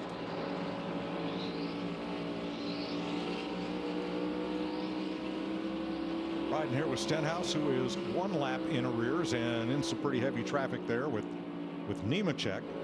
All right, let's go to 7th place and Denny Hamlin. And Terry, I'm sure radio communication is a lot different from what it was back in the day. Listen to Chris Gabehart coaching his driver, Denny Hamlin. It's a long way to go. A lot of adversity. People are going to get wore out, pissed off. They can't pack anybody. Got to stay cooler than them. We'll work our way up one at a time. Well, maybe that's not a lot different from what you used to hear. Not a lot different, yeah. Yeah, you don't want to get mad out there, you know. It's a long race. Still got a long way to go, you know, so you've definitely got to take care of your car and be there at the end. It seems like that's easier to do now than it was when you won your championships. The attrition rate here, very, very low. These cars can take a beating. They don't blow up. They just go all day. Yeah, they do. And, you know, this looks like a pretty tough car, and the engine failures, you just don't see them anymore. You know, it's very rare you see an engine failure, so things are a little different. Yeah, in today's world, we run multiple races, usually 2-3 races with these engines per the rule. Right. 40 laps to go in stage 2 at Darlington. Tyler Reddick in front of Ty Gibbs by 1.5. Brad Keselowski 3 back. Kyle Larson 4 and William Byron 5. We all know what happens on that side of the fence, the business end. But it's on the other side what I'm all about. And man, have I found what I think is a tailgate king. What's your name, buddy? Hugh. That's in Hefner. That's in Hefner, obviously. And you see why I picked this natural selection. There's still one left, Kevin Harvick. There's still one left. Who is that guy? That's my son-in-law, Robert. There's always one, isn't there? Is he already drinking? Probably. That's what Tailgate Kings is all about, buddy. Absolutely. I told you he started too early. Yeah, absolutely. There are few infields that can rival Darlington. You said that right. These guys get after it. A lot of fun right there. And look how close they are. I mean, that garage area was 5 feet in front of them. So much fun. Beautiful weekend, Mother's Day weekend right here, Darlington Raceway. Lap 62 of 95 in stage 2. Reddick 1.8 over Gibbs. First Ford is Keselowski in 3rd. The first Chevy is Larson in 4th ahead of Byron. And right behind them in 6th, a resurgent Joey Logano. Regan. Well, Mike, a much-needed good day for Joey Logano right now. I spoke to Paul Wolf before the race started. He said that they actually did a little backtracking, went back to a setup that they ran here last year instead of the stuff that they have been working on this year. Said we just needed to hit the reset button a little bit and figure some things out. So far, that appears to be working. The work from Joey at the moment, just a little bit on the tight side, but they are gaining on it. He likes the direction they're going with the 22 today. All right, 6th place for Logano. Now, Denny Hamlin in 7th has not led today, as we mentioned. Josh Berry, great throwback scheme on Berry's car. Rodney Childers, his crew chief, drove a late model to a bunch of wins in that exact graphic scheme, and they surprised Rodney with it at the Stewart Haas shops. Well, I like this day for Josh Berry with the circumstances of the race and taking care of your car and managing your tires, and that's very late model stock cars tour type of race that Josh Berry can manage everything. And you see a picture of Rodney in victory lane here with this car that they're replicating today. So you're saying go ahead. You're saying this is very Berry. Very Berry. Probably came here with a pretty good standard baseline setup that Kevin gave. You had a good run here last year. We did, yeah. We ran well at this race last year. I think we finished second. Had the last one won and got a penalty. Chris Buescher started third. Currently ninth. He was involved in one of those dust-ups. You see the damage there on the right front corner of his car from that skirmish at lap 129. Got the hood pushed up as well. Right behind him, Bubba Wallace, rounding out the top 10, was also part of that at lap 129. And behind him in 11th, the Briscoe brothers sprint car scheme from Chase Briscoe. Here's Regan. Mike, it's been a good steady day for Chase Briscoe so far. The biggest issue, though, for Chase is the fact that his car falls out of the track more than other guys around him. Said he just feels like as the run goes on, he doesn't have as much to lean on as other guys do as he's trying to save it. So because of that, crew chief Richard Boswell, every lap, almost every single corner, has been on the radio, coaching him up and telling him exactly what he wants him to do with the throttle and helping him out based on what he's seeing from the data on the pit box. Jamie? Yeah, Ross Chastain back in the 12th spot. Hasn't made up a whole lot of ground. I talked to the team before the race today. They said if we were a little tighter yesterday in practice and qualifying, we feel like we would have been better. The car wasn't bad. Well, the bad news is he's too tight, and that has been the story since the drop of the green flag. Just fighting it back there. Would love to be freed up just a little bit, Mike. Thanks, Jamie. Todd Gilliland back in 13th. Great run for him so far. Been impressive this year with that car. And there's his scheme for this weekend. That was his 2015 Cars late model when he got his first win in that series. Yeah, Todd's had a solid year, and week after week we've been able to say his name. You see his teammate right there, Michael McDowell. Talk about him going to Spire Motorsports next year, and those guys have put together a decent day today. Got his Long John Silver's throwback scheme there. Yeah, there's the old Pirate up on the sign and on the hood. I don't know what year that's from, but they only had black and white menus. How about Noah Gregson? All the way up to 15th place. This is dead last, man. Started all the way in the trunk, come up through. He's rolling. Look at this. Not a bad day progression so far. All right, let's go to the garage and Jamie. Ryan Blaney involved in that last caution. Heard on the radio, saw you kind of drive up the track toward the 24. Obviously, you're frustrated. What happened from your perspective that puts your day at an end? I mean, I was just mad I ended up with the fence and wrecked. And he shoved it 3 wide under us and just got tight off of 2. And I got tagged and ended up getting wrecked. And, so, yeah, just... Well, he used up a little more racetrack than I thought, so I kind of have every right to be mad. So, and he gets away scot-free. So, just unfortunate. I thought we got pretty good.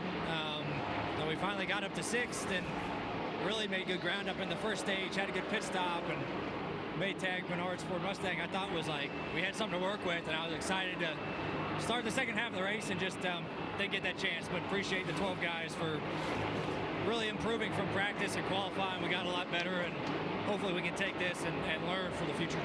Second DNF of the season so far for Ryan Blaney. Dang. We had him calm down, had his blood pressure calm down, the vitals look good, rolls out, sees a replay, right back to Matt. Got one around. Zane Smith is wrecked on the front straightaway, guys. Caution waves for the 4th time. And Smith turns it around. Down on the apron. Everybody else gets by on the high side. Lap 164. Caution flag number 4. Smith was running 33rd in that throwback K&K. Dave Marcus, K&K Insurance, Nord Krauskopf paint scheme.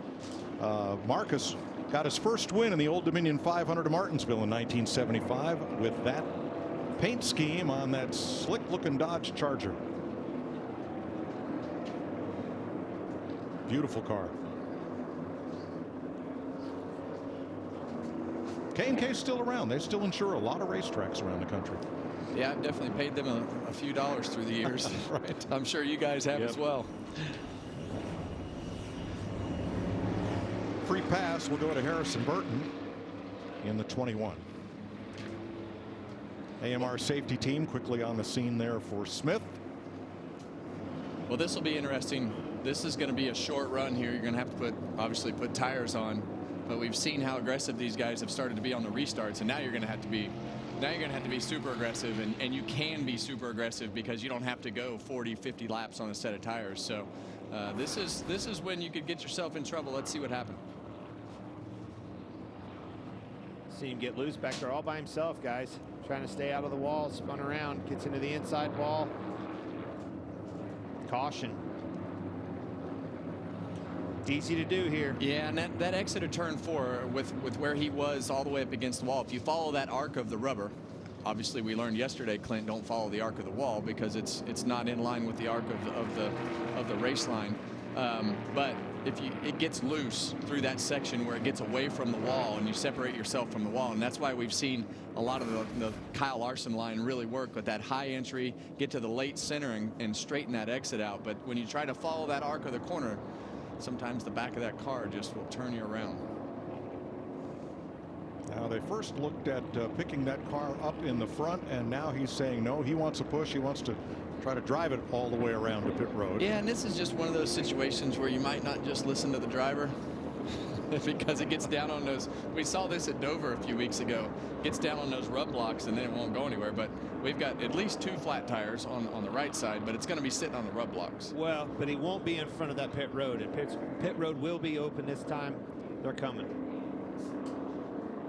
You see, it's not going to go anywhere with that right rear tire flat. Yeah, just on the rub blocks like that. Car's tore up pretty bad. You can see it buckled on the left front. You know, during that last green run, Justin Haley really made up a bunch of spots. Last caution, up 9 positions since the restart. He pitted at lap 130. He is currently in 17th. So a nice run there for Haley.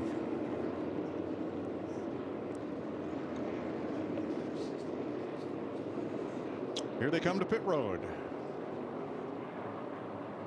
Jamie. What a solid day it's been for young Ty Gibbs. Been a little bit free overall, so every stop they've been adjusting on that. That'll be the same this time around. Little air pressure adjustment already made. A tear off there, 4 tires for him. Meanwhile, the 5 of Kyle Larson, he wasn't really focused on tire management there. Be happy to get a fresh set here. A little bit tight, but overall good on the long run, Regan. Brett Keselowski liked the balance better this run than the prior run. Keep in mind he has been loose. Felt like he had more takeoff speed. It stayed with him longer. They are going to make an air pressure adjustment for this short run that's expected. And Tyler Reddick in the 45 car lost more rear grip than front grip when he got to the traffic. He was just keeping him updated as to what his car's doing. Boy, there's your race off pit road. That's close. But Reddick, Gibbs, Keselowski hold station. There they are at the line. Whew, that's close. Good thing he had that first stall.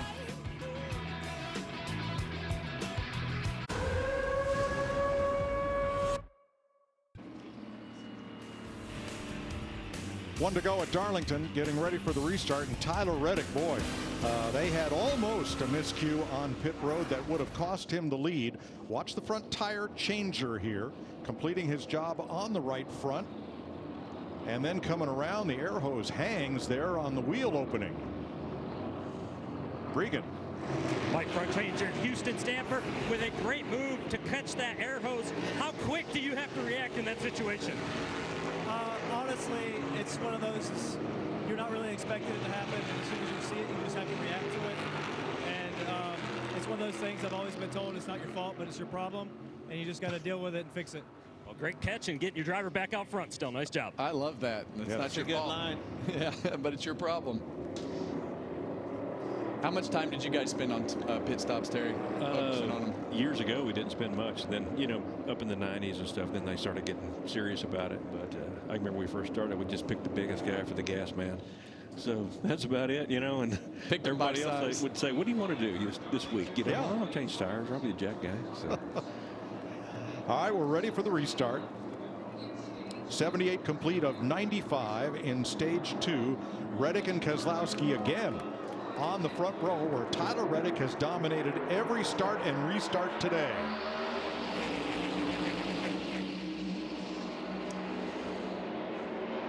Well, you see Brad Keselowski be a little more aggressive with side draft right there, and he's kept himself in a better position. But this is when it gets tight, coming off of turn 2. See those cars bouncing and wiggling around over that bump on the exit, but Brad Keselowski is there. Yes, that was a great start for Brad Keselowski, trying to slide job him, not going to be there. Reddick still holding tight on his outside. Here they come off of 4. Well, they both know this is a short run. You see them bang doors a little bit right there. They both know they don't have to take care of their tires, but they also know how important it is to get not only stage points, but track position and control this race. Careful off of 2. Keselowski has led 1 lap today as he falls in line behind Reddick, who's now led more laps at Darlington than any other track in his career. Well, we talk about Tyler Reddick and how good he is at running that top line. And I believe that is one reason that stat is true here, because that top line is so important. But he's doing a great job of defending himself up in the front right now. Joey Logano up into the top 4. Brad Keselowski's hungry today, boys. He's got a fast car. Been knocking on that door for a long time. And he busts through this thing at Darlington. It'd be a huge win for him in that 16. Noah Gragson down on the bottom against Josh Berry and Chase Briscoe. 3 of the Stewart-Haas cars, 11th, 12th, 13th.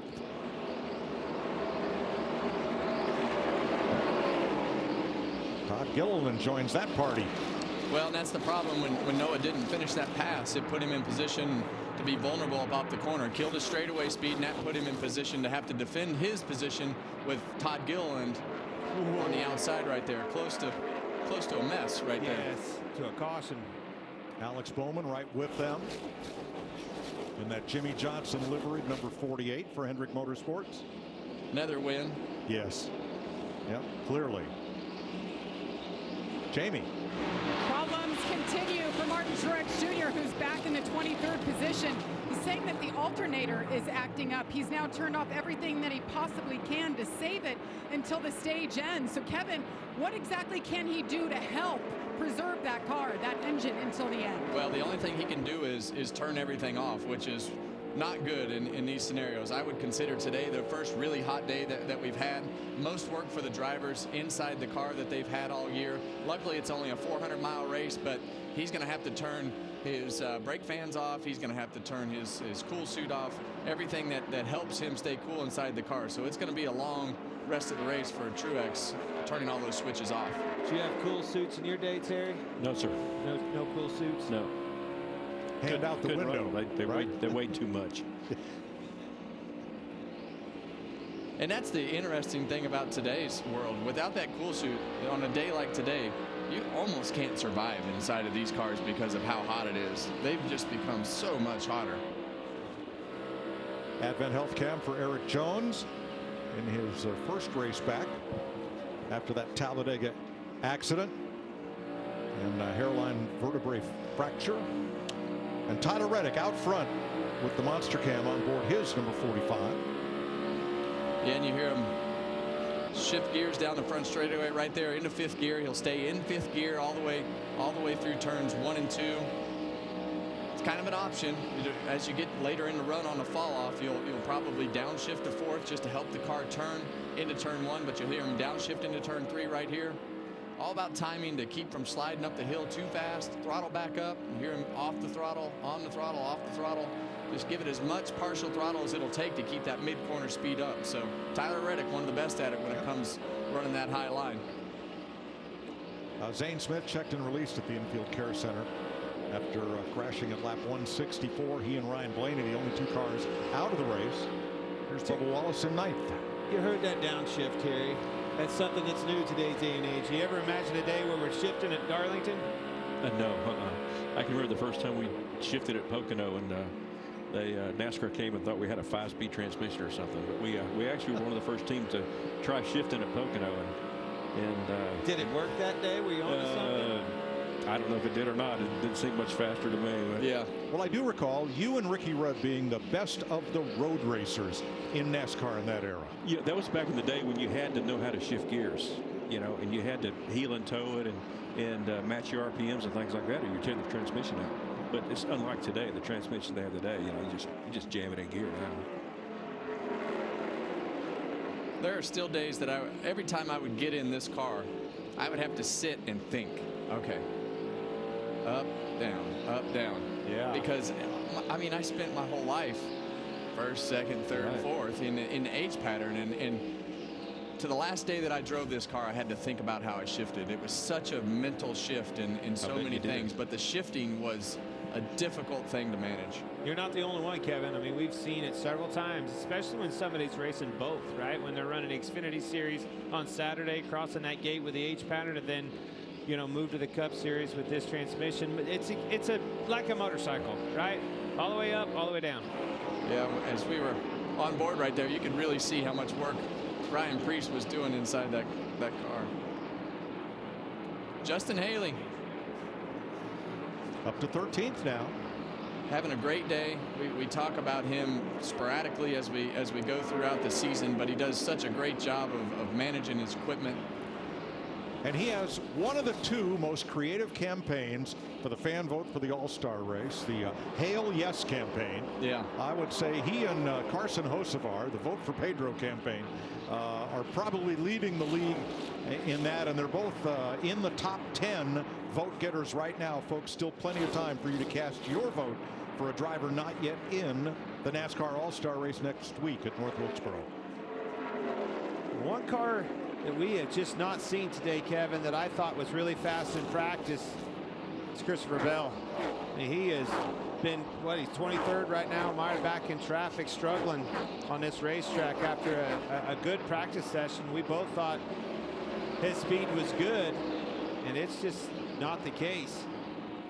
Well, this track can change so much with temperature and all the things that we have going on, and obviously they have missed it today, but this is definitely the worst that they've run today. Well, all right. And then the other car that we were talking about him earlier in the day, but he is slowly but surely, with these cautions at the pit stops, making a better day out of this for themselves, as Chase Elliott in the 9 car up to 16th. Well, that's how they've been all year. But as you see, Kyle Busch bounce off Christopher Bell's door right there. But Chase Elliott and his team, they've done a great job of just grinding weekends out. He's been very quiet about it, but they've been 5 of the last 6 in the top 5. All right, 2 to go in the stage. For stage 2, Reddick leading Keselowski by a second. Gibbs 1 3/4 back.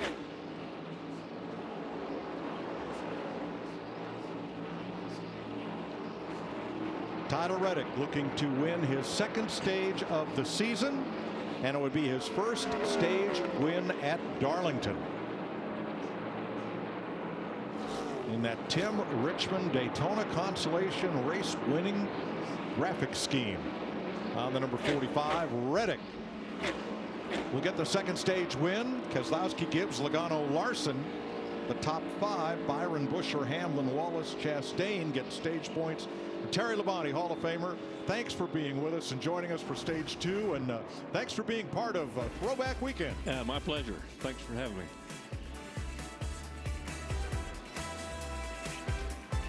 Very fun racetrack, a racetrack that this is one that I will tell you that I actually am a little disappointed that I'm not racing this week. Oh, that's the first time he said that all year. Be careful, you might get a phone call here before too long. Darlington, you didn't have to worry, at this point in the season, you knew if your car was good or bad. If your car was bad, going to Darlington, you still had a chance. Yeah. Because you could make a difference with the way that you drove the car and kind of some of your old, because you could make a difference with the way that you drove the car and kind of some of your old characteristics of things that you were looking for in the car. And this is just one of those places that you could make a difference, and a bigger difference than most other places. Kevin Harvick's Happy Hour, new episode every Tuesday and Thursday, wherever you get your podcast, presented by NASCAR on Fox. Always a fun time here at Darlington. It's definitely a racetrack that I have enjoyed through the years. Kind of a love-hate relationship. First several years, it kind of took a while to get going, but once we did, had a lot of success here. Had a lot of fun driving. Always a challenge every lap. Clint, you ever make peace with this place? I ran well here, and just like we've been preaching about all weekend long, I couldn't finish. Then the last 50 laps, it would always unravel. I could run in the top 5, have great days going, literally telling myself, ride. Just ride right here. Came off at one time, come off at Ford. We caught a lapper, you and I shot over and hit the inside wall. I'll never forget that. I blew up here like 3 times, overheating with rubber in the grill. Just had terrible luck finishing the deal. Well, stage points today, Tyler Reddick, Brad Keselowski, Ty Gibbs 17 each, Kyle Larson 16. Got some bad news from the statistic department. You know, there's 3 kinds of facts. There's lies, there's gosh darn lies, and then there are statistics. Well, don't be doing any capping right here, Mike. Oh, no, but no capping. No stage 2 winner has yet to finish better than 25th at Darlington in this new generation car. That's the statistic. I think that's about to change. That's pretty sus. Change is good. That's right.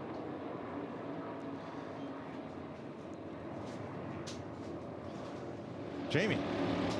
Oh, adjustments every single stop for the 54. He's been loose all day long. They've been adjusting. Now he's too tight. They're going to go back halfway on that air pressure adjustment, the 54. Meanwhile, Kyle Larson, like the adjustments they made last time, 4 tire stop here, relying on the pit crew to get it done and maybe gain him a spot or 2 here. We'll have to wait in moments. Regan.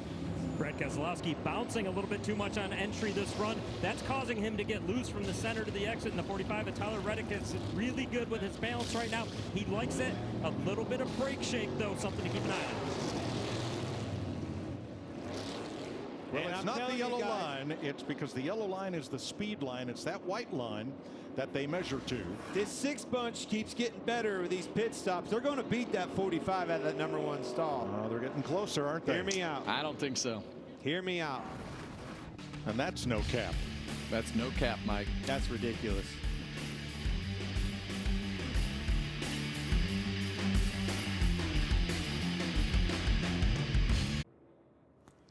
Here in the Race Day studios as we get you set for stage number 3. So Jamie, Tyler Reddick out front the majority of this race. But what about 2 guys who have been up front as well, Keselowski and Gibbs? Who do you have your eye on? Yeah, well, I like Brad. I mean, Brad's on this 110 race winless streak, but he's finished second twice this year. Getting really close. Clint mentioned it. Their pit stops have been really good. If he can beat Reddick out of the pits, I think he's the contender. And Ty Gibbs has been incredible, too, in the top 3 of both of those stages. Can you imagine first win at the hardest track in NASCAR, Darlington? Brad Keselowski trying to snap that 110 race winless streak and, of course, get the first win for Ford this season. Mike, back to you. Thanks, Shannon. Getting set for stage 3 here in Darlington. Time for our Credit One Bank ones to watch. Tyler Reddick started in the pole. He has dominated. So who else are we looking at? Clint. It's been 110 races, guys, since this man has last been in victory lane. You can't keep a good man down. 5 times a runner-up. The 6 car is going to get it done today at Darlington. Well, I like the guy who won this race last year, and that's William Byron. I think that this is going to be one of those races as we get to the end that could be a race that you have to grind out, and they've done a good job at that.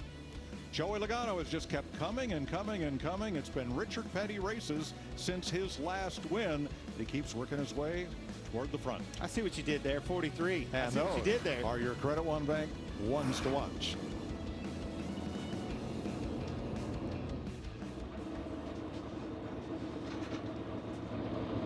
Eric Jones hard at work. There's the Advent Health Cam. Testing that back out, boys. New seat angle, number of changes he's made. Well, he's learning Talladega race. He's learning a lot about his seat today because this racetrack is rough, and I think it's it's definitely challenging to sit in a new position and make that the new norm. So he's definitely going to have some notes and feedback that he has to give the team when they go back, and if they did a great job, maybe not. And this just in from the stats department. Don't count Denny Hamlin out just yet. 2 of his 3 wins this year were races in which he did not lead a single lap till after halfway. And we all know after halfway in these races, it takes 1 caution and all hell breaks loose. It's happened last week. It's happened the week before that. It happens all the time with this Cup Series and these cars. Restarts get chaotic. 1 caution upsets the apple cart. All right, on the last restart, Brad Keselowski went into turn 1 right even with Tyler Reddick. Looked like he might have had a chance to steal the lead. It didn't happen. Yeah, well, watch these guys when they come down the straightaway this time. They're both going to try to be, they want to get the guy up the straightaway or down the straightaway, so they kind of met in the middle last time. And Brad did a great job of keeping himself side by side through turns 1 and 2. John Hunter Nemechek got the free pass. He is now just 1 lap down. Everybody else is on the lead lap with Smith and Blaney in the garage. Here they come for stage 3. Green flag.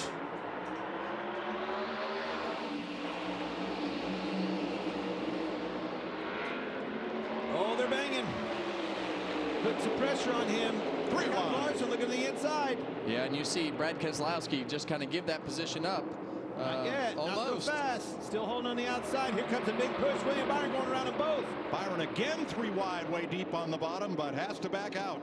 Slide job. Larson's going to slide up in front of him. Leaves him room on that outside. Respect. It's pretty nice to him there, wasn't he? Yeah, I really thought he had plenty of room to at least try to make him go the opposite direction.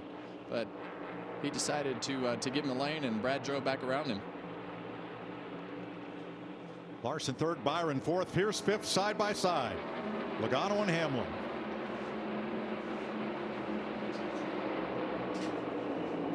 Three wide right behind them. Busher down to the inside above Wallace with Gibbs up top.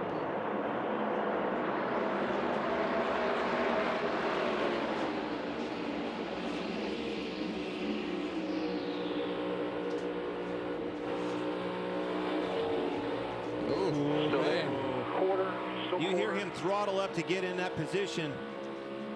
Got away with it that time. Yes, he did, but that's putting yourself in a pretty vulnerable spot. They slide and slip up at least a little bit, and they're into you. They were 3 wide behind them with Noah Gragson going to the bottom, trying to pick up 2 spots right here. And whoa! Yeah, and he does, but wow. He had to be super aggressive right there, putting those cars 3 wide on the bottom. If he didn't make that pass, he was going to have to do something to block that run. I think his teammate Briscoe cut him a little slack there as William Byron takes 4th. Oh. Man, I don't. That may have given the 48 car some damage on that right front fender right there, on the nose. He hit that 51 car hard. Now Bowman got into Haley. Here's the Rebel on board for Kyle Busch. It has not been a Kyle Busch day. 21st place for the Rebel Bourbon car. Battling Eric Jones here.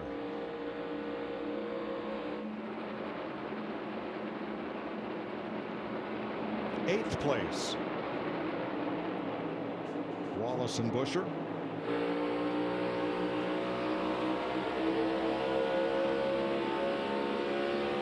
And let's go back to 26th place and check with Jamie.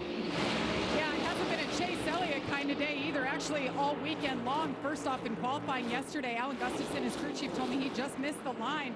Qualified 31st. He said, but we've got good pace. We've passed a lot of cars the last couple of weeks, and he did. He got all the way up to 15th, Mike, and then on the last stop, right rear issue, slow stop, got him all the way back in 31st, so he's trying to make his way forward again. Wow. He's picked up 5 positions since the restart, Jim. Man, huge setback for them. All the way to 15th, right back to 25th. Start your day over again. Ugh. Well, and that'll happen when you have 33 cars on the lead lap this late in the race.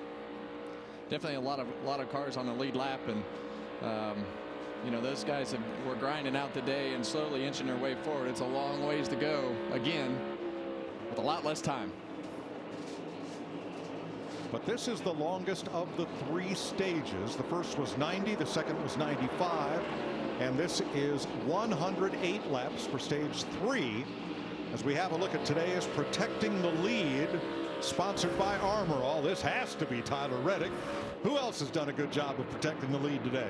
Well, what they should do is we should have shown the exit of pit road, because he's done a good job right here on the restarts with his car on the track. But that first pit stall has saved his pit crew a few times today. I agree. Hey, you can't put enough emphasis on qualifying.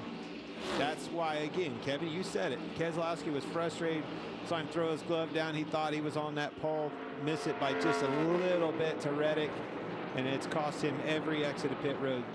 I'll never forget when I went to Stewart-Haas Racing, and I used to tell Rodney Childers, I said, you know, I'm just not a good qualifier. He's like, well, we're going to change that trend because we can't qualify bad. And the race starts on what used to be Friday, starts on Saturday now, to try to put yourself in the front of the pack, because if your car's off, it gives you time to adjust it.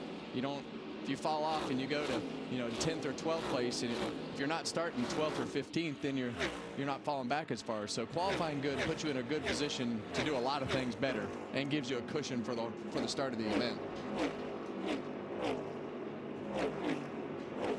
Well, Tyler Reddick started on the pole, and he has led 145 of the 203 laps so far here in Darlington.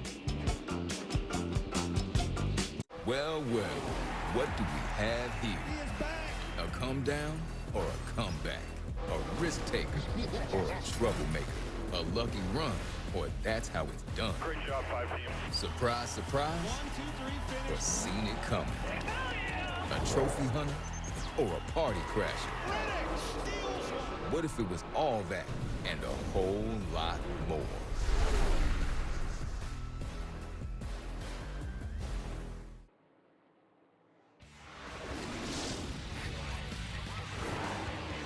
I pitted you a little bit short. Everybody else came with. This will be a little bit longer run. Get us a good restart here and then settle empty smart. Got to pick them away one at a time. Denny, do you feel like in reasonable air it was tight from lap 1, or did it migrate that way, or help me a little bit with that? It stayed consistently tight the entire time. If the air were cleaner, definitely it would be better. The splitter looks fine. There's one spot that's maybe gapped a little bit. In my experience, this isn't terrible. Not ideal, but definitely not terrible by any stretch. Denny Hamlin currently in 6th place. 6.5 seconds off the lead. Joey Logano 5th, William Byron 4th, Kyle Larson 3rd, Brad Keselowski 2nd, and Tyler Reddick One thing that you'll notice right here as these cars go through turns 3 and 4, you're going to see that shade start to creep in up next to the wall. And as that shade creeps in up next to the wall, that track, the track temp is going to start to go down. So that top lane is going to be gains grip when that goes down. Gaining a little grip. Yep. See this shade right here? It also makes the depth perception of where that wall is start to change as that sun starts to get lower. You start to go from sun on the back straightaway to the shadow, and you know, it just becomes a little bit more difficult to judge that speed and not hit the wall. Yeah, especially getting into 3. We'll drive right into it if you're not careful. Plus driving into 3, aren't you driving straight into the sun? Yeah, well, you can kind of see how the glare has started to change, but as the sun gets lower, you know, that glare will get worse, and this is obviously a lot better than the windshield of the car. But you can see that sun on his eyes, how it goes in and out, and you can imagine your eyes you know, start to dilate and adjust for different types of light. And that was something that always really bothered me as I got older and started to put the glasses on. That helped that. But you know, you'll see as he goes down the back straightaway, when you look at his eyes there, you know, you really start to see the sun go in and out. But look at watch the shadow of the Earnhardt Towers right there. See, right as you get into the wall, you're picking that shadow up as well. A lot of different things that are taking your concentration off of that wall, which is the focal point for sure. Clint, would your mom like a Sunday crank it up on Mother's Day? How about you, Mom? You want to crank it up for your Mother's Day? I love you. Love all you mothers out there, everything you do for us. Crank it up, baby.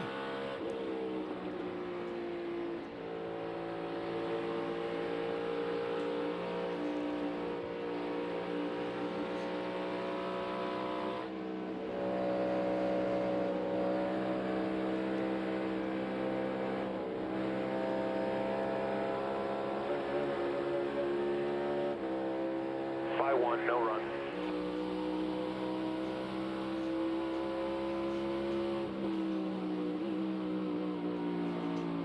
Inside the 20. Still even. Clear. Clear.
bottom, rolling in.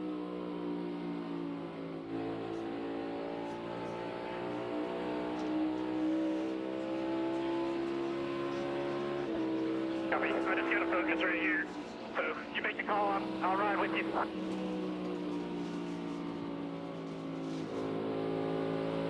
Still good.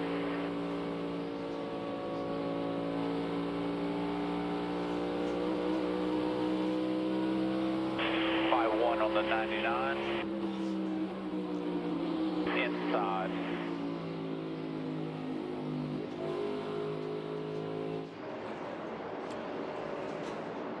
.75 laps to go in Darlington, South Carolina in the Goodyear 400. Tyler Reddick has led 161 of the 219 laps so far. Let's take you side by side. Your best days of the year start here at Kubota Orange Days. It's the year's biggest selection of Kubota tractors, zero-turn mowers, and utility vehicles, including the #1 selling compact tractor in the USA. Plus the year's best deals like 0% APR for 84 months or up to $3,300 off select compact tractors. Orange goes all day. Sales ending soon. Visit your local dealer today.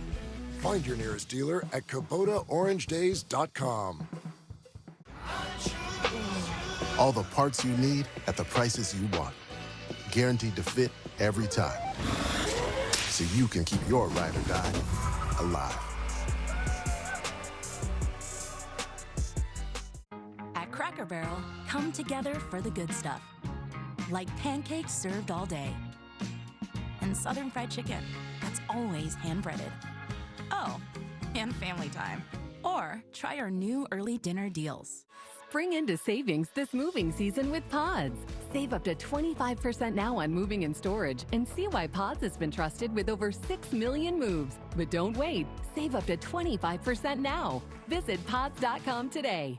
The NASCAR Cup Series Enjoy Illinois 300 hits Worldwide Technology Raceway on June 1st and 2nd, and the racing will be rockin'. It's more than just the cars, it's all about the party. Country music's hottest new star, Riley Green, Big and Rich with Gretchen Wilson, Brittany Spencer, Tim Duggar, T-Pain, and Ludacris cranking the party into overdrive. There's something for everyone, and your access to the Confluence Music Festival is included with your race ticket. Go to www.raceway.com now. Every Saturday, your game is on Fox. Because here, we got the guy that swings harder, the guy that runs faster, hits further, deals nastier. Saturdays on Fox, we got the swag, the scoops, the smiles, the steals. We got the pop, the rips, the threads, the wheels. We got the slides, the kicks, the shovels, the feeds, and picks for the highlight reel. Because Saturdays on Fox, we got you. No big deal.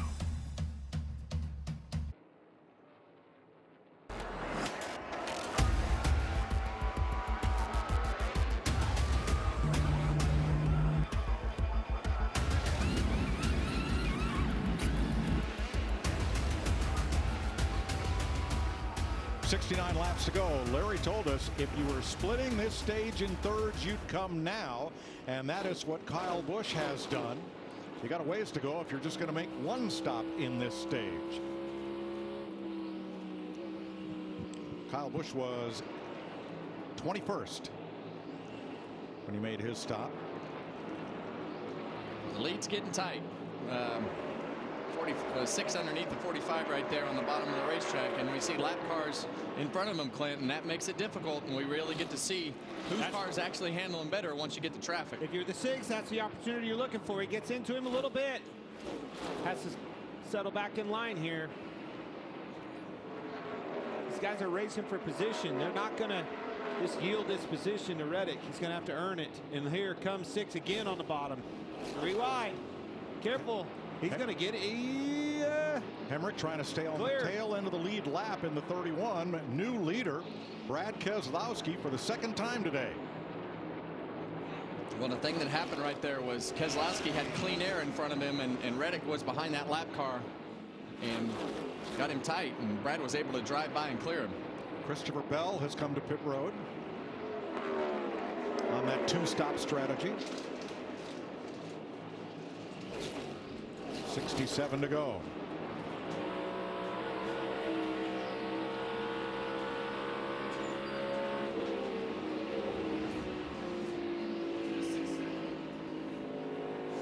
Chase Elliott is in, so is Martin Truex.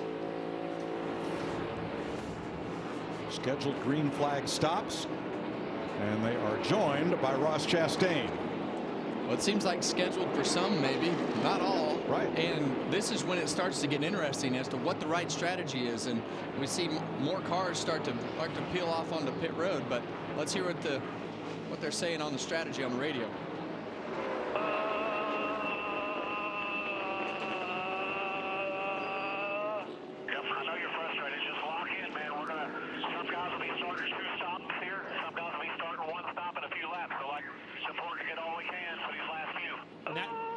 That's exactly what's happening too. You're seeing the 2 stops. The guys are going to try 2 stops. They're already been on pit road. These guys, the other guys are going to go to somewhere around, I would say 240 to 242, around in there, 10 more laps. Maybe 235, Larry's saying. Ricky Stenhouse has made a stop as well. But most of the leaders, let's say the first 27 cars, are still on the racetrack. Let's push her down pit road.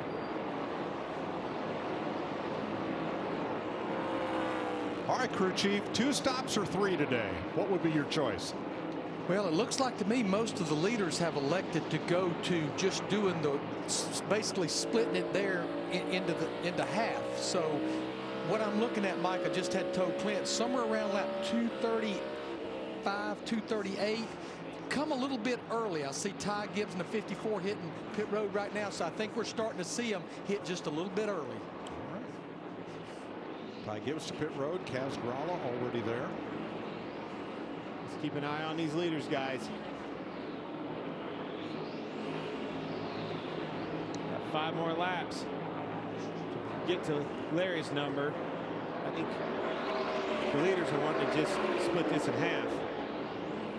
Brad is driving off from Reddick. Keselowski, that is. Well, we talked about Brad's car earlier being a little bit better than Reddick's from a handling standpoint, but Reddick has had the track position. As soon as they caught those lap cars side by side, Brad closed the gap, passed him, and has drove off. Reddick had 1 pit stop today on which he was a second slower than the cars that he's been racing with. Regan? Well, Mike, Kevin was just talking about Tyler Reddick in traffic, and it's the same thing he's been complaining about all day long. When he catches the back of the field, he just has 0 grip with the rear of his race car. It's sliding around all over the place. That is his issue right now, and that has been the issue for the majority of the day for the 45. Well, that's what we talked about on practice day. You got to be able to figure out what your car can do besides being in the preferred line. And if you're just running the same line as everybody else and you aren't maneuverable to be able to manipulate the traffic as good as possible, then you just gain or you lose too much time, and allows the good handling cars to gain and close that gap, and then put you in a position to where, just like Reddick had happen, you get passed by the better handling car. How about Kaz Grala in that Parnelli Jones Trans Am Mustang scheme from 1969? That's a cool one. And Rick Ware, the team owner, his dad raced against Parnelli at Riverside, California in the 1970 Trans Am. So that's a very, very cool and appropriate throwback. That's my favorite. I admit, Hendrick, Team Hendrick, they did the best job of everybody. But personally, that's my favorite. That's a good looking car, Mike. Vic Eldebrock had something to do with that car too, right? Yeah, he owned it long after Bud Moore had it and raced it in historic Trans Am. And boy, Vic was quite a wheelman and a great guy. The Edelbrock family still owns that car. Great product, too. Yep. Brad Keselowski has now led more laps today than in the entire 2024 season. 110 races, boys. He's hungry. He's hungry in his 6 car. And that's not a lot of laps. This is lap 11. And like we talked earlier, those guys have all of a sudden showed up with speed. Brad's had 5 second-place finishes since his last Cup victory. Ooh, careful. Look at those tires coming. See Eric Jones on the... Oh! Larson's got trouble. Did he have a flat or just get rubber on his tires? No. It got too high? I think he got too high. He got too high right there. All right, let's see if that draws the rest of them in. So Kyle Larson was running 3rd. And Cliff Daniels and crew scrambled to get ready to go to work. Didn't take long right there. Jumped up a little bit too high, got in the rubber. Jamie. Yeah, and Kyle Larson quite a while ago said, I'm just too loose. They told him, hang on to it, hang on to it. Got into the wall there. They reacted quickly, a 4-tire stop here. A lot of damage on the right side. Cliff Daniels taking a hard look at it. Now, as long as that doesn't have damage on that right rear, right? He hit hard. As long as there's no damage, they're going to be fine. That was within their pit window. They'll be fine. Look at here, Reddick, second place on pit road. Here they come. Todd Gilliland's in as well. And Joey Logano into the wall. He and Ty Gibbs get together. Well, these cars have just become a handful, and as soon as you try to take too much, you wind up getting bit. Regan? Well, Kevin, about 30 laps into this run, crew chief Billy Scott told Tyler Reddick we are going to change our plans. Originally, sounds like they were going to 2-stop it, 1-stop instead. The car, we already mentioned, very loose in traffic for him. That's where it needs help. There's Brad Keselowski to pit road. He gives up the lead to pit, gives it up to William Byron, will be the new leader. Well, when that second place car Reddick pits, you got to pit next time by. That's exactly what they did. Noah Gragson comes with him.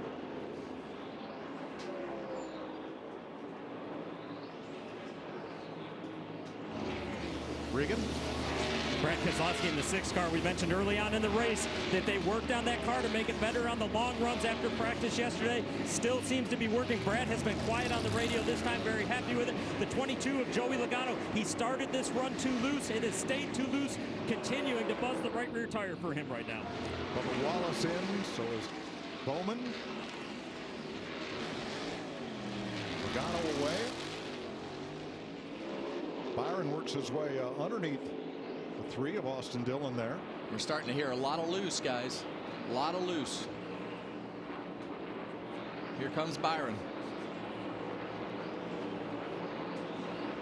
McDowell to pit road. Corey LaJoie is in. This should bring the rest of the field here.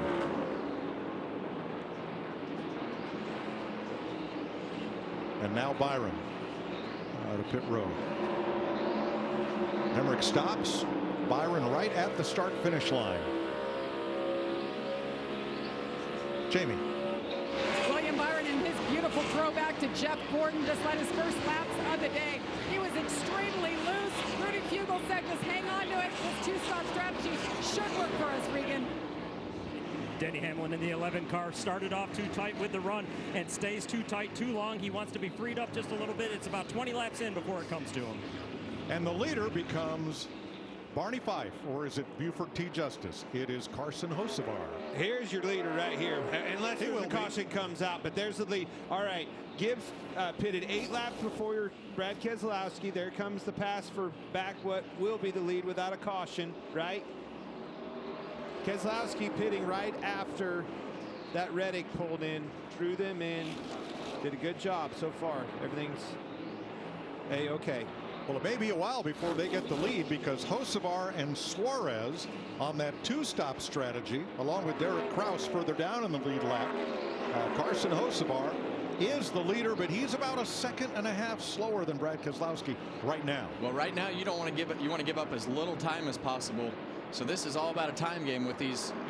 Could be 2 strategies if it's not, but these guys racing, catching lap traffic, and Brad wants to put all the distance that he can in case this all works out to a different strategy. During pre-race, Hocevar had a red bubblegum machine flashing light on the roof of his car, just like every Michigan State trooper has. And it's National Police Week. That's what they're celebrating on Carson Hocevar's car as Brad Keselowski goes past to take the lead. And Hocevar takes the pits.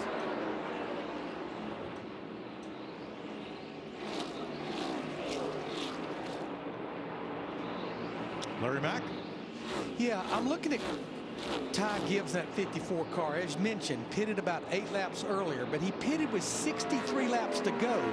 I think Chris Gale, the crew chief, was banking on more people doing a 2-stop strategy. I just don't know about running 63 laps without stopping again. I'm not sure that's going to work. Well, they must be counting on a caution.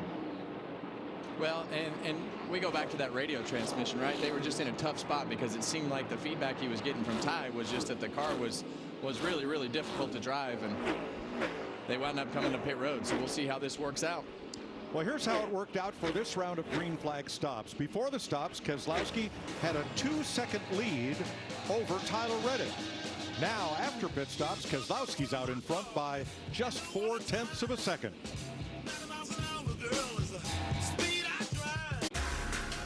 With Brad Kay leading in Darlington, Chris Myers and Jamie Little are going to the dogs. The Westminster Kennel Club Dog Show continues tomorrow, 7 Eastern on FS1 with breed and group judging. Then Tuesday at 7, Best in Show, all on FS1. Great to have the Goodyear airship with us here at Darlington. Got some providing guys. Our aerial coverage, powering every mile and every moment on NASCAR's road to victory. Goodyear, more driven. Well, we saw the 5 car into the wall off of 2, and another car into the wall off of 2 was Kyle Busch. Kyle Busch hit it hard enough. He pitted. I don't know. I don't see the speed out of Larson's car that we saw. Here's Kyle Busch. Yeah, when you're behind those cars like that and you get up high out of the groove right there and you get tight turning down the hill into turn 2, and when you miss that mark, it sucks you in like a magnet right there when you get up into the rubber debris. Hearing a lot of guys complaining about their cars getting loose, Kevin. Yeah, I think it's this right here. I think it's the shadow and the ambient temperature going down as well, but I think it's the track temperature going down, and those cars are, the front end starting to work better and the back of those cars are starting to get loose. Always a tricky racetrack when the sun starts to go down, that transition of daytime tight to working on all the things that you need to make the car turn in the middle of the day, and then that sun starts to go down, the shade starts to come in 3 and 4, and we've seen more guys hitting the wall, and maybe they're just getting close enough to the end of the race that they're getting more aggressive. Let's hear what the 5 has to say. Oh, he's around. Left rear. Larson in the wall. Left rear went off the bead, loose, or excuse me, flat tire. And that will bring out a caution at lap 254. Get it fired up and get stuck. It brought right back in here. Leaders just middle 1 and 2. So that changes things. Larson was 6th. He had brushed the wall earlier, and his last couple of lap times were almost a second off the leader. Yeah. Joey Logano had just passed him the lap before. You see that left rear soft already. Yep. Went off the bead right there. Yeah, the lap times fell off because I'm sure he felt that left rear tire going down, and there it went. Well, that'll crush your cornflakes.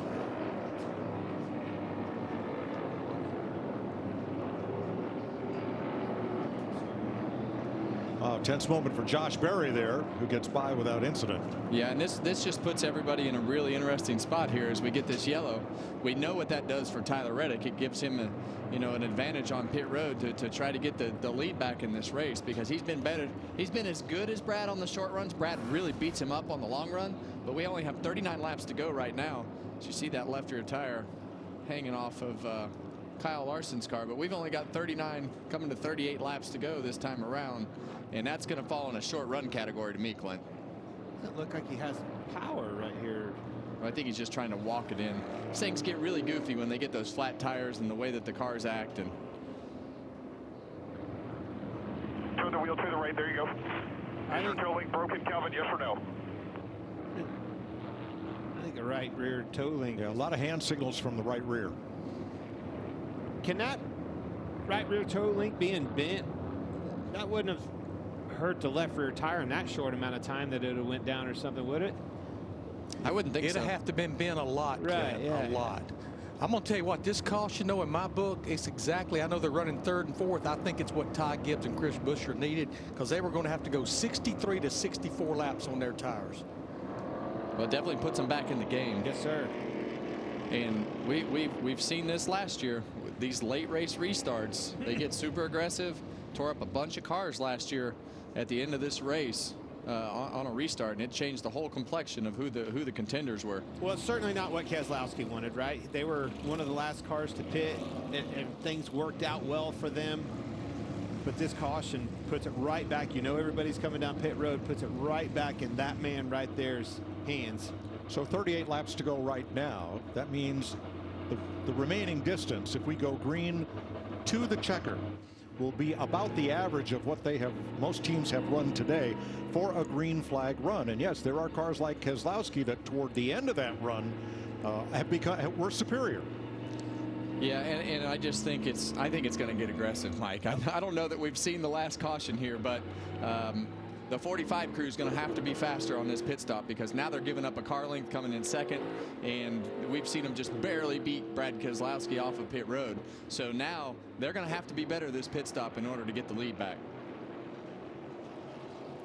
So who is your best value pick for your fantasy league? Ryan Preece, who started out back, currently 20th. Harrison Burton, who started in the last row, currently 23rd. Gregson. Or Noah Gregson, who started last and is up to 13th. Jamie. Ty Gibbs comes in from third position, led 34 laps today. After being tight and being too loose, he says the car feels good. The 24 really, really tight. He said, I need more quiet on the radio. I'm having a hard time focusing. I keep hitting the wall. They need to free him up just a little bit and be quiet. Regan. They asked Brad Keselowski what he needed. He said, I need the lead and I need ride quality on the exit of turn 2 when we get the lead. As for the 45 of Tyler Reddick, he wants them to tighten him up some. He thinks they're going to get to that traffic, and he's going to need help when they do. All right, here comes Brad rolling down pit road. They send Reddick, and he's going to get it. Oh, that's close. Well, that's all qualifying, buddy. I mean, yep. That qualifying session for Tyler Reddick has paid off time after time today, and we've covered it every time. You don't have to go. You don't have to go far. Knew it. Yep.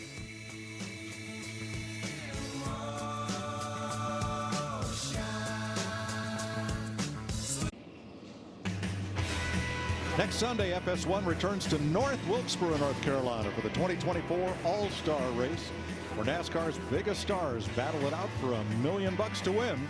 The All-Star Open begins at 5 p.m. Eastern, with the All-Star Race at 8 next Sunday on FS1. And as part of All-Star qualifying, the pit crews are involved in determining the starting lineup for the All-Star Race. How about these stops? This is world class right here. Under 9 seconds for Tyler Reddick and Brad Keselowski on that stop. How about we meet Team 45?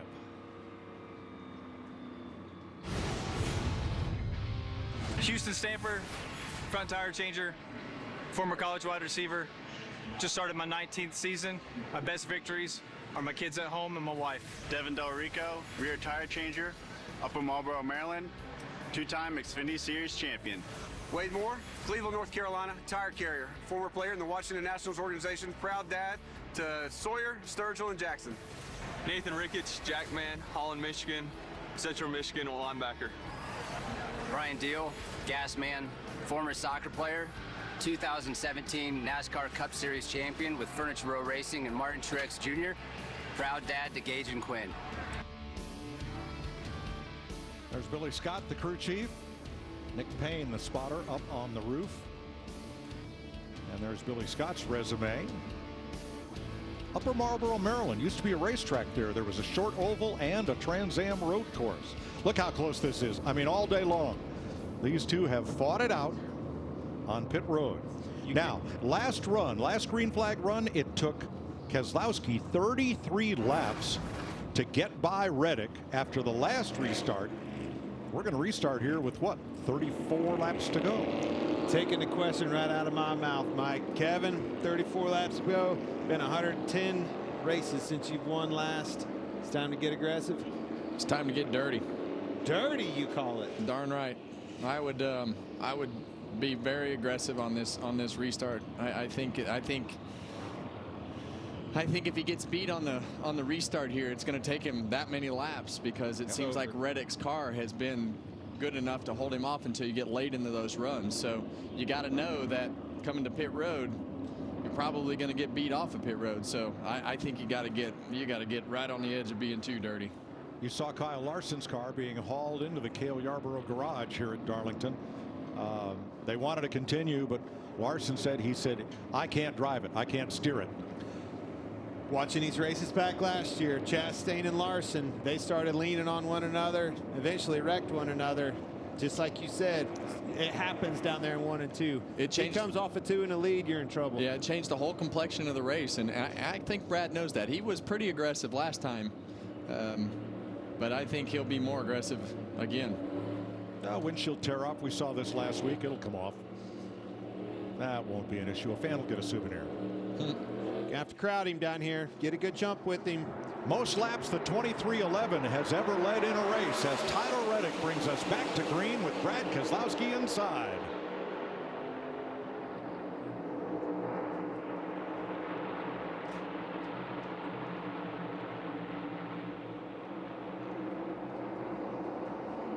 And Reddick can't clear.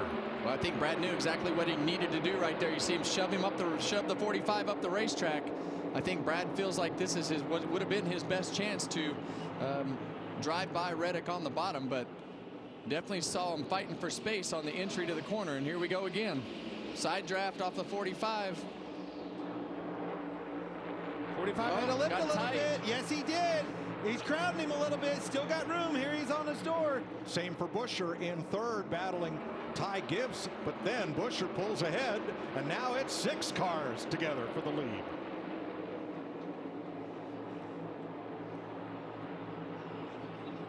Well, either driver given an inch right here. Drag race down the front straightaway. Here comes Buescher to the inside. It's going to give his teammate a huge shot. How about that? I'm surprised he didn't try to cross over. He would have if that wasn't his boss. Could have got a 2-for-1 right there.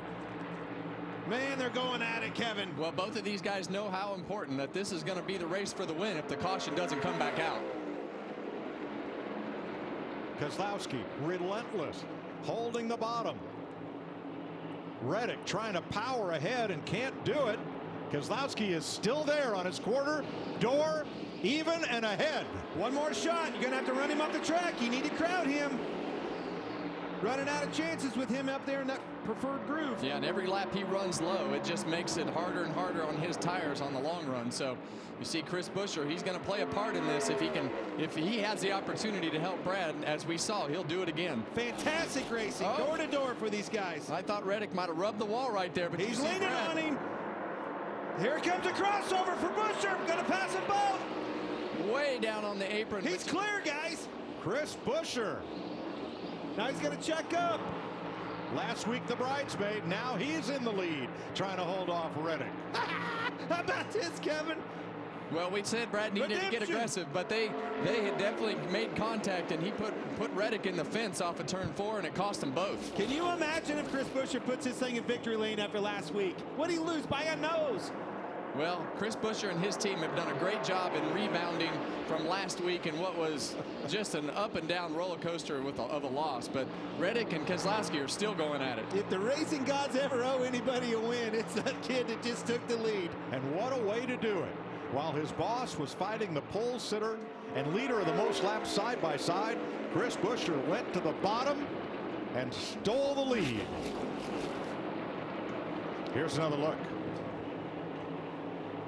They got together off of 4 in the lead, and look at the run he got. Well, huge run. You have to take it. We talk about these cars when they get door to door like that. They're like magnets. They get stuck together, and it's hard to get the cars to come apart. But Brad knew that he couldn't give the 45 any more room than he needed to try to keep him from getting that run on the outside and clearing him. But they got too close, got stuck together, and Chris Buescher was the winner in this one. Well, 2 laps in a row that happened, right? The lap before that, Buescher helped his teammate Brad Keselowski, tried to push him by. At that time, they were slowed up too much.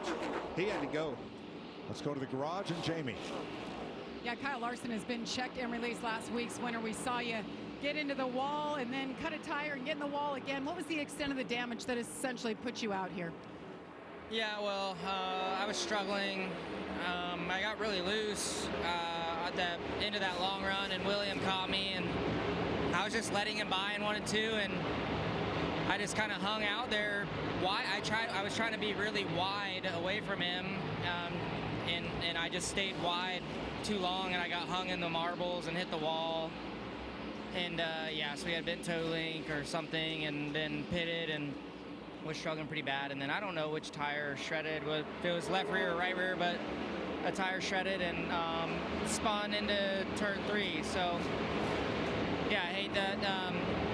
My mistake, not even really trying hard at all, cost us a race. So just a little bit frustrated with myself right now, but good car today.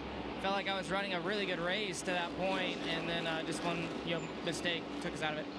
Kyle Larson's journey to the Indianapolis 500 begins tonight. He'll hop on a plane, fly to Indy, race his sprint car tomorrow night, and Indianapolis 500 practice begins on Tuesday. Wow, what a busy month of May for Kyle Larson, and we'll follow it with you.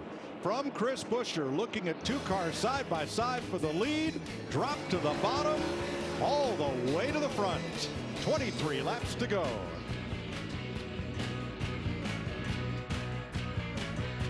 Well, well, what do we have here? A come down or a comeback? A risk taker or a troublemaker? A lucky run, or that's how it's done. Great job, 5 team. Surprise, surprise, or seen it coming? A trophy hunter or a party crasher? What if it was all that and a whole lot more?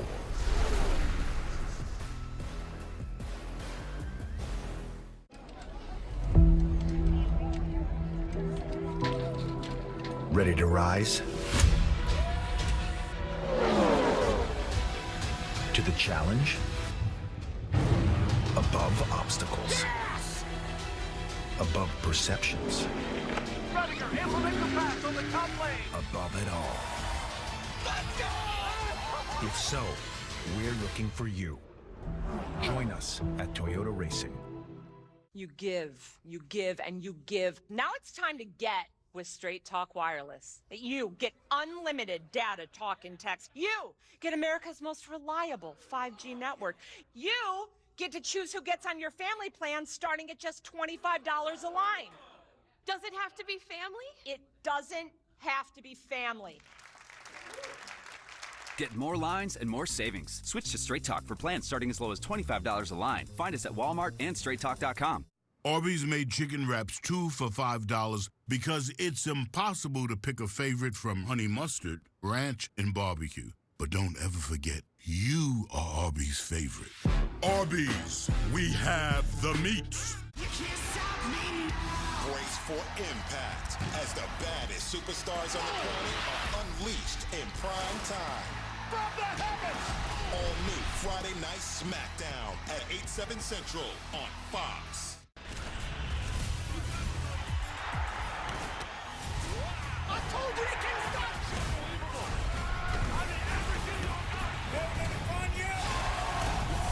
The United Football League on Fox. Here they come to the flag. 3 abreast. Photo finish. Unbelievable. 3-wide finish. Have you ever seen anything like that? 3 by 3 to the line. Johnson. I have never seen anything like that. They touch. All right. What a finish. Coming to the line. Clash together. I believe Buescher. Hold on. It's Larson. Holy cow. What a finish, boys. 4 great finishes, a total of 8 1/1000ths of a second. Well, he's total got margin him. of victory. He's caught him, Kevin. Now he's in his draft. He's really inching in closer and closer. Off of 2, getting into 3 is his strong suit. Yeah, but I do not like the fact that Chris Buescher is driving in so low into turn 1. Tyler Reddick's got that big wide entry. He needs to maintain. I'm talking of Reddick. He needs to maintain on this end. They're both running the same line, but watch when they go into turn 1. If Chris Buescher doesn't adjust to something into turn 1, he's going to keep giving up some space. But down there, Reddick struggles because he's running the same line. But watch this. Well, he's moved up a little bit, but Reddick's still way higher, so he gets more air on the front of the car, and that arc is just different and allows him to exit different. Watch how much faster he gets into the corner, drives in deeper into 3 than Buescher, your leader. Yep, he just struggles Look at that. making up any ground. Sails it and get into 3, but he got tighter in his wake. The closer he got to him, he got tight. Buescher got back away from him a little bit. Now, most of the top 9 are all running very similar lap times. Quickest car that lap was Ty Gibbs in 4th place. But the way this race has gone, the longer this run goes, the more it favors Brad Keselowski, who's got a long run car, sitting in 3rd, 0.8 of a second off the lead. Yeah, you can really see all the options that you have on the entry to the corner. Y'all wind up in the same spot on the exit. But Tyler Reddick this race is not over. Regan? Well, Kevin, the last lap that came around, Chris Buescher ran a little bit quicker, but more importantly, the spotter on the radio told him, good lap, perfect change. Keep in mind, he's looking out the back mirror as well, trying to figure out exactly where he needs to be. He had the race get away from him last week in turns 3 and 4. Surely he must have learned the air blocking just a little bit better at this point. Well, he did the last lap good. He didn't do that one as good because Buescher went back low and Reddick went high again. So now it's that cat and mouse game, Clint, that we talked about at Kansas. Where's that car behind me going to go? And Reddick, the lap before into turn 1, it looked like Buescher might have scrubbed the wall right there, Clint. Yeah, but as Reddick had to turn down off the wall, try something different. Look, that car got a lot smaller in his rear view. Moved up a little bit higher right there. It took the line away from him. That's what I like about Buescher, moving around, not giving him the same option twice. Yeah, if I was on his radio, that line that he ran this lap in the entry to turn 1 takes away that top momentum. Chris Buescher had only led 1 lap here in 13 starts before today. He's been out front for the last 17. This 6 car's catching him quick. Yeah, and as we get closer to the end of this run, the 6 car was definitely way better than both of these cars. So it wouldn't surprise me if we see big chunks of time start to be, well, you can see it right there. Brad Keselowski is driving to the back bumper of the 45 car. A 3-wide finish would not surprise me. Not you know what we've seen. I've learned that nothing surprises me up here anymore. Right. These boys are giving it. Oh, there's Reddick in the wall again. Well, we've seen in the commercial breaks, we've seen a bunch of those cars bounce off the wall. So 4 of the top 7 are Fords. Fords had 6 runner-up finishes this year, including last week, but still looking for their first victory. 3 of the first 7 are Toyotas, and the first Chevrolet, William Byron, back in 8th. Yeah, we see Chris Buescher, Brad Keselowski, 1st and 3rd. Josh Berry having a great day in that 4 car running 5th. Chase Briscoe in 7th. So Fords have definitely showed up with more speed over the last few weeks. Look at that difference in top 5s. 26 for Chevrolet, 21 for Yeah, and those top 5s, that to me is the sign of who has the speed. Yeah. Keep an eye on this line getting into 1. There he goes. See, there's the difference Kevin's talking about. Buescher to the bottom. Look how he rotates. Buescher has to move up. Now he has to rotate again, allowing Reddick to drive right to his bumper. Now he's got him in the mirror, and he's going to drive it in really hard and try to put the pressure on and getting into 3. Yeah, and Here comes the dive bomb. He's going to try to slide him. He's going to try to slide him. Buescher got loose. Buescher got in the wall. Watch for the 6 car coming. Oh, Brad just wished he was close enough. Loose, and he's looking. He's mad. He's not happy. I think something's wrong. They're both in trouble. Reddick's in trouble. He's got a right rear flat. 10 to go. And Reddick fences it again. No caution yet. Yeah, he's still going around there. I'm not so sure that 17 car's not got an issue as well. Yeah, he's slowing down. 17's pitting. The 6 back to the lead. Oh my gosh. Brad Keselowski, the Keezer, out front here with 8.5 to go. Let's make sure Reddick gets on pit road here. Buescher's on. Reddick's on. Barely made it. Just made it. Inside of the commit box. Okay, both those cars are off. How about this? Brad Keselowski carrying the 1995 to 2000 Castrol Toms Super GT car paint scheme. He's going to try to bring it to victory lane over Ty Gibbs. Yeah, we talked about how the complexion of this race could change in a heartbeat, and we've seen it twice now. So we've got Keselowski first, Gibbs second, Josh Berry running 3rd. What a result for Berry over Hamlin and Briscoe. SHR with 2 of the top 5 now. Man, Reddick's in it. He sent it, boys. Well, I think what he did was he anticipated clearing him. I think he sent it in there to do a slide job and then was a little bit short. So, you know, you see Buescher down the racetrack right here, and Reddick's like, I got to go, and tries to dive it in there. And I think he wanted to slide up in front of him. But you see Buescher bounce off the wall, and he knew he needed to pinch him, just like Brad Keselowski pinched him earlier. The reason he bounced off the wall, he throttled back up and tried to stay in position, knowing he had to hit the wall. Man, both cars have right rear flats. Unbelievable. Laid it right back in Brad Keselowski's hands. 110 races it's been since he's last won. Remember when the stat guys told us the stage 2 winner with this next gen car had never finished better than 25th here? It bit Reddick. Yes, it did. Stat guys ruled. Matt McCall, Brad Keselowski. I think all of that was set up by how hard Brad Keselowski ran the 45 on that last restart.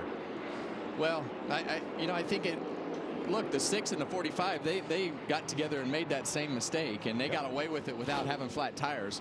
And then you see, you know, the 17 and the 45 make contact, and they both wound up with flat right rear tires. So, you know, the 6 and the 45 got lucky, but it worked out for Brad. Now, more bad news for Tyler Reddick. You have to have all 4 tires completely inside the commit box to have a legal pit stop. He did not. So commitment line violation, had to do a pass-through penalty. Well, we were watching it as he pitted there, and it looked close out the window. Yep. Unfortunately, he didn't. You could hear yesterday after qualifying Brad Keselowski's just unbridled desire to win and know how close they are.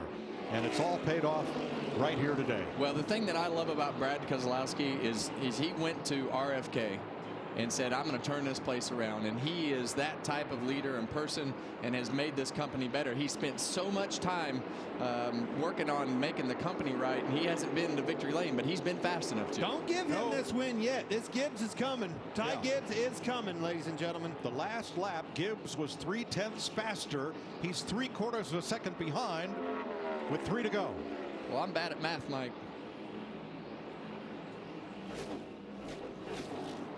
Bringing around here to 2 to go. You know that kid's giving it his all. Ty Gibbs trying to become the first-time winner at Darlington since Regan Smith. Clean track ahead, no lap traffic. Stay out of this fence. Get you a good, solid, comfortable lap. This is a huge win. 5 times a bridesmaid, 110 races. Got to get around here to be official. This last lap is a lap Brad Keselowski's been waiting 3 years to run. And you're right. He came over here, big gamble. Put it on his shoulders and did it. Left a championship contending team and organization.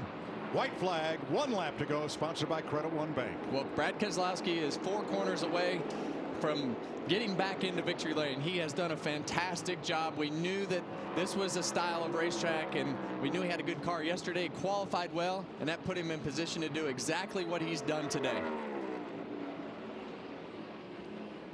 RFK, they're here. They're back.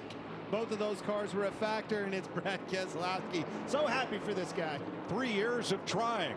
Since Talladega, April 21, Brad Keselowski wins the Goodyear 400. 36th career win.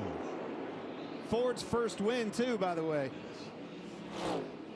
Well, they have definitely made a whole bunch of ground from where they were 10 weeks ago. Appreciate it. Hell of an effort today. A lot of drama at the end. Way to get through it, TJ. Appreciate your help. Love to have me an American flag down there if you got one. Matt McCall, the winning crew chief, and I think we'll see an American flag. There's one handy there on the pit box. Josh Berry right there, top 5, a 3rd place finish for him. Fantastic day for those guys. Chase Briscoe, nice rebound for this part of the season in 5th. Justin Haley, 9th place. Phenomenal day out of Ty Gibbs. It's a hard place to get around. Proved his work behind the wheel, did a great job all day. This is the 2nd win for Keselowski at Darlington. He's had 21 starts here.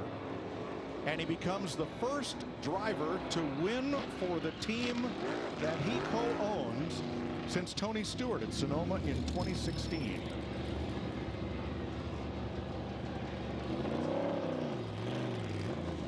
Four different drivers have gone to victory lane for Jack Roush at Darlington.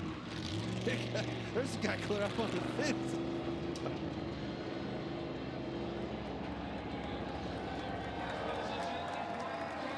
This will be a popular win for everybody in the garage area.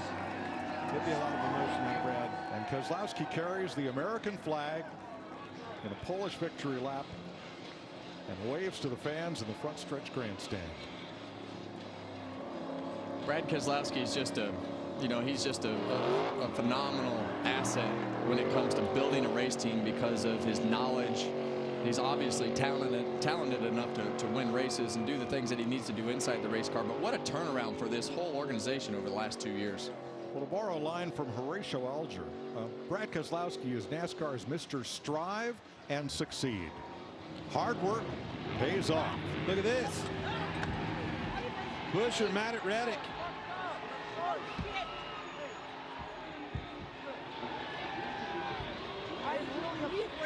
I know. What was that about? As soon as I knew it wasn't going to work, I tried to back out. I thought, the last thing I want to do is wreck your car. I can care less about mine. I'm sorry. I fucked up. I fucked up. It doesn't work for me. We don't have that sticker on the wheel right now. Huh? Need to be better. I don't have that sticker on my wheel. This means more. Need you to be better. We've raced each other just fine for so long. All right, We apologize for the language, but we understand the frustration. Buescher is saying, I don't have that sticker on my car, meaning the checkered flag, the win sticker that gets him in the playoff. Reddick said the worst thing I wanted to do was get into your car. I'm sorry, I screwed up. Had himself in position 2 weeks in a row, too. Got it taken from him. That's a tough pill to swallow. I can understand the frustration.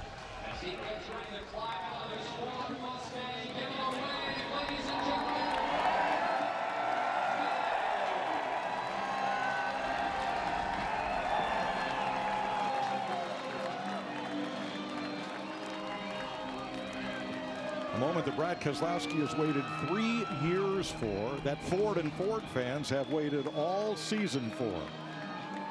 3 years with his second Darlington win.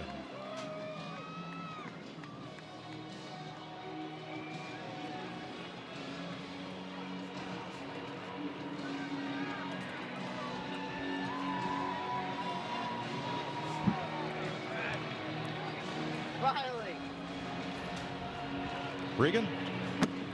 Well, Brad Keselowski ends a 110 race winless streak. You get your 36th career victory, Brad, but this is the first one driving for a company with your name on the side of it. How special is that? It's what a heck of a day. It's Darlington, so whether it's your first win, your last win, it's just a really special track. It's the history of NASCAR. It's as tough as it gets, and then that battle at the end with my teammate Tyler Reddick and we're just all laid it all out on the line. It was freaking awesome. I thought I couldn't get much better in Kansas. It did today. That was awesome. I'm so glad you guys got to see that. That was incredible. Thanks for being here. We did it. Just really great. 34 laps to go, Brad. You mentioned that battle with Tyler Reddick. You lost control of the race at that moment. Did you think it was all over with at that point? I mean, it wasn't good, but I knew that I'd have another shot at it. My car was really good on the long runs. And when Tyler got underneath Chris, I knew I had another shot at it. When they made contact and I couldn't get by, I'm like, oh. And they must have got a flat tire. I don't know what happened. And we caught a break. You know, we've caught enough bad breaks over the last, year or two. It's nice to catch a good one. Brad Keselowski wins on Mother's Day weekend in Darlington.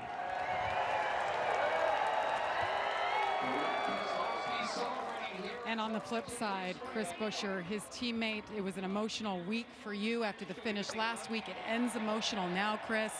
Take me through that battle with Tyler Reddick, and why are you so frustrated? What did you say to him? We got wrecked. I don't. I mean, that one's clear as day. Don't need any cameras to tell us, but I don't know what to say. We've raced each other really clean through the years. Try to be respectful about it, and thanks, Jack. Try to be really respectful about it, and we get used up. It's something that you just know is not going to work. So, I'm just really pissed off about it right now. We certainly had a chance to win another one. Really proud to have that speed.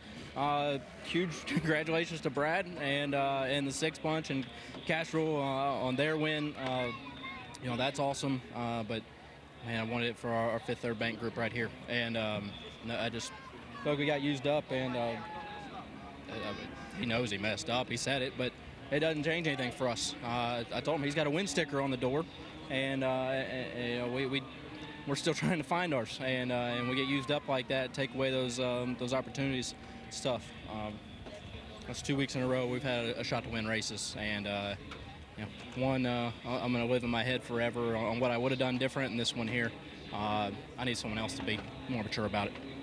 Heartbreak 2 weeks in a row for Chris Buescher. Let's hear from the other side of that story. We'll go back here and find Tyler Reddick. Of course, everybody hearing his side of the story will step right on in here.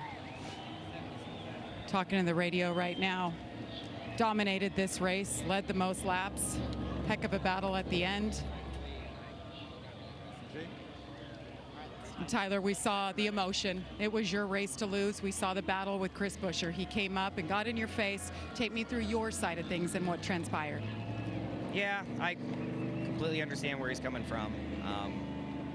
He's running the top, run his own race, run his own line, keep me at bay. And yeah, I made a really aggressive move and was hoping I was going to clear him. And when I realized I wasn't going to, I tried to check up and not slide up into him. But yeah, I wish I wouldn't have done that, unfortunately. I completely understand why he's that mad. I mean, he did nothing wrong, and just trying to win the race. And, you know, to take myself out, that's one thing. Like, I can live with that. I'm just disappointed it played out the way it did and took him out of the race as well. That was not the goal there. You know, if I was going to go for it, I was hoping I was going to clear him. If I hit the wall, pop a tire, you know, I take myself out. I can live with that, right? It's tough to walk away knowing I, you know, used someone up and took someone out of took their chance away from winning the race. That's raced me really cleanly since it came in the Cup Series. So just have to work on that and, I don't know, try and make some better decisions going forward. Thanks, Tyler. Let's go back to Regan. Well, Ty Gibbs comes home in second place today. Ty, looked like after all the chaos that was ensuing up front there, you were coming at the end. Did you just need a few more laps? Yeah, I think I just honestly needed track position. That'd be great. And getting out front before those guys started racing. It was really, really hard to pass today. And that middle is super, super slick and really, honestly, really gummy and slick. So it's just really hard to pass. And it's just really important to keep track position. But you know, overall, we had a great heat. Gets us Toyota Camry, and my 54 group did a great job. Thank you to Monster Energy. All glory to man above, and we'll keep rolling. All right, good run. Thanks, Ty.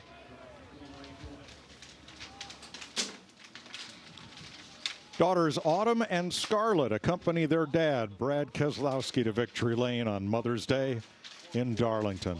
How cool is that? What a day. Jack Roush in victory lane with his partner. Roush Fenway Sports Group, the third leg of that triumvirate that own that team. 5 Fords in the top 10, so let's not worry about how competitive the Fords are this year. They are right there. Well, we've definitely got a 3 manufacturer battle on our hands now. We've seen it on a 1.5 mile. We've seen it on a wore-out slick racetrack now. It's not just RFK this week, you know. But we see the move here again. You know, I understand when we talked about the 45 car was trying to drive in there far enough and slide up in front of Buescher to do the slide job, but he missed, as you heard him say when they were having their discussion. So unfortunate for those two guys, but I just want to say this crowd did not leave. These people appreciate Brad Keselowski and the things that he has done in this sport. They stuck around. They wanted to cheer for him, and what a great way to end a winless streak. Another heartbreaker for that Buescher. You see him going by the wayside right there, but putting RFK in victory lane with that guy. Buescher had 3 of them last year. He was sat back and watched all that after moving over, putting his name on the billboard of that place. Now he's standing in victory lane with his partner Jack Roush. Pretty cool. NASCAR Race Hub weeknights, the All-Star Race next weekend on FS1 from North Wilkesboro. What a day in Darlington. One we'll never forget. Brad Keselowski finally goes to victory lane. Stay tuned for PBA Bowling, the PBA Playoffs quarterfinals. The Goodyear 400 to the Keezer. Brad Keselowski.